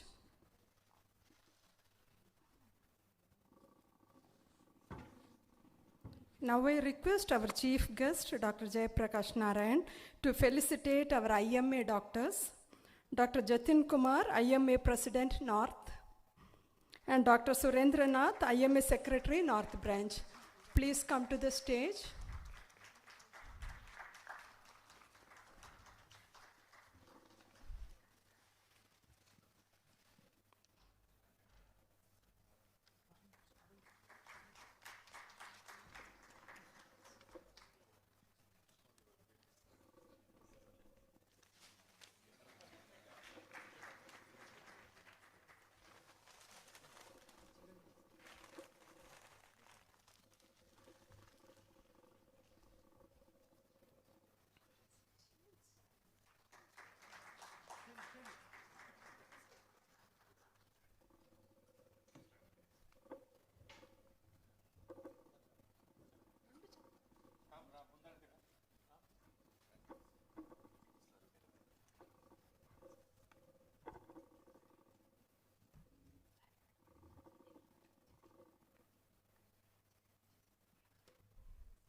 Now I request Dr. Suresh Damodaran to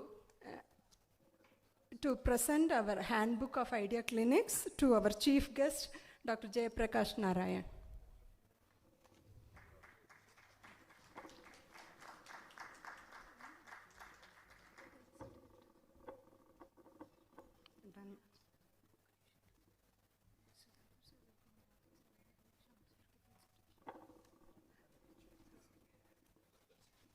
Okay. I also request Dr. our chief guest, Dr. Jayaprakash Narayan, to felicitate Professor Dr. Rakesh Sahay.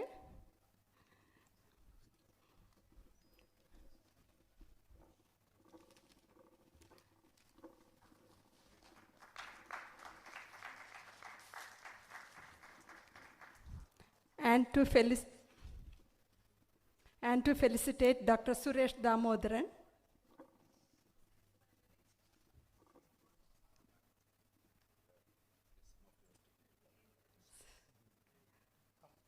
And also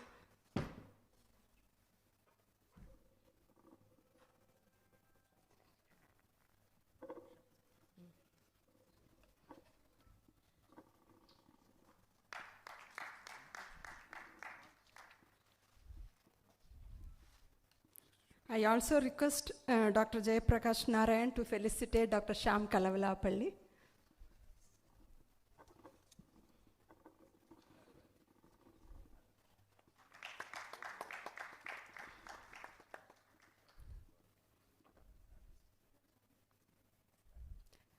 Thank you very much, Dr. Jayaprakash Narayan, Professor Dr. N. Sudhakar Rao, Professor Dr. Rakesh Sahay, Dr. Shyam Kalavalapalli, and Dr. Suresh Damodaran. Moving on to the next session, let me introduce the chairpersons.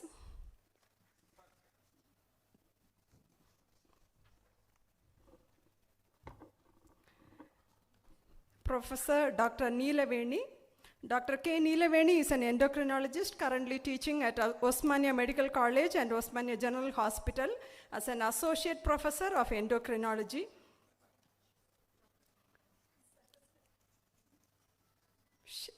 She pursued her MBBS and MD at Gandhi Medical College, Secunderabad in 1994 and 2000. She then completed DM Endocrinology from Osmania Medical College and Osmania General Hospital.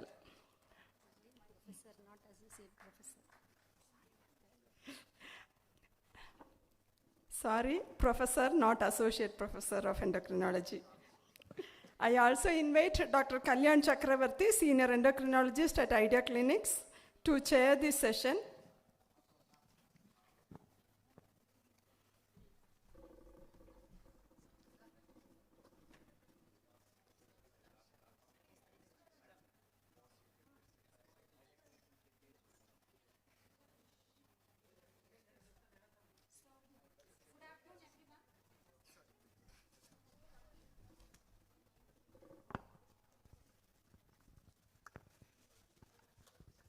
Hello.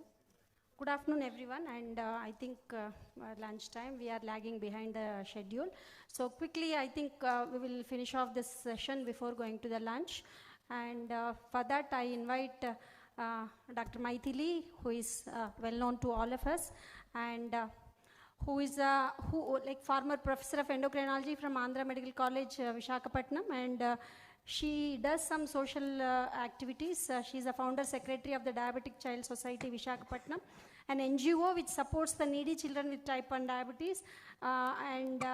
She is currently the chairman of APRSSDI 2023. She delivered Professor Sam G.P. Moses oration at RSSDI 2022. And she is a national faculty in endocrine and diabetes conferences of India. And she has many publications to her credit. And she is a consultant endocrinologist at Visakhapatnam. Over to you, madam, and to speak on evidence to practice clinical perspective of diabetes management with new generation insulins. Thank you, Dr. Neelaveni, for the kind introduction. Good afternoon, everyone. My talk is going to be very simple, a familiar topic to all of us, and I'm sure you will make it as short as possible. So the talk is on Degludec, an ultra-long-acting insulin, and its co-formulation. Now the first question is, do we need an ultra-long-acting insulin? The answer is definitely yes. The reason is we need an ideal basal insulin. What is an ideal basal insulin? It is one which should have a 24-hour coverage of, it should mimic the physiological basal insulin secretion. It should have a 24-hour coverage. It should not have any peaks and troughs, like the physiological basal insulin secretion, it should have a flat, smooth profile. So that is, we need an ideal basal insulin. So today what I'll be discussing is the evidence about degludec as an ideal basal insulin and its co-formulation in the next 15 minutes. So to start with, this is degludec. The structure is of a human insulin showing the A chain and the B chain, 21 amino acids at the A chain, then 30 amino acids at the B chain. And if you can see, the 30th amino acid is removed, and at the place 29, a glutamyl link is attached to the lysine B29, and that is linked to a hexadecanoic fatty acid. So this particular formulation made its action prolonged. So attachment to the fatty acid prolonged the action of this insulin. Now if you look at the three-dimensional structure of degludec, now it is the ultra long acting is because of this particular three-dimensional structure. When injected, it is a dihexamer. So that is, you have two dihexamers together, and there are two important components in this. One is the phenol and the second is the zinc. So when phenol is depleted after injection, this becomes multi-hexamer chain formation, and then once zinc is also depleted, it becomes dimers, and then it becomes monomers. So this is how, you know, the action is so protracted. That is because of this slow dissociation of the molecule. So the first message is the unique structure of degludec made it close to an ideal insulin, giving a 24-hour coverage. The half-life is 25 hours. The duration of action is 42 hours. And there is absolutely it has a smooth profile. Now the second message is regarding hypoglycemia with degludec. Now these are all the different studies that have been shown in this slide. The BEGIN study is in type 1 diabetes, where degludec is used as a basal bolus regimen, as a basal insulin. Then the switch 2 is in type 2 diabetes, where it has been used in both naive and experienced type insulin users. And then there is a cardiovascular outcome trial, the DEVOTE, and then the real world experience. So all the trials covering more than 16,000 patients showed there is a reduction in overall hypoglycemia, nocturnal hypoglycemia, and severe hypoglycemia. Now the same has been confirmed in another very large retrospective analysis in the real world series, showing that there is definitely a significant change in the rate of hypoglycemia with degludec, and also in the number of people, proportion of people having hypoglycemia is also significantly low. So the second message is that degludec has been proved in real world as well as in clinical trials to have a very consistent, a significantly consistent low hypoglycemia when compared to the other basal insulins. Well, the third aspect is about the variability. Now, the pharmacodynamic and pharmacokinetic studies of these molecules were studied using the euglycemic clamp techniques. And if you see here, you can see the blue is degludec, that is the x-axis is the time interval, and the y-axis is the proportion of area under curve of the glucose infusion rate.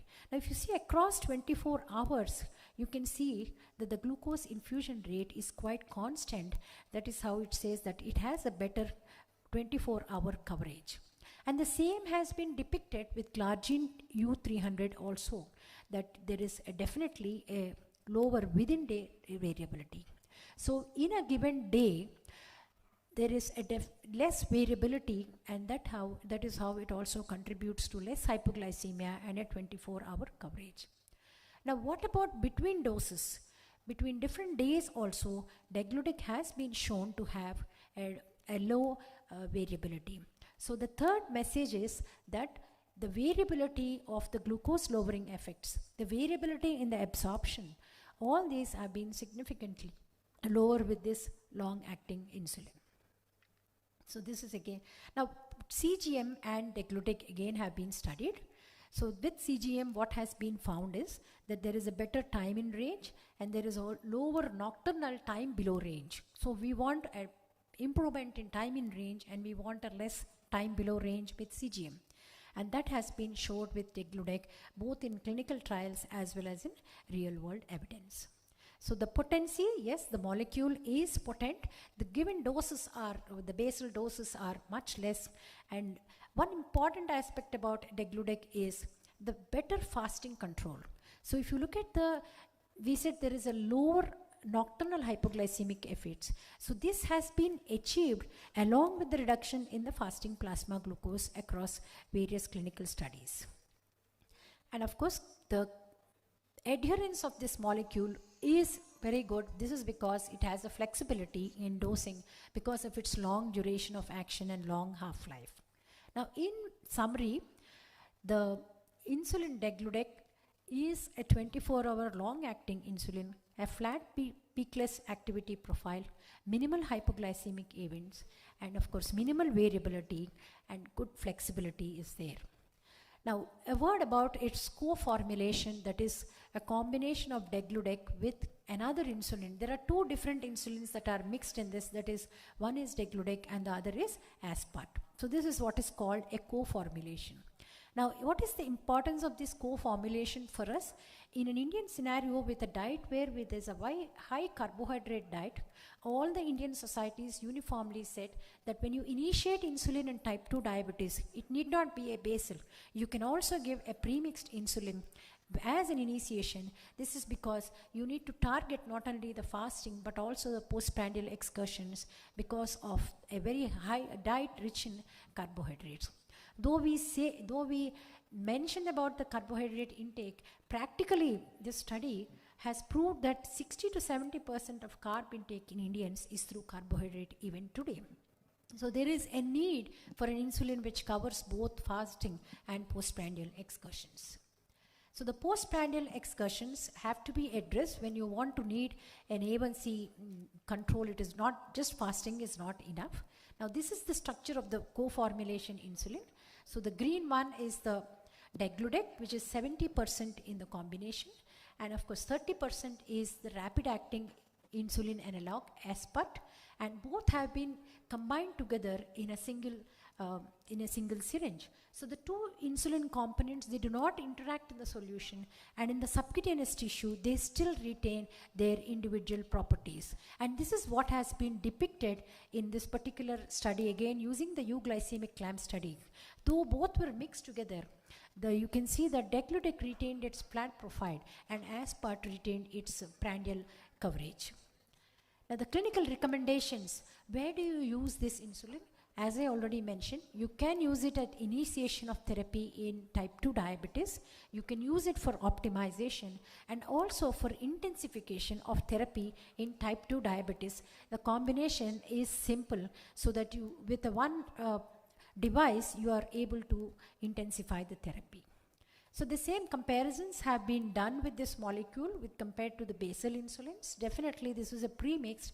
We expect a better coverage when compared to a basal insulin alone. Now the quality of life and treatment adherence of this particular combination again has been studied, and it has been shown that there is definitely a better improvement in quality of life and treatment preference. Once you reduce the device to 1, the patient's confusion is less, and it is again a simplified regimen. Reduction in pill burden in type 2 diabetes, somebody using 3 oral anti-diabetic drugs not achieving glycemic control. This is a situation where you need to add a basal or a premixed insulin. So the pill burden will definitely come down once you add insulin at this point. So can we use it as a replacement for basal bolus therapy? Yes, definitely. Now in type 2 diabetes, where previously we were using 3 bolus and 1 basal insulins, we do have a number of non-insulin therapies add on to this. So we can use IDEC-ASP given twice daily for intensification of therapy in type 2 diabetes. Again, these are all the recommendations showing that insulin intensification with IDEC-ASP versus basal plus and a basal bolus regimen has been found to be non-inferior and can be recommended for intensification. Now the cost effectiveness, the cost of degludec really pinches all of us, and in people who have inadequate glycemic control, in people who have hypoglycemic events, the cost effectiveness of IDEC-ASP definitely is useful, and this has been studied by the Indian experts, and they have shown that it is not only the cost of medication but the number of hypoglycemic events reduction, and then of course the A1C control, reducing hospitalization. All this have been proved that it is cost effective molecule in people who have inadequate glycemic control and hypoglycemic events. Well, this is my last slide. So the combination, the co-formulation is a prudent choice in an Indian scenario to cover fasting, postprandial, A1C with lower hypoglycemic events, flexibility in administration, a simple regimen using a single device, convenience, cost, and a better quality of life. I thank you all for a patient hearing. Thank you, madam. Thank you, madam, for the wonderful presentation, and it's like the message is very clear from the presentations. The true basal insulin, the degludec, which is 24-hour coverage, peakless, and low risk of hypoglycemia, and it can be used in the co-formulation is there, IDEC-ASP, which can be used as an initiation, and which can be taken twice a day also wherever basal bolus in type 2 diabetes patients. So thank you very much for the presentation, madam. So we will move on to the next session.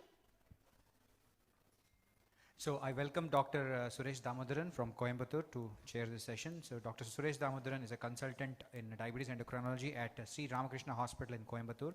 He's an honorary consultant in Derriford Hospital. He's an honorary consultant in Derriford Hospital in Plymouth, and he's the immediate past vice president of the Endocrine Society of India. He's currently appointed as a member of editorial board for the British Journal of Diabetes. Welcome, Dr. Suresh Damodaran, and he'll be speaking on treat early to treat better, an upstream approach with oral semaglutide. Thank you, sir. Good afternoon, everyone. In view of time, and I'm standing between you and lunch, and I'm like a semaglutide in front of you. Semaglutide is a drug which is a GLP-1, and it acts in the satiety center in the brain to control yourself. I would request you to control next 10 minutes or so to know about this fascinating molecule, and being a GLP-1 and an innovative molecule in terms of the oral tablets, it made leaps and bounds in terms of clinical data, and also the clinical experience what we've been using in 1 or 2 years is just amazing. So this is a corporate talk, as you can see,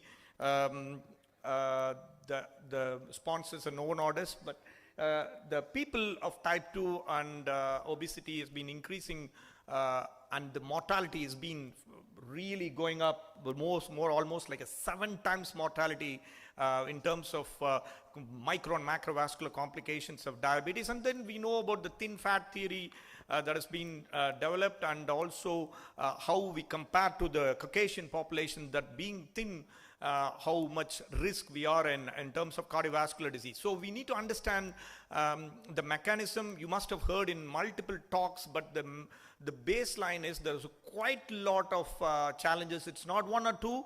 So even if you go for the violence or income inequality, sleep disorders, all will contribute one way or other. And if you look at the medication-induced weight gain, in terms of the neuropathy as well, so it debilitates people, and then people make not to walk, and small things like that will contribute to major things in terms of micro and macrovascular complications. So when you lose weight, the diabetes improves. That is no brainer, but we need evidence for everything, and there is evidence, and I think it is just clearly shows that the weight loss is helpful. And weight loss, how does it help? As I mentioned, the satiety center works, and then there is a balance between the calorie loss and calorie intake. So the satiety hormones play, and in the endocrine world, leptin and ghrelin and all the gut hormones or the main talk of this thing. And then you're going to see next 4 or 5 years or down the line, all the molecules are all gut hormone based. So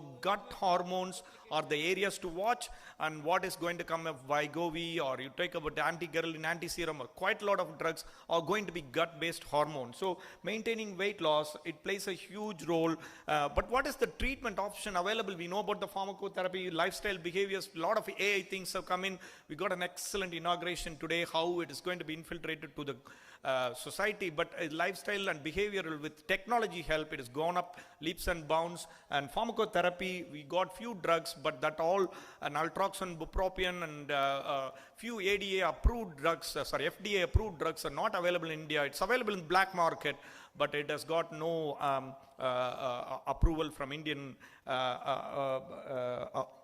DCGI.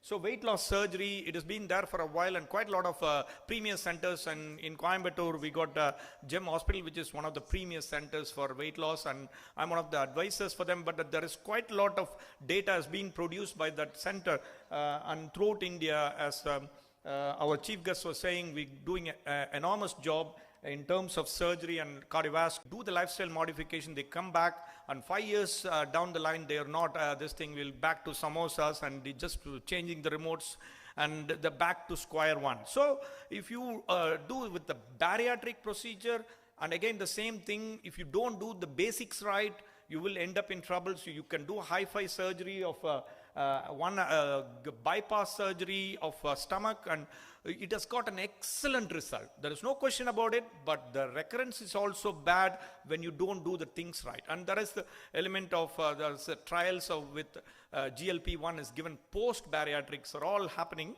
but still there are a lot of challenges with surgery as well. And of course the complications of surgery and the challenges of surgery intra-op and post-op. So pharmacotherapy wise, it's when compared to the control, it has got an excellent result. So the effect of the diabetic drugs available, the GLP-1s, as I said, and the SGLT2, you might have heard SGLT2 being talked in almost all the conferences for cardiac, nephrology, cardiac failure, weight loss, diabetes control, everything is one drug of SGLT2. So, but it has got its own challenges. I'll come back to that very quickly. So insulin and other drugs have got weight gain potential. TZDs are very, very good drugs, but it's got a weight gain potential. Central action of the GLP-1, as I mentioned, there's two things, POMC and CART1 with the GLP-1, and also the inhibition with the neuropeptide Y and AGRP. So it all works in the satiety center in the hypothalamus, and then the food is controlled,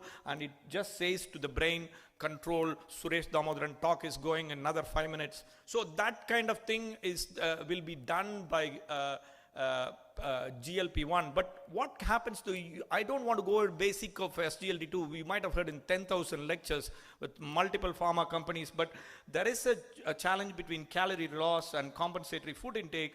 So what happens is the SGLT2, at one stage, you might have, with your own experience, you would have seen maximum of 4 to 5 kilos weight loss. Not because that I'm in a GLP-1 talk, I'm just saying about SGLT2, but practically it is about 4 to 5 kilograms. Agree? So that is the this thing. On 1 or 2 cases, you might have more weight loss, but the reason for that is when you have a calorie loss in the urine, there is a stimulation and the way that it elicits an adaptive in increasing in energy, so that you have a compensatory calorie intake. You understand? So when you have a calorie loss, there will be some sort of adjustment will make to this thing, the calorie intake will be more. So the 4 kilo weight loss is the standard one, 4 to 5 kilos. Even if you look at the data of all the trials, it is about 4 to 5. So revisiting upstream or downstream, that is my key thing of the talk. So what is that upstream and downstream? So the downstream one is the glucocentric approach. So reducing the sugar alone, but not considering the other things. So you're not going to get buy one, get 5 free.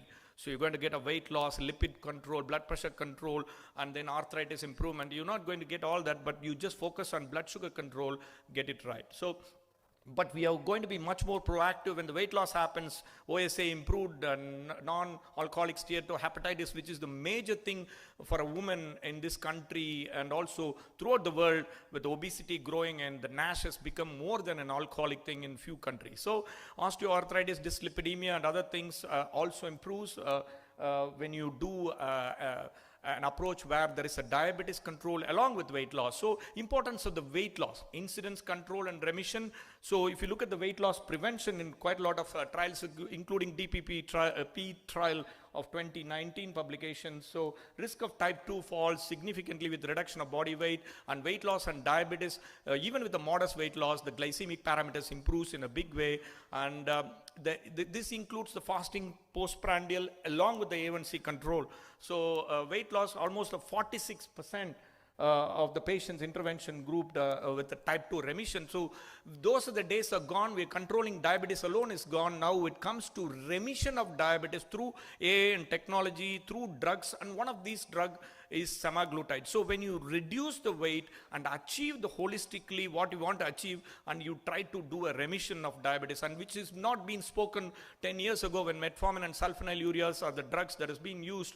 But weight loss impact, this is the look ahead 1 year data. It shows clearly all the parameters improve. So blood pressure, triglyceride, HDL, so diabetic dyslipidemia improves, the overall control of the cardiovascular risk factors improve, the markers improve, and only with the 5% of body weight, you got a huge benefit. And that is, you can't get with a reduction with one targeting a blood pressure with ACE inhibitor and statin with for a cholesterol control. We can't get all, but the weight loss can do wonders actually. So what is the, come to the main talk next 2 minutes or so about the Pioneer clinical trial. That is the semaglutide trial, and no drug has come out when dulaglutide and other drugs came in, but this drug has come out with so much data.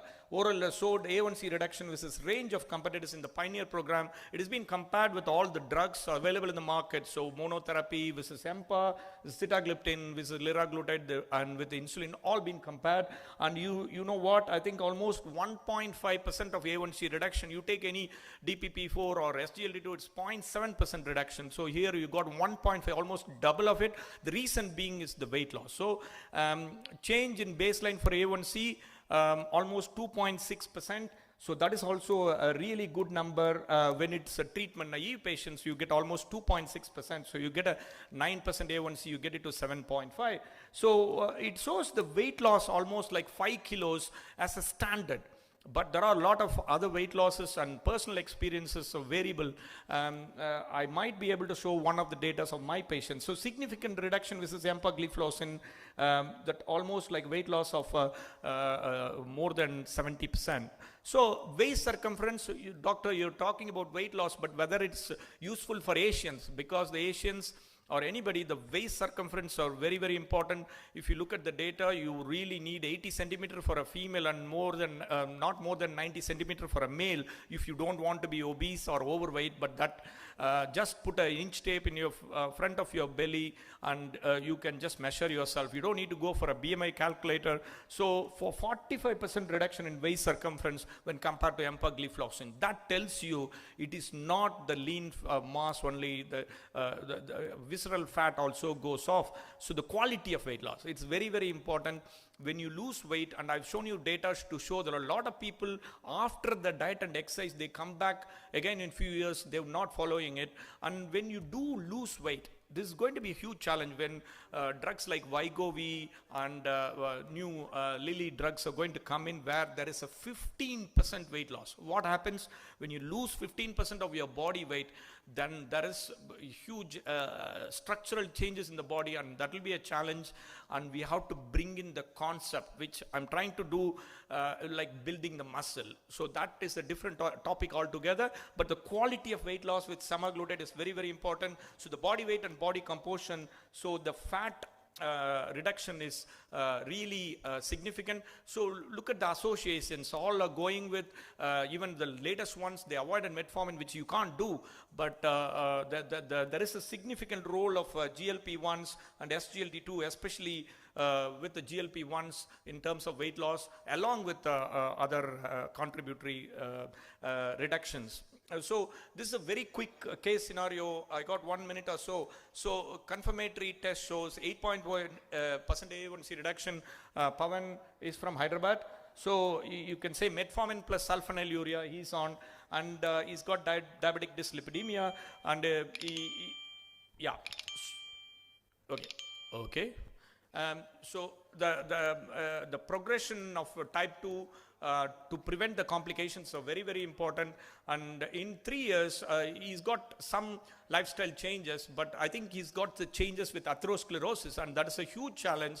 So what happens is his A1C goes up, And then his weight, look at the weight, 88 to 91 with the sulfonylurea on the board, and that is the biggest challenge. So you seem to have the same glycemic control, but the weight has gone up, and that is going to be causing more atherosclerotic risk for him.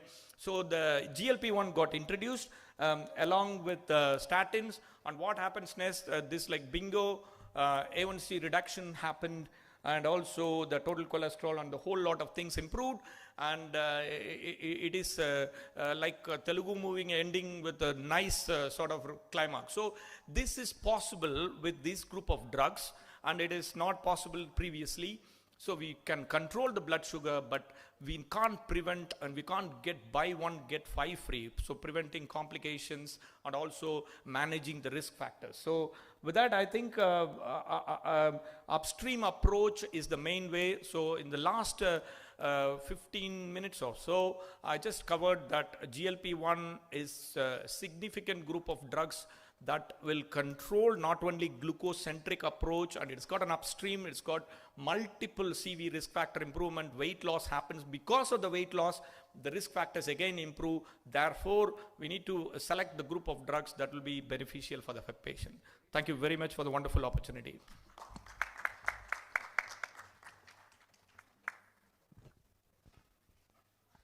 Thank you, Dr. Suresh. As you mentioned, we have seen the benefits of GLP-1 analog, especially the oral semaglutide. I echo your points, it's clinically a wonderful drug, good weight loss and good glycemic control. So, any doubts, any questions from the floor?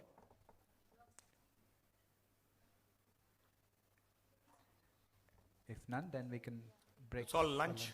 Yeah, lunch break for and lunch. summer. Yeah, break for lunch. Thank you. Thank you.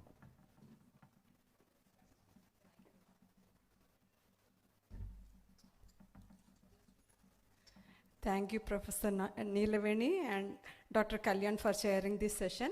Now is the much awaited lunch break. The after lunch session will start by 2:20.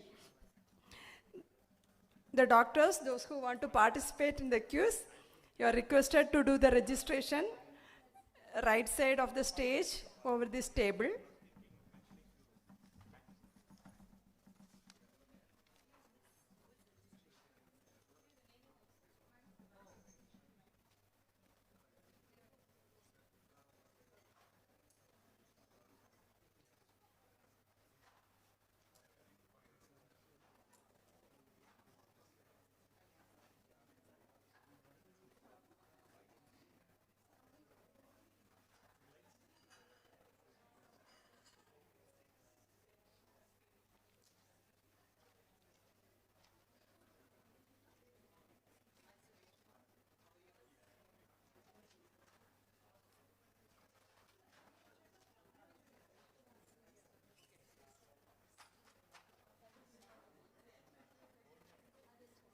perfusion, so which is a non-invasive method of detection of a PDR. So you can see here again a patient with a color fundus picture, and you can see in the periphery in the red boxes nice new vessels, and so I usually simplify diabetic retinopathy as red dot, yellow dot and flowers, and so the flowers can be very easily seen in this wide angle octa. So this is another latest in the form of investigations that we have.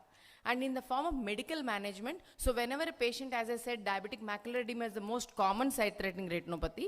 So when the medical macular edema comes, the important culprit for the macular edema is the vascular endothelial growth factor. So all our management cornerstones in the form of anti-vascular endothelial growth factor agents, anti-VEGF agents, we have a number of agents. And in this flow chart, the two things are missing. 2S, that is the systemic control, and the steroids. So these are a very important player. Diabetic retinopathy also has some kind of inflammatory pathology. So in the patients who have already undergone cataract surgery and all, we might go for a steroids as a first layer of management, because there is no risk of any cataract progression. And definitely these are all the drugs that we do, anti-VEGF agents like ranibizumab, aflibercept, these are all anti-VEGF agents. And the down implant that we showing is the steroid implant. But what is my usually practice is, whenever a patient comes with a diabetic macular edema, the first thing we do is the diabetic profile. And you can see this patient, you can see that our HbA1cs will be sometimes like a hemoglobin when the patient reaches like 18 and even 17 also we have seen. And this patient has such a unstable diabetic profile along with the hemoglobin nephropathy. And you can see the macular edema pre-systemic control 20/100. And this patient, we don't jump immediately to any anti-VEGF injection. We ask them to first partner with the physician and have a control of the blood sugars, blood pressure also. And then when they come back in 1 month, you can see that the vision also improved and the edema also has subsided. And this investigation is a OCT, which is again a non-invasively, we can just like a histological biopsy of the macula, and it gives us the macular edema management. So systemic management makes a very, very important role. And we always tell to the patient that the systemic therapy and along with your whatever we do in the form of injections and all will only act like a physiotherapy. And this is a patient, again, probably all of you are seeing probably a session also catering to this, the keto diet. So this is a patient of mine who is a software engineer and who had a proliferative diabetic retinopathy in both eyes. And she actually had a tractional detachment of the macula. You can see the upper picture where pre-keto diet. And I advised actually surgery for her. And then she lost for follow-up, and after 6 months she called me and said, today I'm coming for checkup. And I was really worried that what will be the status of thing. But she actually did with an internist consultation. She was an educated lady with all that, and she actually achieved the diabetes reversal. And what for me pleasant surprise was her retinopathy, which was supposed to be a surgical management, which actually kind of reversed, and actually macular edema also kind of reversed, and tractional detachment also got reversed. So this is something again says that the baseline management, underlying management is the systemic management. But we are all here because this is something 32-year-old type 1 diabetes and a physician who never had an examination and had some laser, and then this is an advanced diabetic retinopathy. And these are all, we can see that these videos usually will be edited to only 1 minute, but this is how an advanced diabetic retinopathy will present. And these surgeries we try to do, we have microvitreous surgery, so we are able to intervene with the instruments and everything, and we try to dissect these membranes and to find, so the patient could be having some simple vitreous hemorrhage, or it can be an advanced tractional retinal detachment where the entire flower is actually plastered to the retinal surface. So we try to actually look, find his macula and the disc, and this is like a 2.5 hour surgery where the patient and the consultant and the team are partners. And in terms of, and then we usually do hemostasis, and then we also, if the patient is on, like we also advise them to go for a heparin-free dialysis so that we don't have so much bleeding during the surgery. But with advances in technology, we are able to get anatomical results very well. There is no doubt about it, and we do a laser and then do the. So this is the post-op picture. You can see that earlier and earlier. You are now able to see the disc and macula, but the visual acuity is only from whatever hand movements to now it is around 624. So we cannot get, the anatomical attachment could be there, but the functional results may not be matching to that because of the late presentations. And systemic management and diabetic retinopathy, I don't think we can, I can talk in this before of this August audience, but in general, we have trials which are going about semaglutide studies ongoing to know the effect. Glitazones, yes, they do worsen DME, so we do ask the history whenever patients have come with a refractory DME. And hypertension, definitely blood pressure control is something which doesn't have any metabolic memory. We do stress that they have to maintain that. And of course, ACE inhibitors can be a choice if there is also underlying nephropathy. And fenofibrate, there is definitely a lot of promise that it can actually have a protective effect for the diabetic retinopathy progression. And anemia is again a significant factor which indicates again could be an underlying nephropathy. So that is also something we actually look into whenever we treat these patients. And obesity and then diet management, yes, especially does have a link to the diabetic retinopathy. So last two slides, I would just say that the physician-led screening model is a very important idea. Just before coming on to this talk, I was telling Dr. Shyam and Dr. Bhavani that we should have a next time conference, we should have a fundus photography screening here for all the physicians, and then we should have a small workshop how it can be done, because we need to understand that you are the first person to come in contact with the people with diabetes, and only 5 to 10% of diabetic retinopathy is actually sight threatening or referable. 90 to 95% of diabetic retinopathy is actually by the internist management, and it is only a image based diagnosis, and identifying diabetic retinopathy by fundus photography is not a robotic science, and we have now cameras which are inbuilt AI models, but I would encourage that the physicians as well as the people who handle the cameras should know something about diabetic retinopathy so that we can have a better yield of images.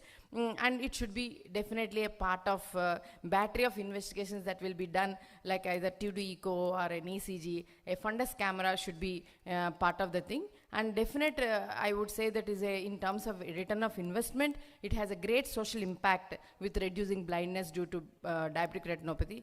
And then this is the last slide, why I should be trained in diabetic retinopathy. So he is actually Nazi Almuddin. He came from an endocrinologist. He came from Bahrain and he spent 1 week with us, and he actually finished an online course.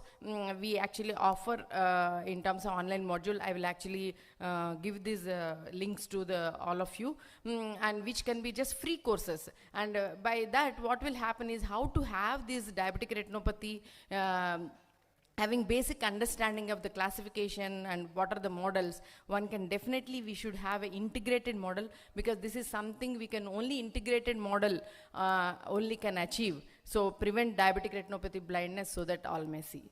Thank you.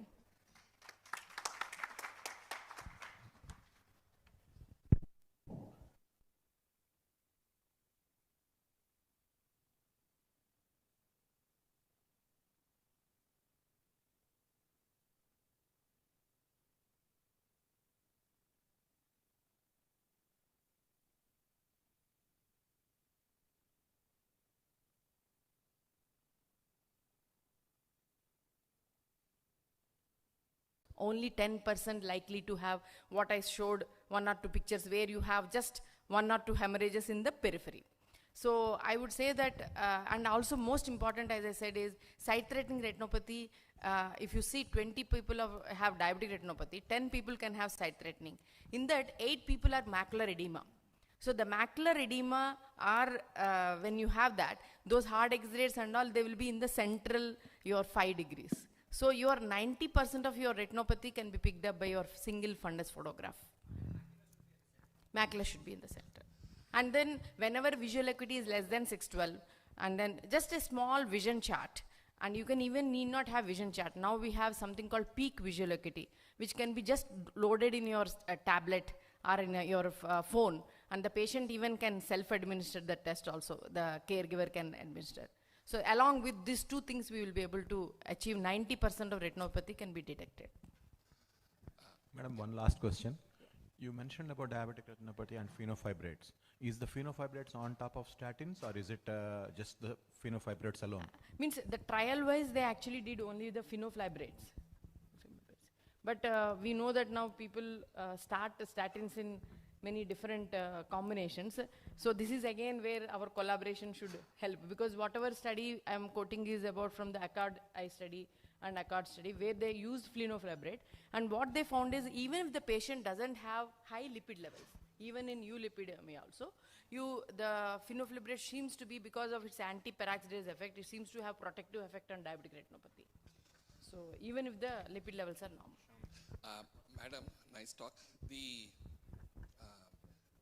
When it comes to diabetic retinopathy, what section of people will have a single eye sight threatening retinopathy in your practice? Like if you see, if there are 100 diabetic retinopathy patients, why some of them have only, is it due to local factors that they lose vision in one eye, the other eye is relatively background retinopathy? What could be the reason? You see, many times what will happen in our clinics, especially when we see in the hospital-based patients, one eye, they come to you with some complaint and then they'll have some vitreous hemorrhage. And we always feel that that eye is actually has the very serious complication. But in other eye, when we do structures like wide angle octa and all, we see nice flowers everywhere. So the retinopathy need not be having same level of severity. So those hemorrhages in all four quadrants or some kind of fibrous tissue may not look like as if it will look like a moderate diabetic retinopathy. You know, one dot or one hemorrhage. And when we did these tests, we found that more than third of the people actually in that other eye also had the proliferative diabetic retinopathy. So one eye being, that is most common. But otherwise also, sometimes we do have asymmetric diabetic retinopathy where we say that one eye has a PDR and other eye has a mild, at least 2 levels less than severity. Those we see especially with the carotid, if they have carotid any obstruction, or if they have in that eye where they have minus power like myopia, or if they have a glaucoma. So because there is already a less oxygen supply or something like that, that eye may be having less retinopathy. And other eye, where there is an obstruction, it is there like carotid, that ipsilateral eye will have the severity of retinopathy. Thank you, ma'am. Thank you. Thank you very much.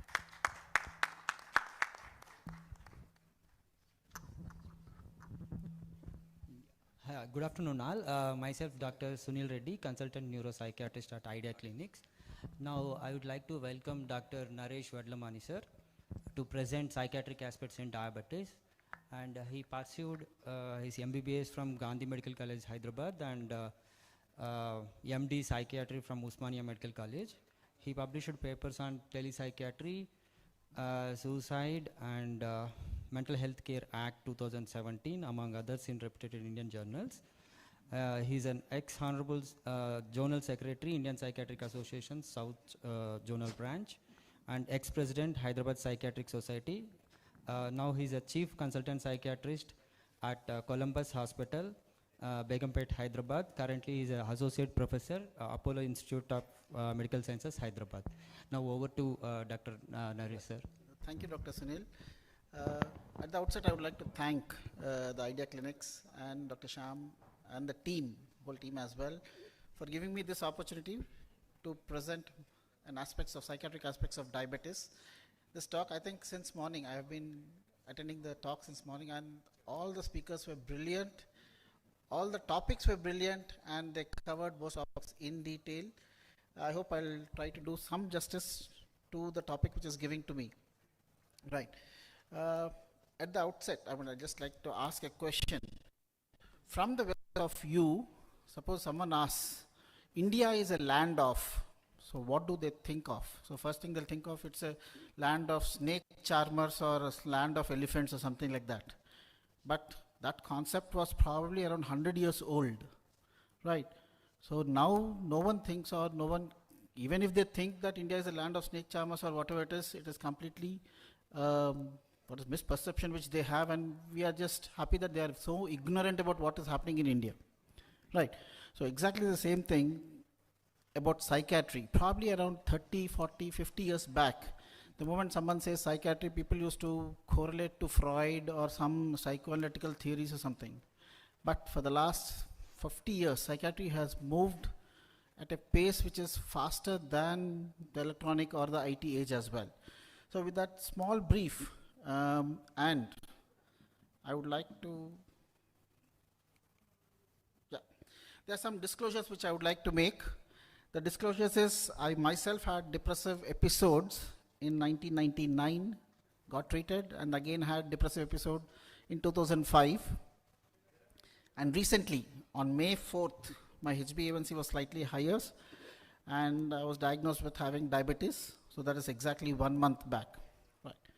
So considering these risk factors, so probably before 2033, according to American Society of CVD, probably my risk estimate is approximately 27%. So in the next 10 years, there's 27% chance that I may have a cardiac event. And probably before 2053, the risk, again, as per the Alzheimer's Society risk factors, because I'll have many risk factors including. So there's a 40% chance of risk of dementia as well. So these are my disclosures. So now there is something which is going on. So this slide is very important to discuss. Probably my last slide will tell you what exactly it is. Right. Now this is just a brief outline. So about the topics which I'm going to cover in my talk. Right. In 1999, 98, 99, I was doing my PG in psychiatry, and the very first topic or the research in my whole life was depression and diabetes. So why I chose that topic, I don't know. Right. So I did that paper, and it won the Bhagwat Award in the ANSEPS, that is the national conference, as a PG. Probably I was the first PG to win that award at that time. So yes, and I did it under Dr. Bipin Sethi and Chiranjeev Reddy. At that time, they were endocrinologists at that time. Now, I think you know the prevalence of diabetes in the general population is around 6% to 14%. Prevalence of psychiatric illnesses is 15 to 20% according to the national survey conducted in 2016. 50 to 60% of diabetic patients have something called as diabetic distress, so which is different from psychiatric illnesses. So that is something called as psychiatric stress or psychological stress. And nearly 35% of diabetic have comorbid psychiatric illnesses.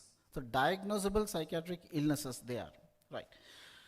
And 13% to 26% of diabetic patients have suicidal ideation and attempts as well. And in a study, they have conducted 7%, that is ranging from 5 to 15%, end their lives in suicides. Diabetic patients, I'm talking about diabetic patients. And in patients with insulin-dependent diabetic mellitus, it is around 10%. Right. Now, diabetes and not just depression, but psychiatric illnesses are something called as bidirectional. It means that one is a risk factor for the other. So either one manifests before and the other manifests a bit later. So diabetes may manifest earlier, and then depressive illness may manifest later, or depressive illness may manifest first, or diabetes may manifest later. So it means they are bidirectional. And psychiatric illnesses in diabetic patients, how do they affect the diabetic patients? There is a poor glycemic control. There's an increased risk of complications in diabetic patients. It increases the costs of care, including hospital care of diabetic patients.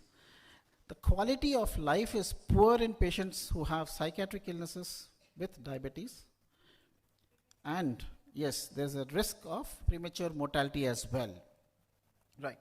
So this is just a brief introduction, and I think people sitting here are endocrinologists and other specialists, and they all know the types of diabetes by heart, as back of their hand or whatever it is. But these are the various psychiatric illnesses as well that we need to know what we are talking about, psychiatric aspects of diabetes and how these illnesses can influence diabetes or diabetes can influence these illnesses. Various psychiatric disorders are dementias, psychosis, mood disorders, anxiety disorders, sexual disorders, sleep disorders, eating disorders, and substance abuse or substance addiction disorders. So these are the spectrum. Now, when I was doing my PG, that is around 25 years back or something like that, there was Institute of Mental Health, or Eragada was a complete different hospital, completely separate from other hospitals. It was completely distinct. It was out of the city, which is in Eragada, right? So likewise, my thought process was that psychiatric illnesses, or everyone's thought process, psychiatric illnesses are completely different from other medical illnesses, right? They have no connection at all, and that's why the illnesses are somewhere there. But if I'm talking here, if Idea Clinics have a psychiatrist in their premises, right? So the thought process and the science has advanced so far that it means that psychiatric illnesses are to be present in medical colleges or in medical hospital, general hospitals alone, and not as a distinct from other illnesses, right? So psychiatric illnesses, the concepts are changing. They are no more categorical. There is no more depressive illness. Let me state that as well. There are no more schizophrenias. There are no more bipolar disorders. So concepts are moving. They are moving into what is called as symptoms or dimensional. and those symptoms and dimensional can include physical illnesses as well, which are non-communicable diseases. So that's what is nowadays the concept is of a spectrum. What develops first or what develops later. So there's a risk on a continuum. They are on a continuum line, right? So I think we all know, or you all know about the diabetic medications that are there, metformin, sulfonylureas, dipeptidyl peptidase inhibitors or gliptins.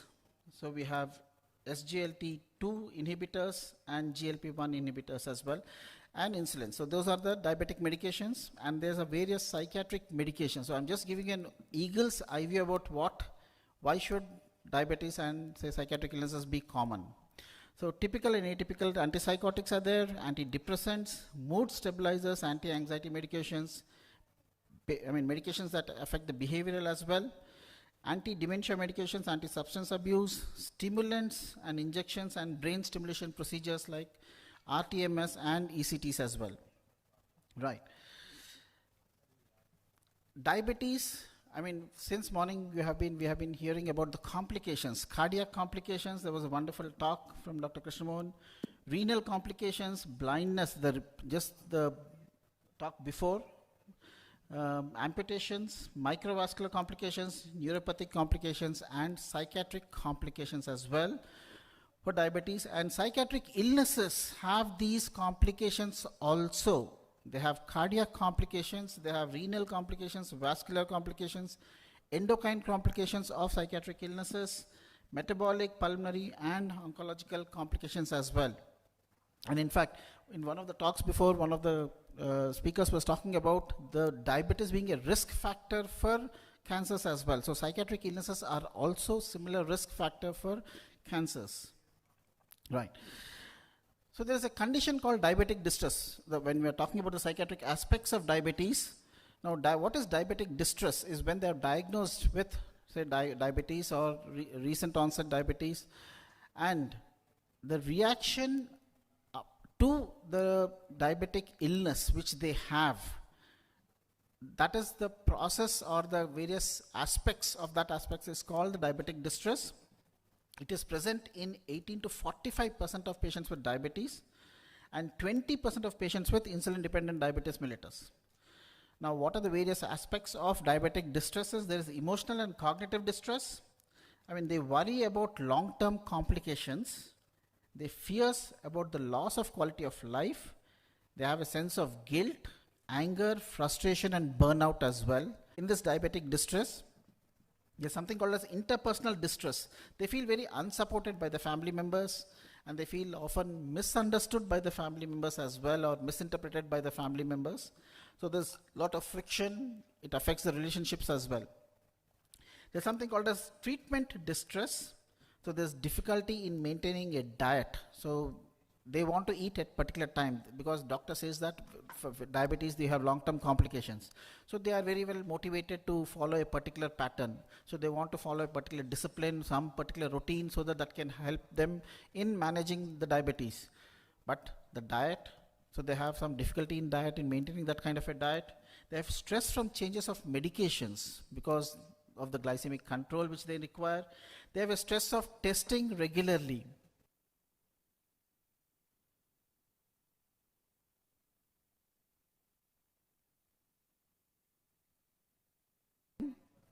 And about distress about missing targets, right? And stress of apathy from health providers, that is health providers are ourselves, doctors. Stress of insulin resistance, and they do here by this time, they all hear about the fear of hypoglycemia. What happens, they always keep some biscuits, glucon D or some brand is there, I think. So some biscuits ready in their pockets as well, right? So how to address this diabetic distress is that we have to screen for diabetic distress. So there are certain screening tests to what is called diagnose or detect diabetic distress.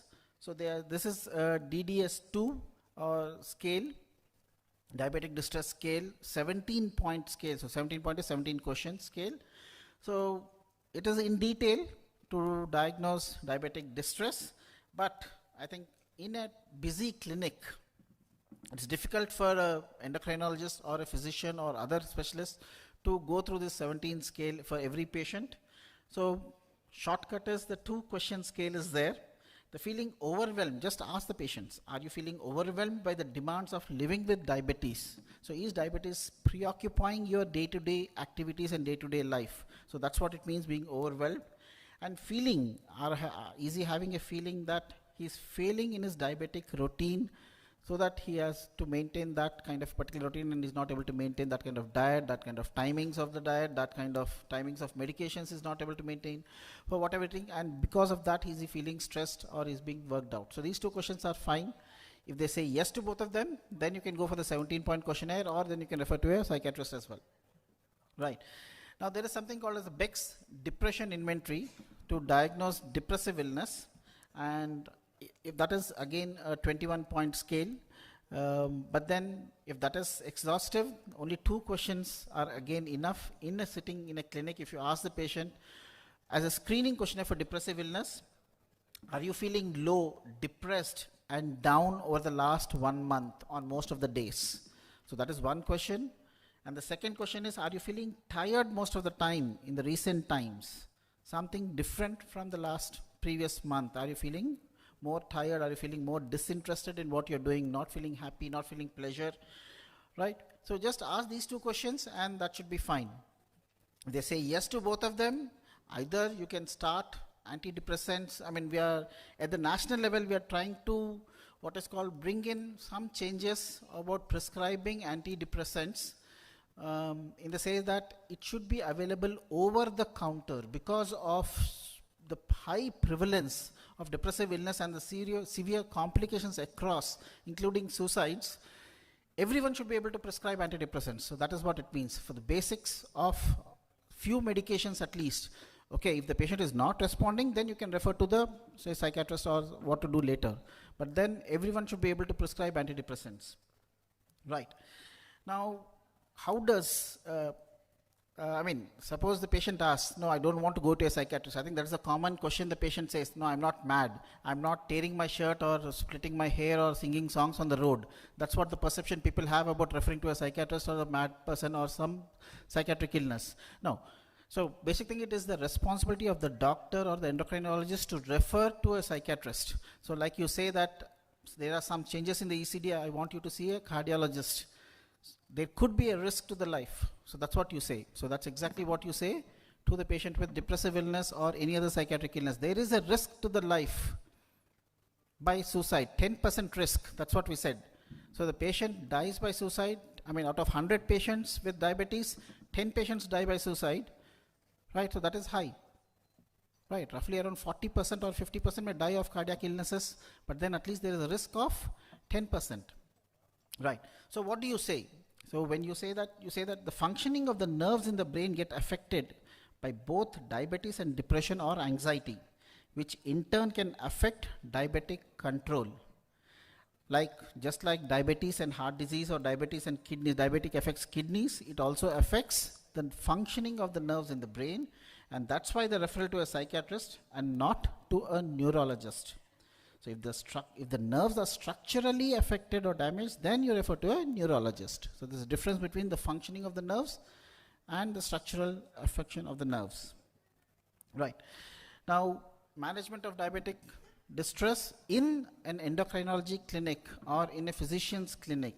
So one thing is they have to be aware, the physician or the doctor has to be aware of diabetic distress. They have to ask about diabetic distress, the questions like I've said, and assess using some standard scales.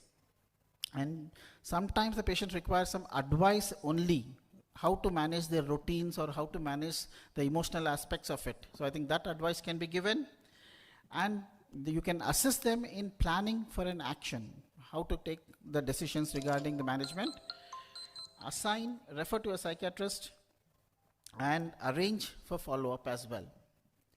Right. Now, diabetic and psychiatric illnesses. So I think when you say, like I said, the very first slide, so there's a spectrum. So what it means is, from the very first day of my birth, there's a risk of several factors. So that's what it means.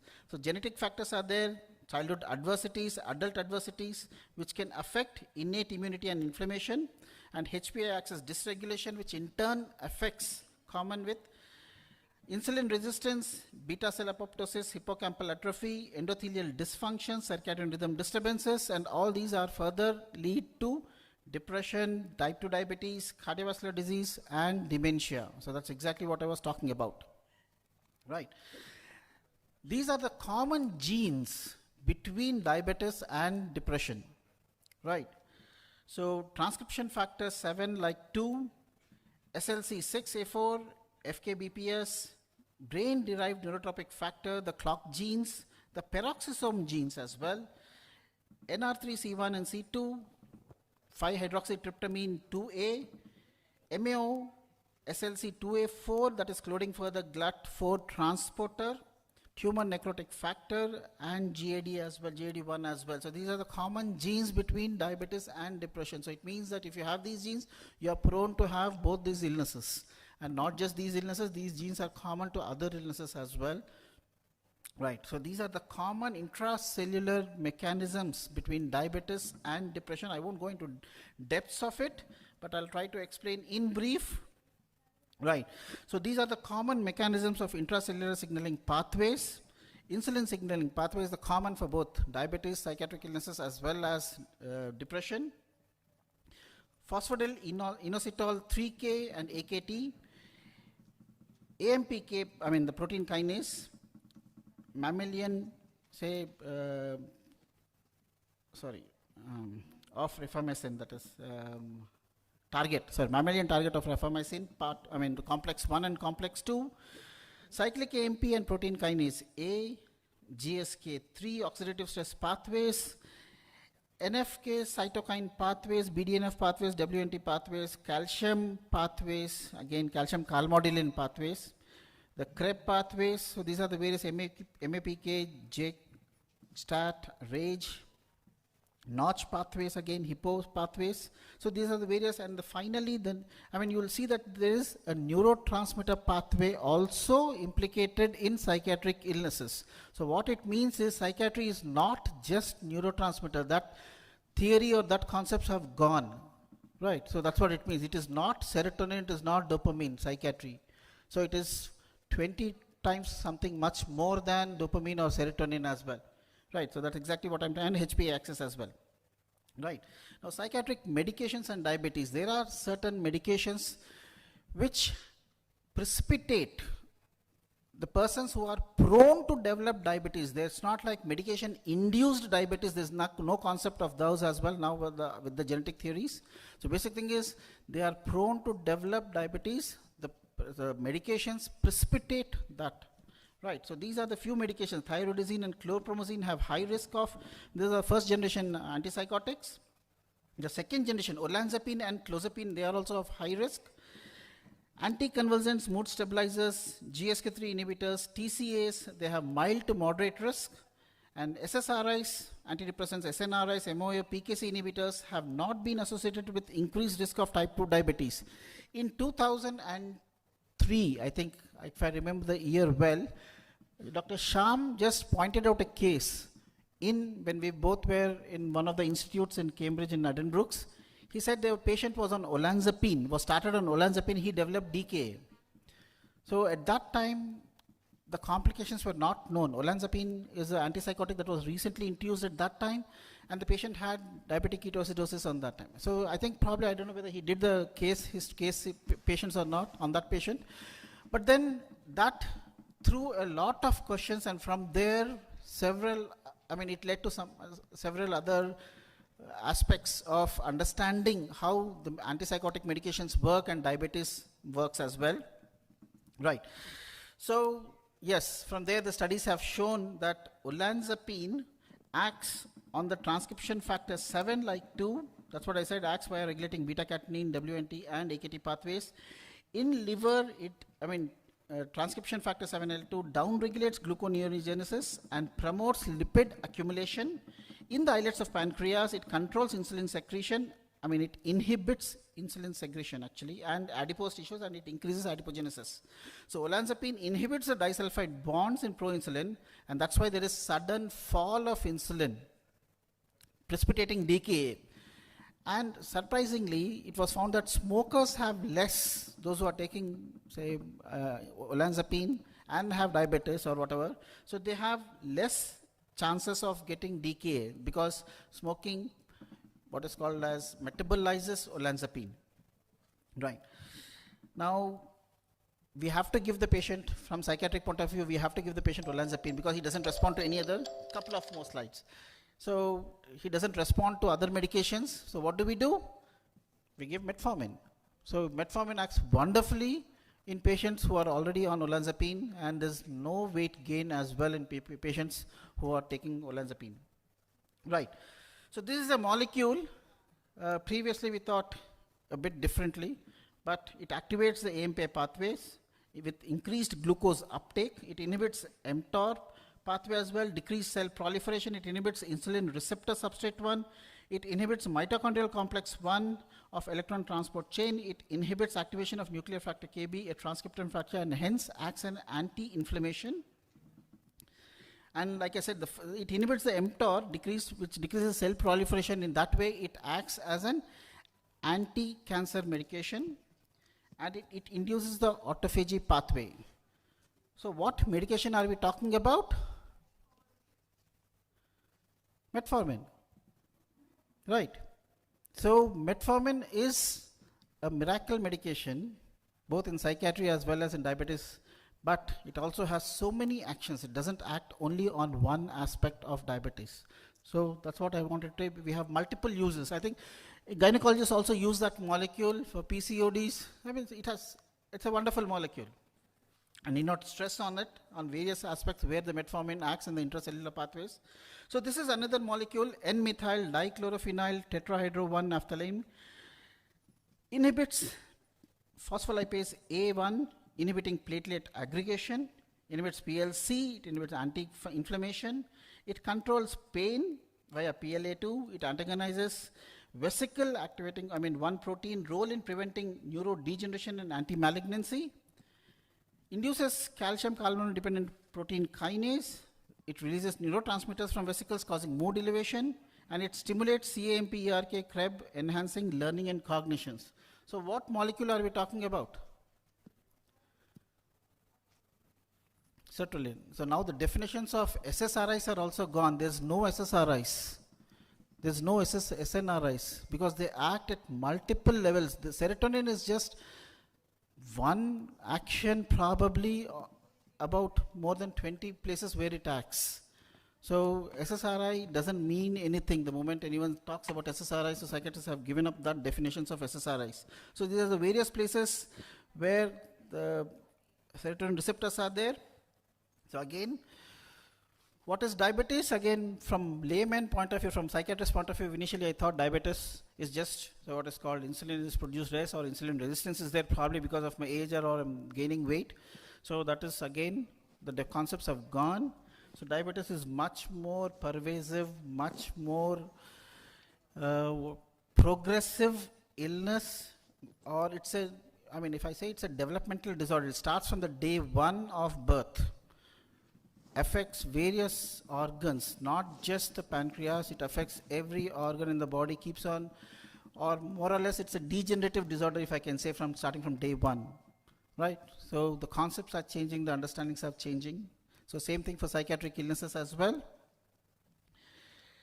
These are the various, what is called processes that happen in psychiatric illnesses. There is inhibition of growth factors, BDNF, NGF, neurotrophin, tropomyosin-related PK, phospholipase, phosphatidylinositol 3, AKT, MAPK pathways, vascular endothelial growth factors, insulin growth factors, fibroblastic growth factors. Please make it quick, GSK3 sir. phosphorylation. Yes, finished. This is one of the last slides. So these are the various pathways. So coming back to my first slide, where I showed the risk factors.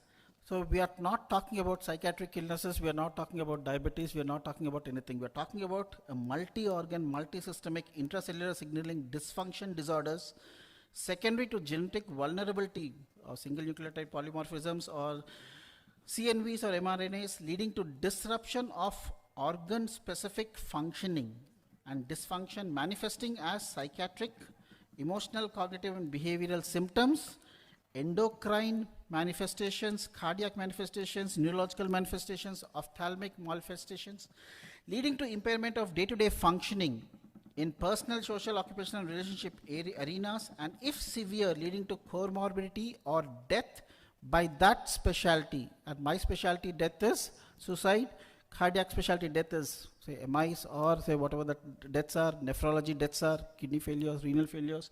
So like that, death by that specialty. So what actually in principle all of our specialties or specialists are doing is that we are preventing deaths as far as possible by my specialty. He can die from cardiac specialty, right? But then I'll refer to a cardiologist. What the cardiologist does, he tries to prevent the deaths of cardiac deaths in that patient.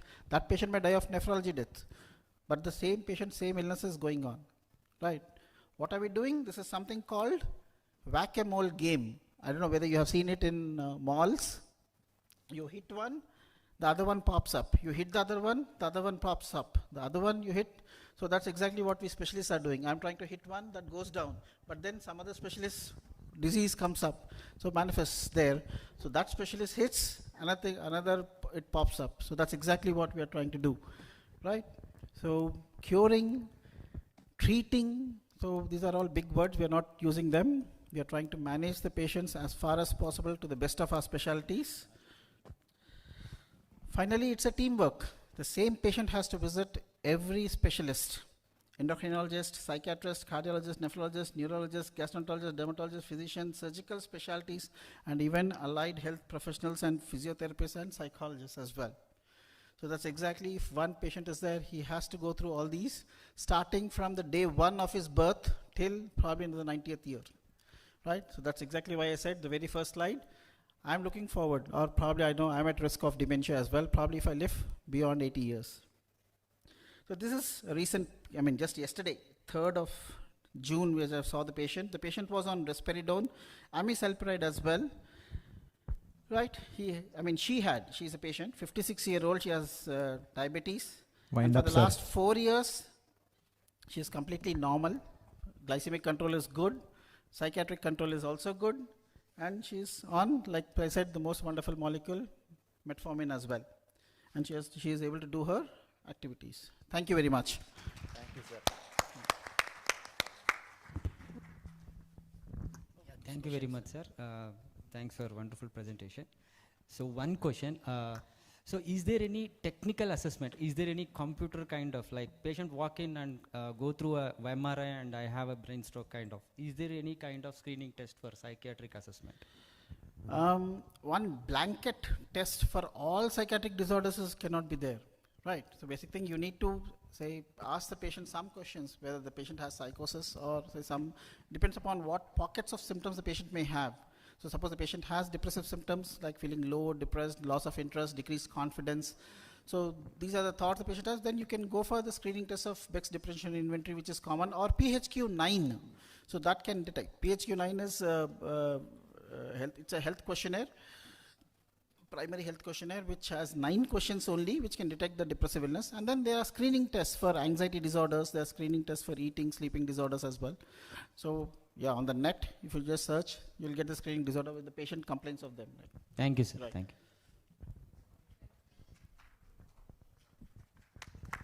Sure. Thank you. Thank you.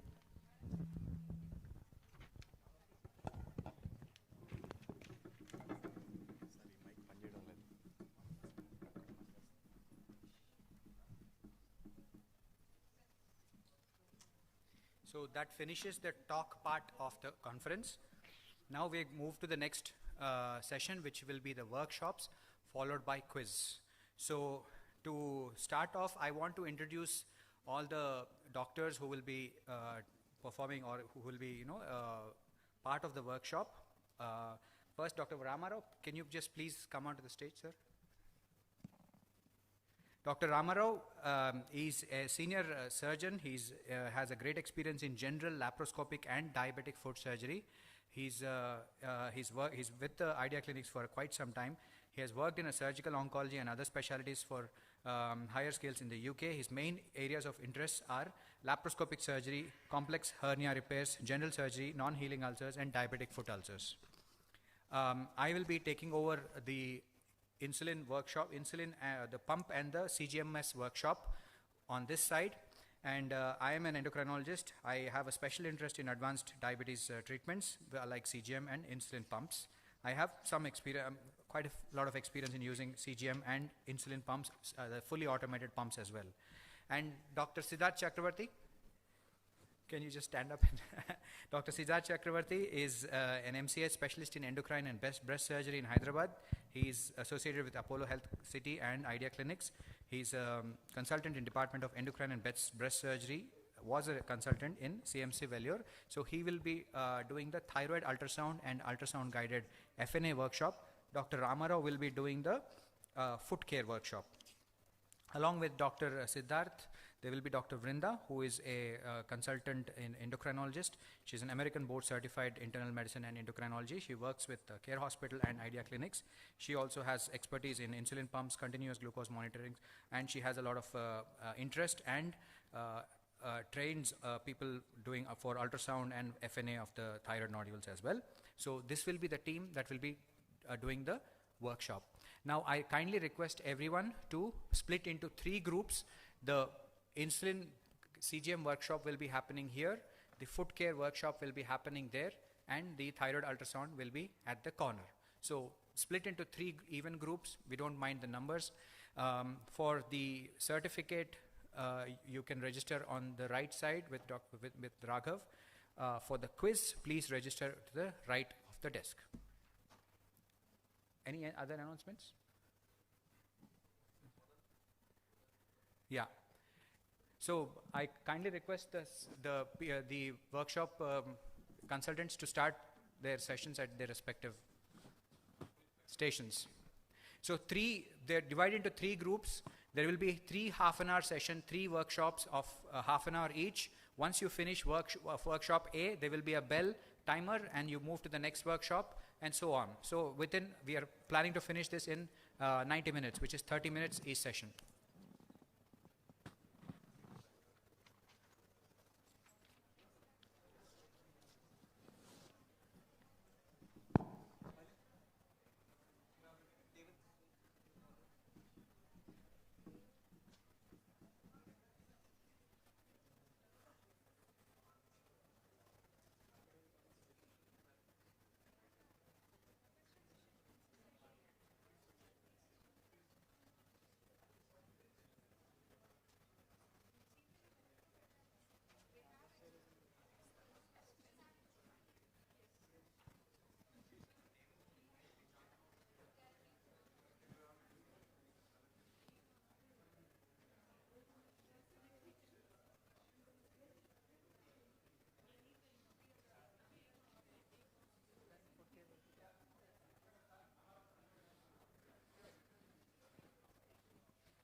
Yes, sir.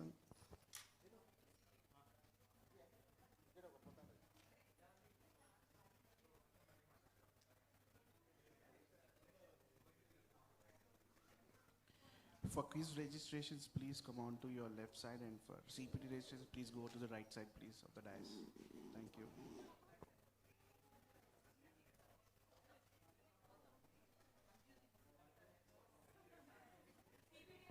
No, for CPD registrations, right to the dais. Left to the dais is your quiz registrations, please.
Data for the last 90 days.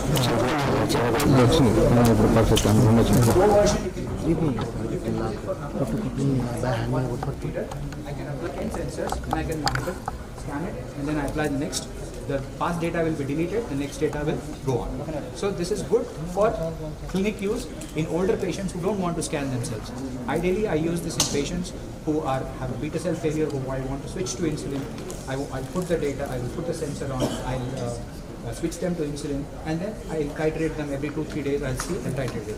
This is good for those. This is for more intensive control patients like type 1 diabetics or younger patients who wants to daily control they can monitor. And even in, they can monitor it during night times also.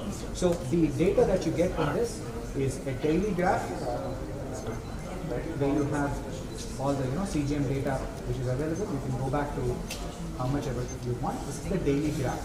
You can also get a daily patterns, which is like an AGP, which is an ambulatory glucose profile, which will give you an average of all the last 7 days if you want, 40 days if you want, or 90 days if you want, or 30 days if you want, or 90 days also. Depends on how. So for this, the patient has to continuously keep using it. If he uses for 48 sensor will last only for 14 days. 14 days, the next sensor, if you want, the patient can continue for 90 days. A lot of patients use it for life.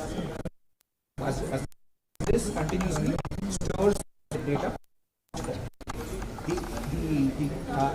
ambulatory glucose profile or the average glucose profile will be only valid if you don't make any changes to treatment. Now, if you keep changing the treatment every week, this will not help. So they use this for the patient to put the sensor on. After 1 week, you can see an average graph of all 7 days, and then you can make adjustments. Then the other things you can see in this is time in range. It's a simple thing. Time in range, everybody know now, during 70 to 180. So you can see how much the patient is in target, above target, below target. So for this patient, 65% above target, 35% is not. So you get a lot of information in this data. Of course, you get events also, low glucose events also will be stored in this. One caveat with any sensor, not just freestyle sensors, any sensor is that they are not very accurate at low sugar. So hypoglycemia patients, if you want to tell, this overestimates hypoglycemia. So for example, the patient, this will show us 60, but actually when the patient check, it will be 90 or 100. So that's the only caveat with this sensor. Otherwise, brilliant devices, no problem. So that is that. I've covered features. After some time, this reader is not going to after in a few months' time. Patients are going to get a software they can download on their mobile and easily scan. So it will be done. This costs 5,500. So and unnecessary additional cost for the patient. It will be done with. The patient can just have a sensor which is this is 5,000. This is around 2,500. So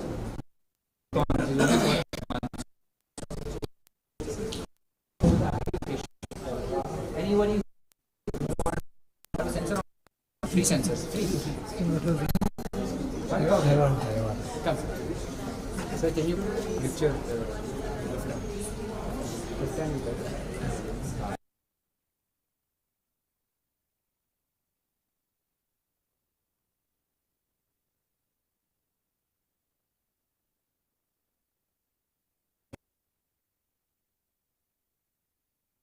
Least likely to hit. That's the only sign. Oh, button and here button. You're fit again, sir. I know. Okay, so we put it in the back of the arm. Ideally, we want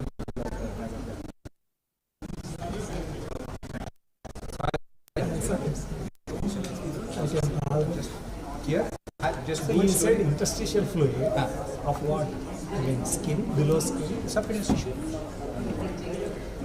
Okay, so the components of the sensor, the Libre Pro will also have similar components but just different colored. This is the sensor is in here. This is the applicator. This is all for one use.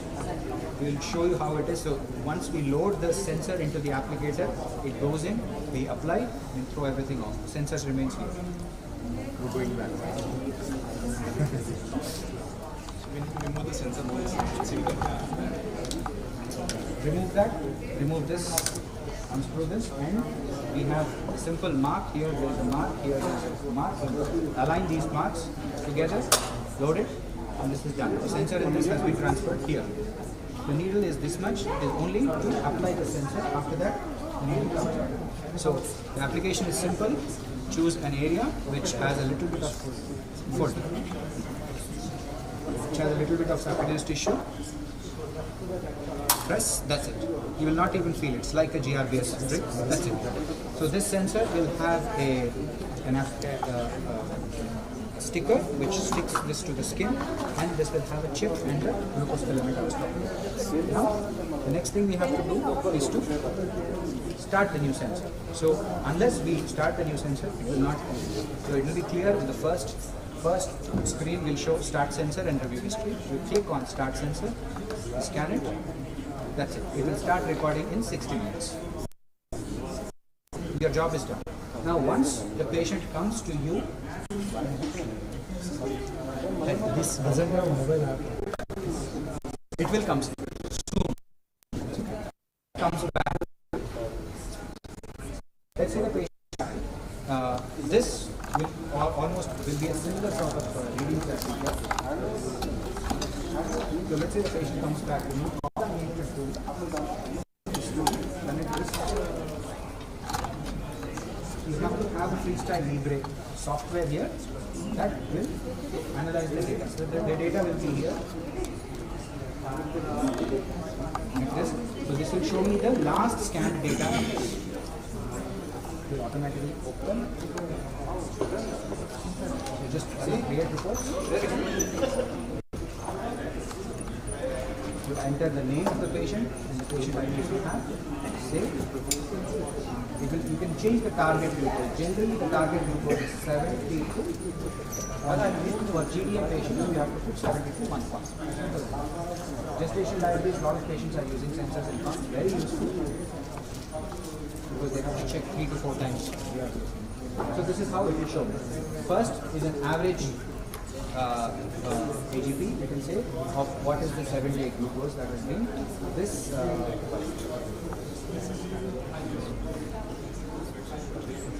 right. So this one report actually tells you everything. 6.2 is the estimated A1C, not the HbA1c, it's an estimated A1C. The other thing it will show is what is the average glucose at each time interval, which is 0 to 2, 2 to 4, etc. It will give you a 24-hour daily average, which is 134. And this is the overall. How much of these have been within this calculation? That's all you want. I'll not talk about much of these. Then next, is this table. You don't need to see this graph. The main graph you want to see is the daily summary. That is a very pictorial guide. When as soon as the patient comes into my room, I will scan the sensor for reading. I will connect this and show this to the patient. Say, sir, your sugars are high after breakfast, going down here. So you have to make some dietary adjustment, insulin adjustment. So it gives a very good pictorial idea of the patient as to how the sugars are fluctuating, high, low, at what particular time. Because a lot of the times we miss the hyperglycemia in the afternoon, in the evening, in the night. And this gives an idea where it is actually happening, because we blindly increase the whatever the insulin, BD insulin twice. So rather than blind, it actually, I have had so much insight into how these, because sometimes I put short-acting insulin at night and long-acting insulin in the morning, short-acting in the morning and nothing for lunch. A lot of these patients are having, actually a lot of the patients, they don't require any bolus for lunch based on, because they're not spiking at all. Morning, they spike a lot. Anyway, so this also tells us that what is the average glucose, what is the time in target, how much of these have been time in target, how much is below target, how much is below. So all of this, it's like an ECG. As you keep reading, you will get more and more, some more and more. You will interpret this in just 10 seconds. The whole report. Very easy.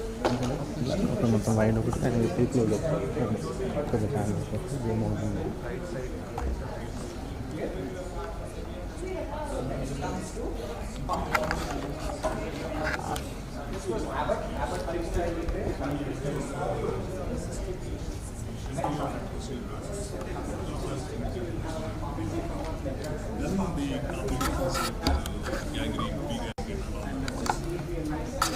Patient comes in a pre-gangrene state, or cellulitis pre-gangrene state. Then you can start lower sulfate apparence and higher antibiotics, give rest and elevate and see how that goes. The responder, obviously, the responder, we need to vasodilators. If it's a long-standing one, already compromised, no collaterals, all the vessels are completely blocked, they go into gangrene state. So, again,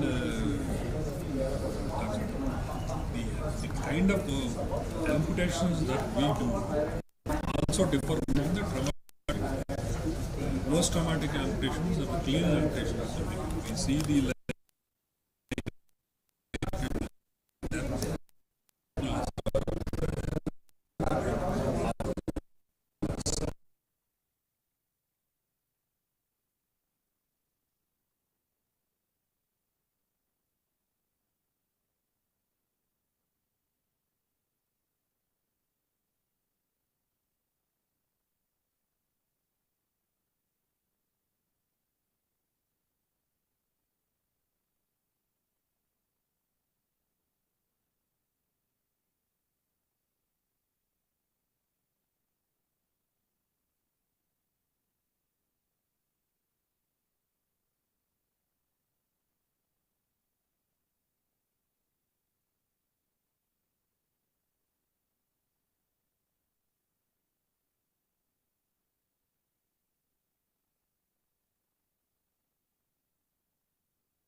Small one. Usually they are suspicious. We also check for the vascularity.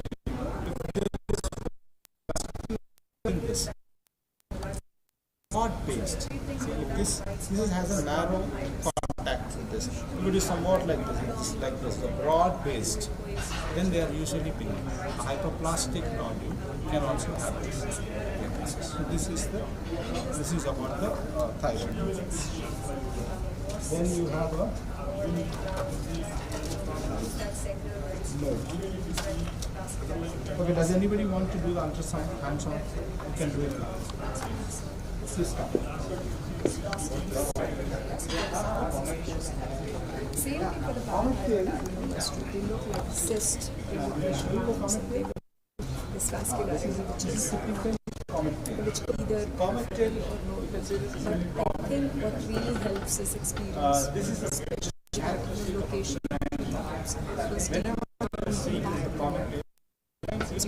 Likely enough in the context of hypercalcification.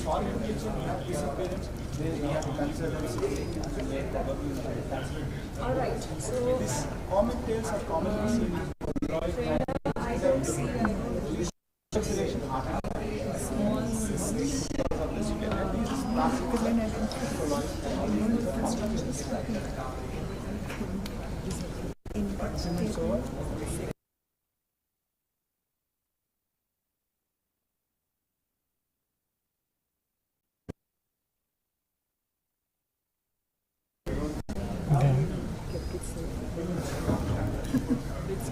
Yeah, you can actually do the ultrasound and have a feel of it.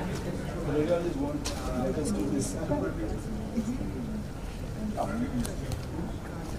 We are arranged the next session. very important to learn the anatomy of the neck. You should know the structure, overlies, what are the blood vessels in relation, what are the muscles, where are the strap muscles, where. So I think learning the neck anatomy is very, very important.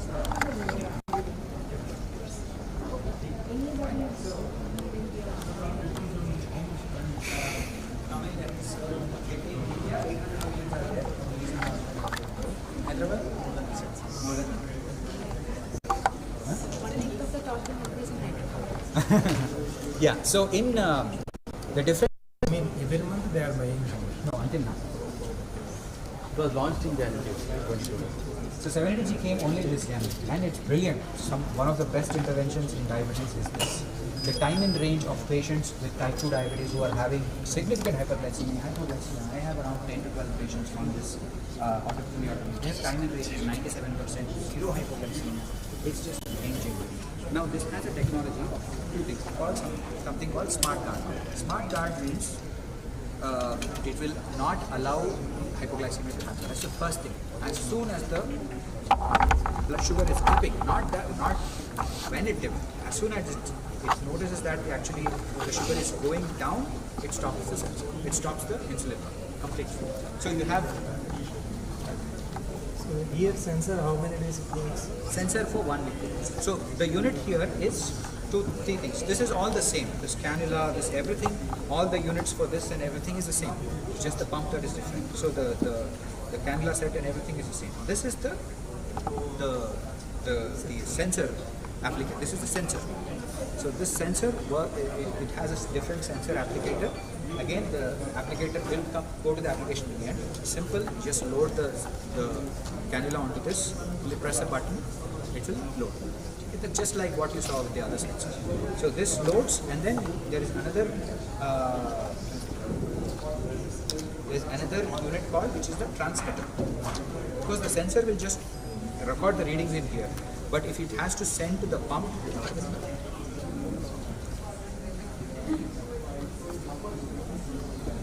this is a battery. You have to charge the patient has to buy this. This is about 63,000. So this goes into here, and then what happens is all the data, it locks it actually, but all the data from here goes into this. And this now then transmits data to the 780G pump. which can be linked to your mobile through Wi-Fi, and you will see the readings like this. So you will have a Medtronic app, and the patient can continuously see the data on their mobile, whether it's going low, whether it's going high. It's fantastic technology. Now, if I start to talk about 780G, I can talk for another hour, but what I want, this is the smart guard. Basically, smart guard means the patient is safe. If there is a blue triangle, it means the sensor is working. Because this is a technology in the end. Sometimes it can fail, sometimes the sensor can malfunction, they might. So the sensor has to be calibrated to the pump, which is a simple process once the patient knows. Saying all this is a tech-savvy thing. Not older patients will not do it. You have to be tech-savvy. They should be aware of how to calibrate, how to change the cannula sets and everything. So once you have, this will only give a running data. It won't give you a lot of reports. If you connect this to the thing, there's a care link, which is a cloud technology. You don't have to have a wire for this thing. All the data from this can go through a cloud into something called a care link. So what you have a pump, you have a cannula, you have a cannula set, you have the sensor, you have the transmitter. This is the whole unit of the pump. And then the 780G has two things. It has something called auto basal. That means if the patient is sleeping, not eating anything, sugar is going down, it will stop. Sugar is going up, it will automatically increase the infusion. First 24 to 48 hours, I have to set, because it will not know. I may put the sensor, the pump on a 4-year-old child or a 70-year-old huge man. So the insulin requirement is different. So the first 24 hours to 48 hours, I set some requirement based on what the insulin is for the child or the patient. Then after 24 to 48 hours, it is AI based. It will auto learn.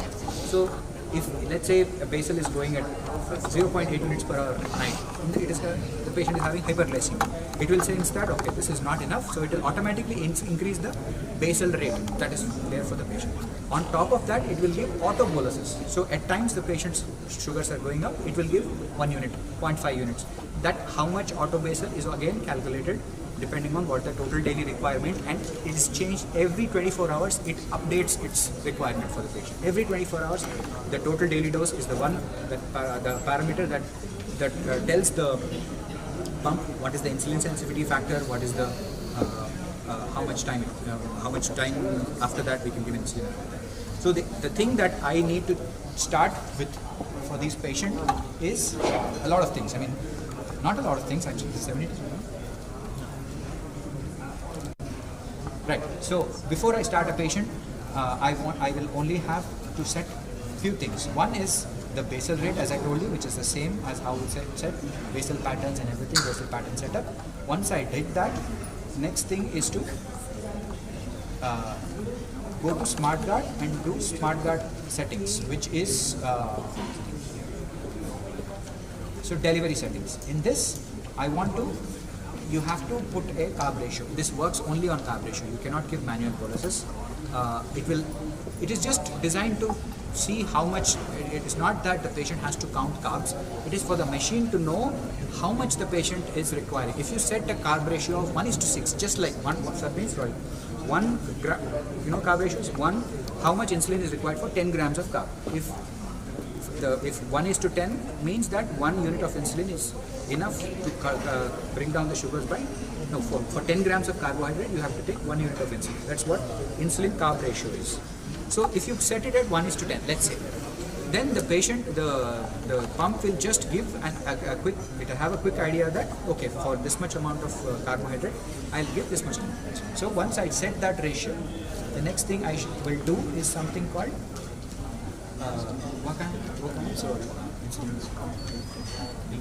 no, bolus wizard. No, I couldn't say inside.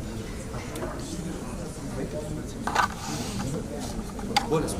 So in the bolus wizard setup, we set the carb ratio.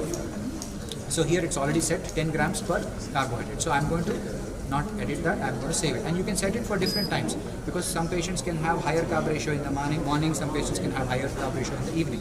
So you can set higher carb ratios or lower carb ratios morning and evening. The next thing is active insulin time. This is one of the important things. Generally it is set for 2 to 3 hours, which means that if there is active insulin, if I give the patient bolus has been given as a 10 units after lunch. The pump will not give additional insulin unless 2 hours are finished. So that's called active insulin time. It will calculate how much insulin. So you can set it up to, it depends on what so if the patient is clearing the insulin quickly, you can put the active insulin time 2 hours, or you can increase it to 3 hours or 4 hours, it's up to you. So it depends on how quickly the insulin is going off. Let's say the patient is having a very bad postprandial hyperglycemia 2 hours after the meal. You can set the active insulin time to 2 hours so that the pump will start acting after 2 hours.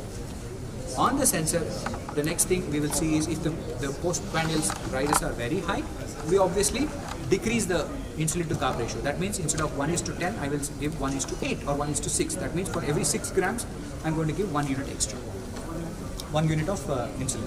So that is something we said. So 3 things. One is basal settings. One is the insulin to carb ratio, insulin sensitivity factors. Anybody know what is insulin sensitivity factor?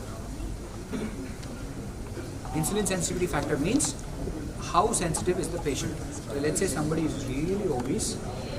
For him, I have to give 1 unit of insulin to bring down his sugars by,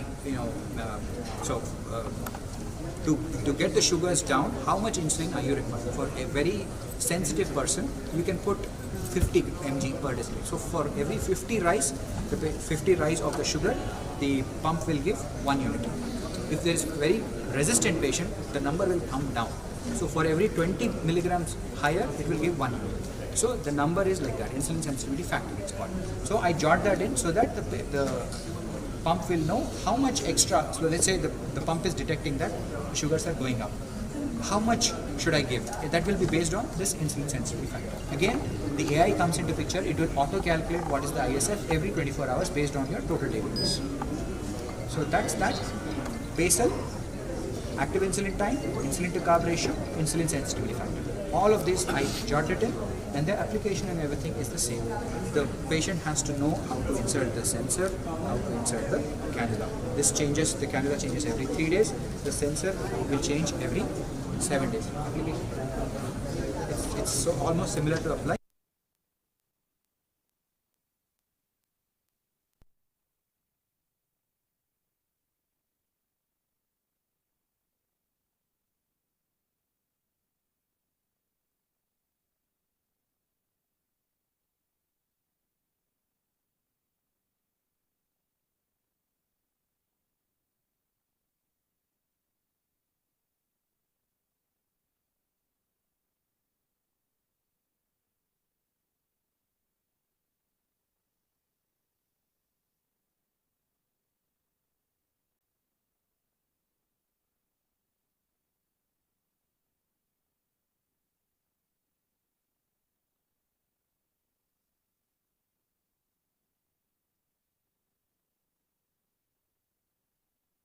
Generated seeing how much high low. You see this patient. This I purposefully put this patient because this patient was on sensor. This is the B where it was 15-day data prior, and this is the latest 15-day data. The first data you see there is a TIR is only 33%, and once the sensor was put in and everything was in place, you see the TIR has gone to 81. The hypoglycemia, look, 0. This is 0. This was just sensor, no pump. This is sensor with pump. You see the difference. There are a lot of other things that happen here, which is GMI, which is an estimated A1C. What is your average glucose? Okay. They'll also tell you what is the total daily dose, what is the bolus amount, what is the auto correction, everything. So we set a lot of things, but we forget. So this report will generate how much carbs the patient has taken, what is the total daily dose of insulin, and what is the active insulin time also. So this report, and you will have daily graphs also, where the sugar is going up with. The only problem with this pump is it will not be able to, it doesn't know how much carbohydrates you are taking. So it will not be able to calculate. So it is a fully automated pump, but the bolus is up to the patient. Basal part, it will definitely take care of. Night, absolutely fine. No hypoglycemia, no hyperglycemia. We can adjust, keep adjusting, because it's a continuous data. So I will decide. As a physician, I will decide how much carbs, per carb, how much insulin the patient is taking. If it's not enough, he comes back, we'll increase it. Again, increase it. Like that, after, in 1 to 2 months. Yeah, so every time the patient wants to take a bolus, they have to enter how much carbs they are taking. Even at snacks times also. They just have to enter and click a button, insulin goes in. But yes, they have to enter the bolus every time. They don't have to be really accurate because the pump takes over. Estimate, sir. We tell them how to do it. And we just tell them estimate. Sometimes, you know. There will be any app for No. Carb counting, actually, the more and more this technology is coming out, we actually don't need to carb count. I'm hoping that this will be more, you know, if a patient does not have to carb count. Not weigh and eat everything. Yeah, it's an estimate. So, for example, in this quick, we tell them quick. So, for example, 15 grams of one idli has like 15 grams, which is 1.5, something like that. One bread has 15 grams. So, we give them a rough idea of what their carbohydrate content is. They estimate and just put it. The other thing we ask them to do is go back. Okay, let's say they are used to, because a lot of these are insulin type 1 diabetes who have diabetic for many years. So we ask them just to put, okay, if you're taking 6 units, just put 60 carbs. You don't have to calculate how much exactly. If you're used to taking 6 units, just put 60 grams. It will give you 6 units. It will also correct it. So let's say the sugar started at 200 and they have to take 10 units of bolus. It will also correct, they have to give some extra insulin for it to actually come. So it's called correction dose. It will also give a correction dose before you actually. So if you put 10 units, it will give, no, your sugar is 200, I'll give you 2 units extra. So the total 12 units will be delivered. And for 2 hours, we cannot touch the pump. Only basal will be going on, bolus will be going on. After the active insulin time is done, only then it will give further correction doses. And that's why you see this spike patterns for 2 hours after each meal. That we cannot control until the patient follows up for something. Good, thank you. Any questions? Thank you.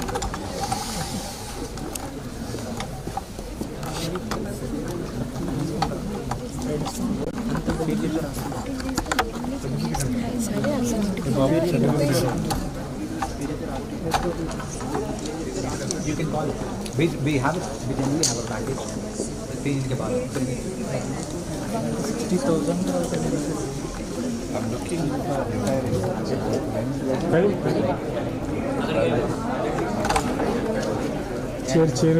Down చేసుకోవాలి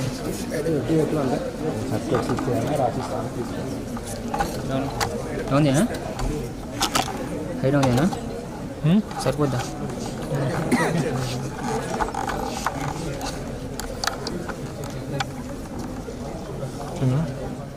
అలా ఇటు తక్కువనా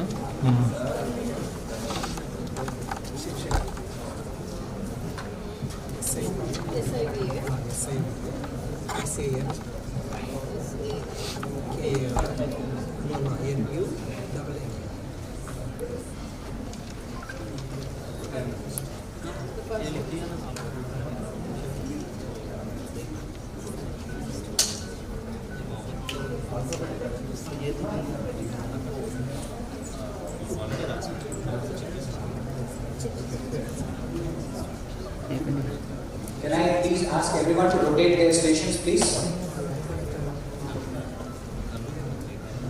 We'll keep the certificates at the back for alphabetical order for them to communicate. Please rotate stations.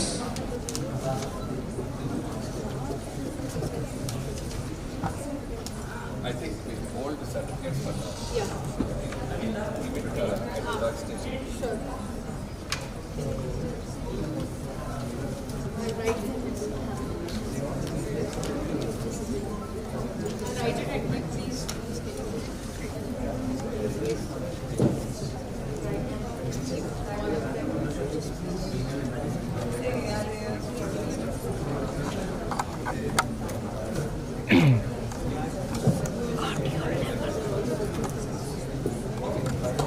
Anybody else for insulin pump workshop? CGM workshop? Last one.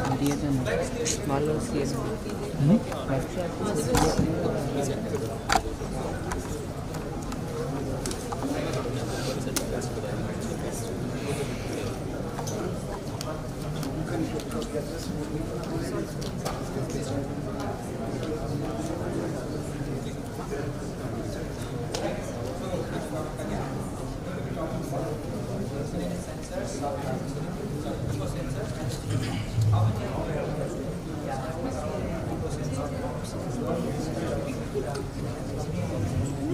of the piece. As of now, we are not doing anything. Once the workshops are done, I'll start these. Once everybody is, I'll write it in please, I don't want anything. Please.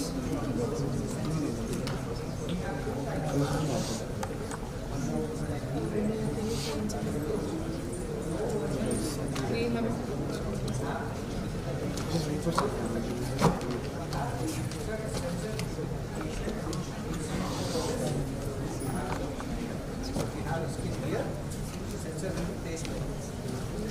have everybody is Once the sensor is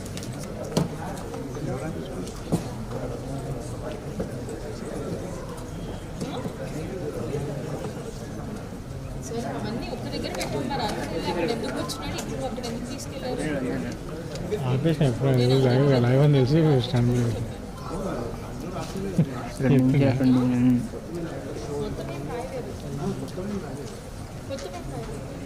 అనుకో అందుకే పంపిస్తుంది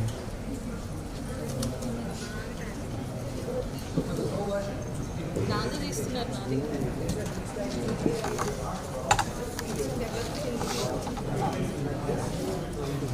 photos ఇవ్వడానికి impress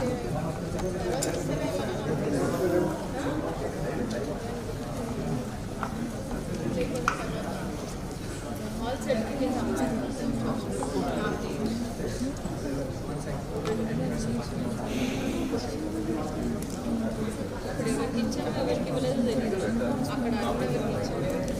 Not sure how many teams were going to be there. Dr. Bhavani, you scared me yesterday saying 140 people are coming. So I didn't know how to expect. So I prepared two scenarios as to how many teams. So I think we are having around 20 teams. If I'm not 20. Okay, fine. Something around 20, right? 16. Huh?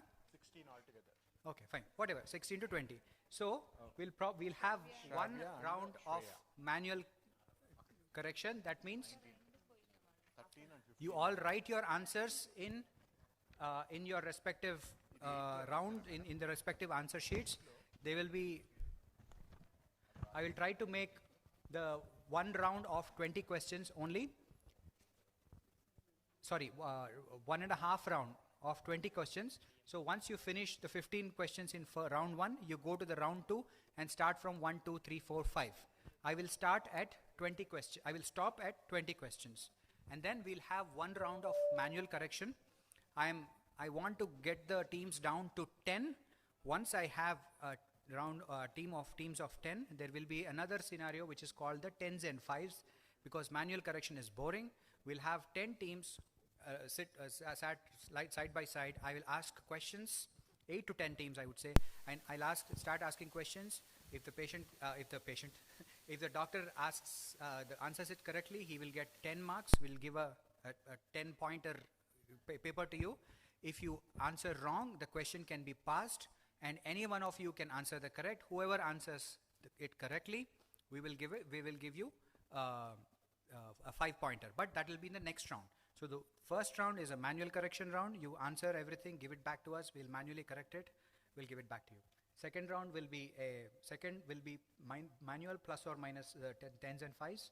The round 4 will be again, we'll consolidate from 10 teams or 8 teams back down to 5 teams, and there will be last stage which will be rapid fire round, which will be conducted on stage. I'm planning to conduct the last 2 rounds on stage. So let's see how this goes. We have everybody is in teams of 2, right? Good.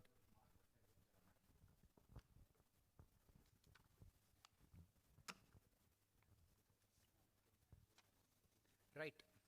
Ready to start? Ready? Okay. Pens, everything in capital letters. There are generally 4 choices in the first round. So please mark A, B, C, D, capital. That's all. All capitals. Yes, tell me. Pen.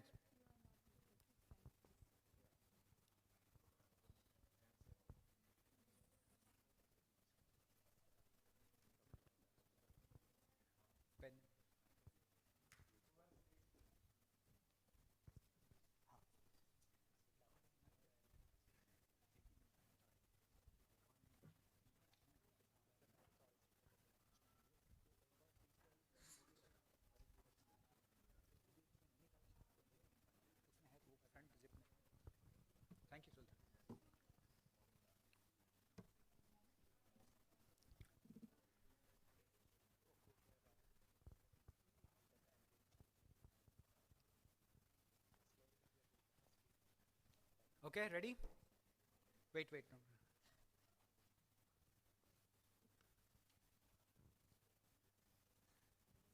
Okay, the time for these questions will be my choice because I frame the questions. It'll be maybe 5 seconds or 10 seconds. Depends on the question. Okay, let's start. The first round, round 1, question. Which of the following constitutes pre-diabetes? First is fasting of 110, post-lunch of 155. B is fasting of 90, post-lunch of 201. 3 is 135 and 165. 4 is 130 and 210.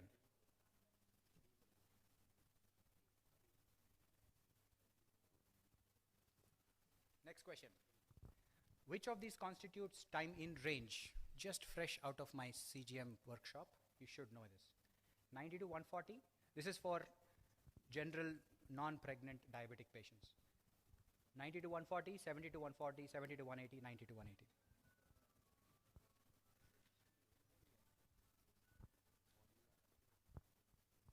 Next question. In hypothyroid pregnant women, what is the second trimester target TSH according to Foxy ITS? 2, 2.5, 3 or 3.5? Those of you who came at 9 a.m. this morning, I gave a talk and they should have come.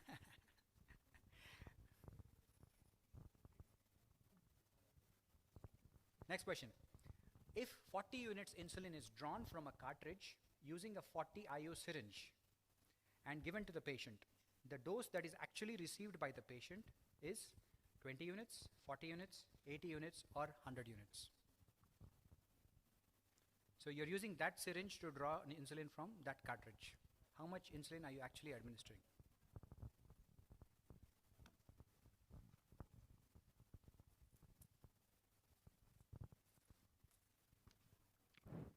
Next question. Which of the following drinks has the highest amount of carbohydrates? 330 ml of beer, 330 ml of red wine, 330 ml of whiskey or breezer. Those of you who don't drink, you should know this because your patients drink.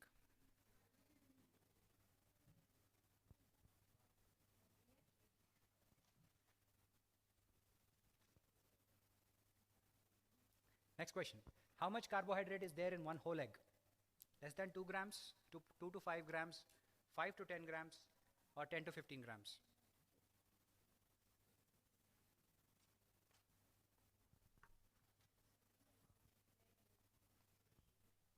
Next question.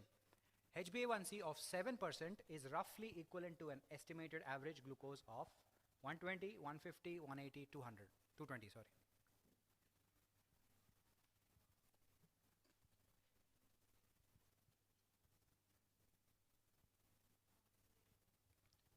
Next question. Endogenous insulin secretion is much higher with an oral glucose rather than IV glucose. This effect is called what? Yamaguchi effect, Somagi phenomena, incretin effect, or Bantin and Best phenomena?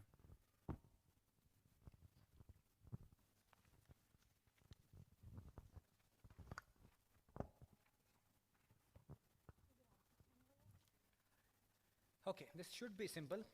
Diabetic ketoacidosis is confirmed when serum ketones are more than 4 millimoles per liter, 8 millimoles per liter, 2 or 3 millimoles per liter. So please tell me the people who have answered this wrong, I will exclude them from the quiz.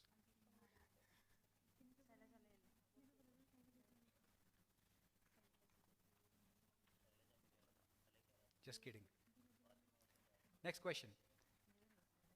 Please check your question numbers. This is question round 1, question 10. According to ADA, what are the 0, 1 and 2 hour glucose values after an OGTT for a diagnosis of gestational diabetes to be made? You have those values: 70, 150, 120, 82, 160, 140, 92, 180, 153, and the last one.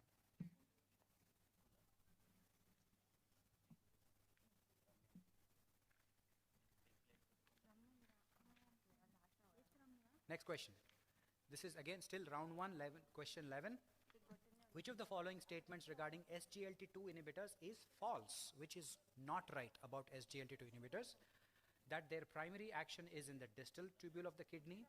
They have a very good cardiovascular safety profile, they can cause urinary tract infection and genital infections, or they can reduce insulin resistance.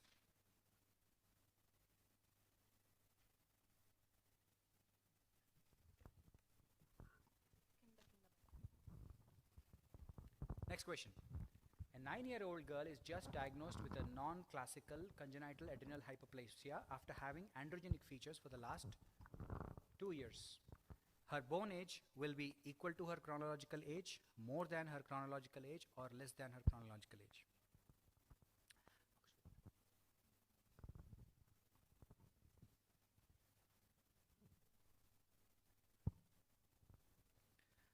Next question. Hyperkalemia can occur with ARBs, which is angiotensin receptor blockers. We write telmisartan, losartan left and right, but we never check their potassium levels. We should ideally.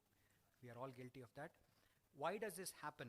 It is because of low aldosterone levels, high aldosterone levels, low cortisol levels, or high cortisol levels.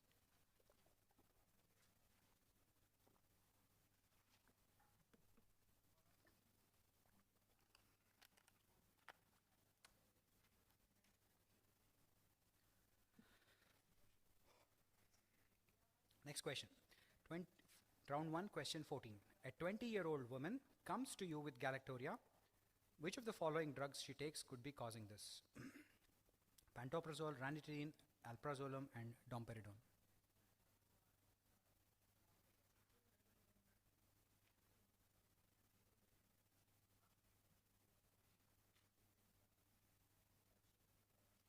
Next question. Which of the following hematological abnormalities can occur after using antithyroid drugs like carbimazole and PTU? Leukocytosis, agranulocytosis, microcytic hypochromia or anemia, and or thrombocytosis.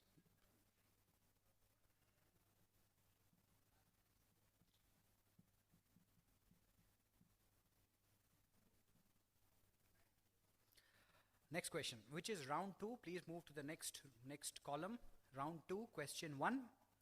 Which of the following is not a complication of gestational diabetes? Postpartum hemorrhage, macrosomia, neonatal hypoglycemia, or polyhydramnios? Which of the following is not a complication?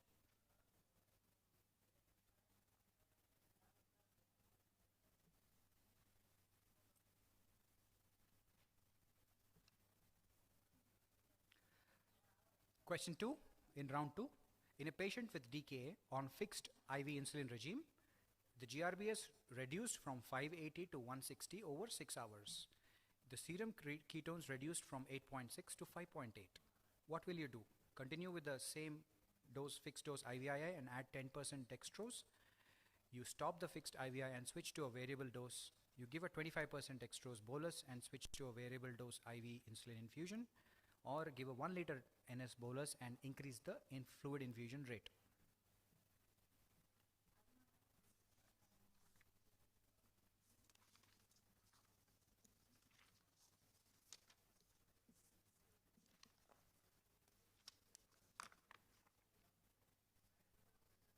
Next question. Round 2, question 3. 28-year-old primi gravida who is 16 weeks of gestation. There is no clinical history available. I would say, okay, fine. There is no clinical history available. Somebody shows, your friend shows that, sir, my friend is pregnant. She did thyroid function tests. This is what it is. I'm sure we all see this in the corridors. So please tell me what to do. TSH is normal. T4, T3 are elevated. If you check thyroid profile 2, which is TSH again is normal, but free T3, T4 are low. What will you think of? What is the general diagnosis? Gestational thyrotoxicosis, sick euthyroid syndrome, pituitary hyperthyroidism, or a normal variant?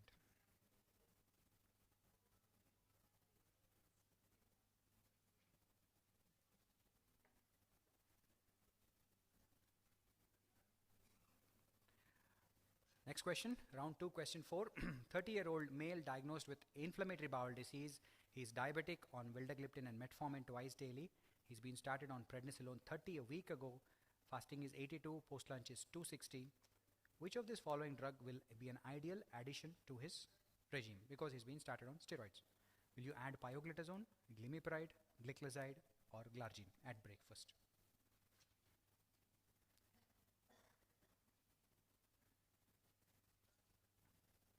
Last question. After that, correction team, I want 5 of our people. So Sujata and Padma, please collect all the things, and Berlin, 4 people to quickly correct whatever. Last question.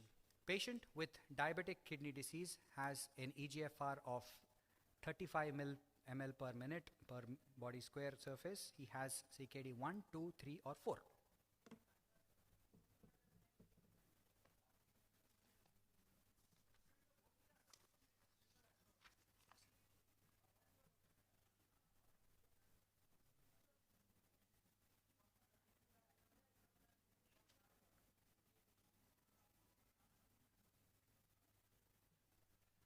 Okay, time up. Please give your answer sheets. Make sure you've collected, Padma, count how many you're collecting. Please count so that we know everybody's given their answer sheets.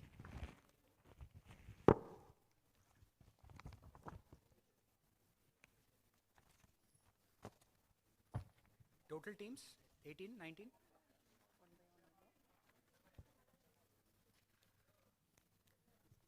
Pali? Total 16.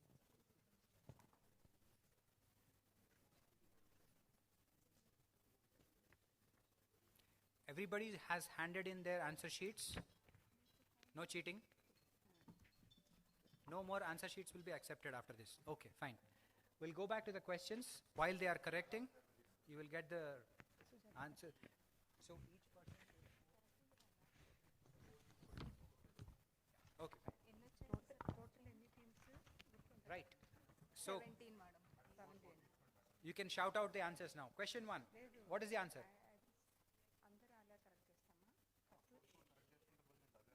Endocrine people are right, sorry. A. See, A is pre-diabetes. B is diabetes. For diabetes, you have to have a glucose, any random glucose of more than 200 is diabetes. Or the third one, fasting more than 128 is diabetes. Or 126 you can say. The fourth one is an overt diabetes. Both fasting and post are. So the B, C, D are all diabetics. Only A is pre-diabetic. This one. Very good. C, 70 to 180. Remember this number in mind because this is the future of diabetes. You don't have to have fasting of 100, post-lunch of 180 or something. As long as 80% or 70% of your readings are between 70 to 180, provided your fasting is a little on the low side, fasting post-lunch is a little on the higher side, is okay. 70 to 180 is the time in range, not just with sensor glucose, but even if you are checking with your glucometer readings, 70 to 80% of the patient's readings should fall in this range. If occasional highs, that's fine. Why 70 to 180? There's a clear evidence that if the levels are between this range, the A1C is likely to be less than 7%. Round 1, question 3. C. Good. 3. Again, as I told this morning, the data for this is very, very bleak. It is level 2 and level 2B evidence. So if somebody somebody has a TSH of 4, 4.5, they come into your clinic, doctor, what is going to happen? Nothing will happen, don't worry. It's just a very weak evidence. You aim for 3. If it happens to be 4, really, it's okay. You can increase the thyroxine, ask them to come back after a month. I want to know. Wait, no endocrine, this side. How much insulin is given to the patient? Come on. Take a guess. 100. Good man. So this is a lot of mistakes that still happens. I went to another peripheral hospital yesterday. I asked them to give 10 to 20 units of Novorapid. They were just in front of me. They were taking this and then giving to the patient. So it's really, you have to educate a lot of people about this. It happens more than we know. This cartridge has a strength of 100 units per ml. 100 units per ml, that is U100. Okay? If you are taking U300 ml, that is 2Geo, that is even bad. This is all U100. That means 1 ml of insulin will contain 100 units if you give it with the cartridge. The insulin pens are designed to give that much amount of insulin only if you die. So if you say 10 units, it will only give 10 units. What is the strength of that syringe? It is 40. It is designed for 40 IU. That means 1 ml will contain, if you draw 1 ml, it is designed in a way that it will only take 40 units. But if it is designed only to be used with 40 IU insulins, which is your vials. So never, simple thing is never draw an insulin with that syringe from a cartridge. It's a vial and syringe, or use a cartridge through a pen. Good. Haha. Boys. See ya. Girls? Anyone? All good people here. Nobody drinks. Huh? Any more guesses? Anybody heard of breezer? It's a very favorite, very famous drink. It's sweet. It's very, very sweet. I'm sorry that all of you don't drink, but this is general knowledge. The patients do take this. Breezer is really sweet. It's supposed to be a non-alcoholic drink, which a lot of girls actually drink, but it is sweet. If you drop a breezer drop on the table, after 2 days, after 2 minutes, eagle domalu anni valtunda. It's that sweet, really. So breezer is the answer. What is the next one after breezer? Beer. I'm talking to the wrong crowd here. Sorry, this is not. After that, red wine. Whiskey has nothing. First is breezer. Second is beer. Beer has a lot of carbohydrates. After that, calories are different. No, I'm not talking about calories. There are some calories in everything, but carbohydrates, breezer is first, then beer, then red wine. Whiskey has no carbohydrates. So those of you who drink whiskey, you're safe. This one? Huh? Anyone else? A, less than 2 grams. Egg is almost 0 carbohydrate. So the reason I tell this is because somebody who is a type 1 diabetic on insulin who's taking egg, no need to take any additional insulin. It's 0 carbohydrate. Salads, egg, 0 carbohydrates. Even nuts, they have carbohydrate, but the GI index is so low. No, they have carbohydrates, but you don't have to take any snacks with it, almonds. But for egg and salad, 0 carbohydrate. All vegetables, pure vegetables, no need to take additional insulins. Okay, so I think there'll be a lot of eliminators. Good. I'm happy. So this one? D? No. B and D both are wrong. This is B. B is the right answer. Sorry. I'm talking. B is the right answer. 150. Okay. Anybody? Huh? C. Anybody answered A? Anybody?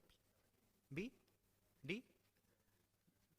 So B and D do not exist. They exist only in my mind. It was just like a useless effects that I put. Somagi phenomena is something that you have a nocturnal hypoglycemia. There's other reasons for that.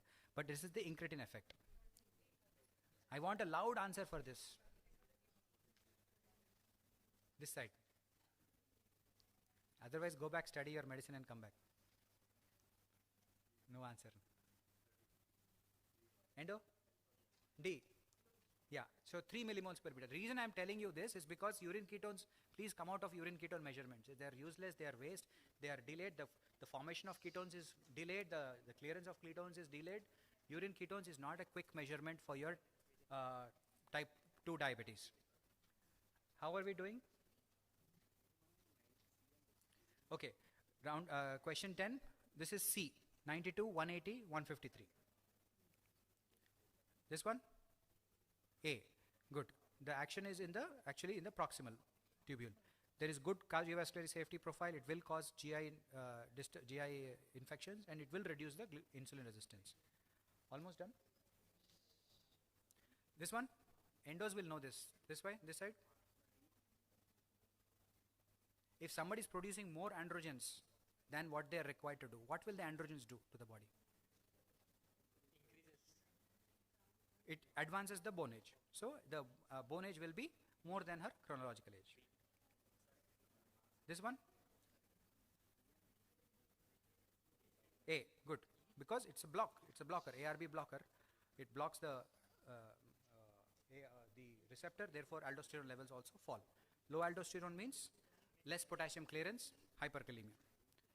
I was, a lot of patients actually on ARBs are having hyperkalemia. Please, in your clinical practice, do check it once in a while. This one? D, good. So the reason I'm saying, a lot of us prescribe Pandi, Sombras D, ED, Razo D, this D, that D, L also. Liver, I mean, there was a recent discussion with L preparation. There's a lot of extrapyramidal effects that happen with levosulfide, and domperidone causes a lot of, even levosulfide causes galactoria. This one? B, okay. Just give me 2 minutes.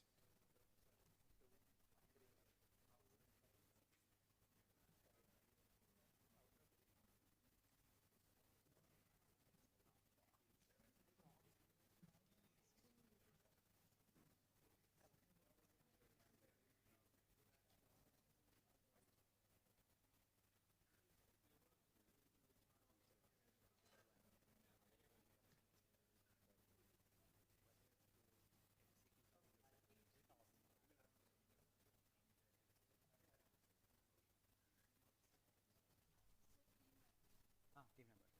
Okay, so out of 16 teams, we have selected 8 teams who will go to the next round.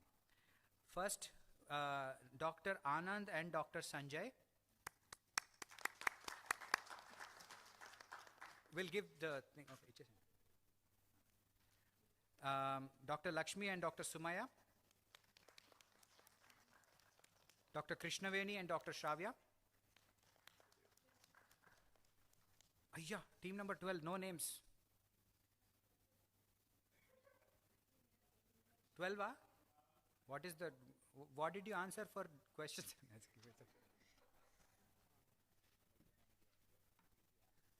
Dr. Bhavana and Dr. Sunil Kumar. Yashwant Kumar and Ragini. Who is Yashwant Kumar and Ragini? No. Good. Dr. Veda Parimala and Vaishnav. Dr. Vaishnav. Good. And lastly, Dr. Rohit Meka and Dr. Kiran Reddy.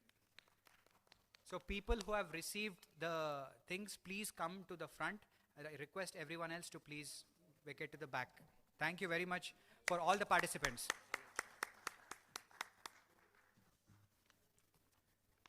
Hey, are 10s and 5s ready? 10s and 5s.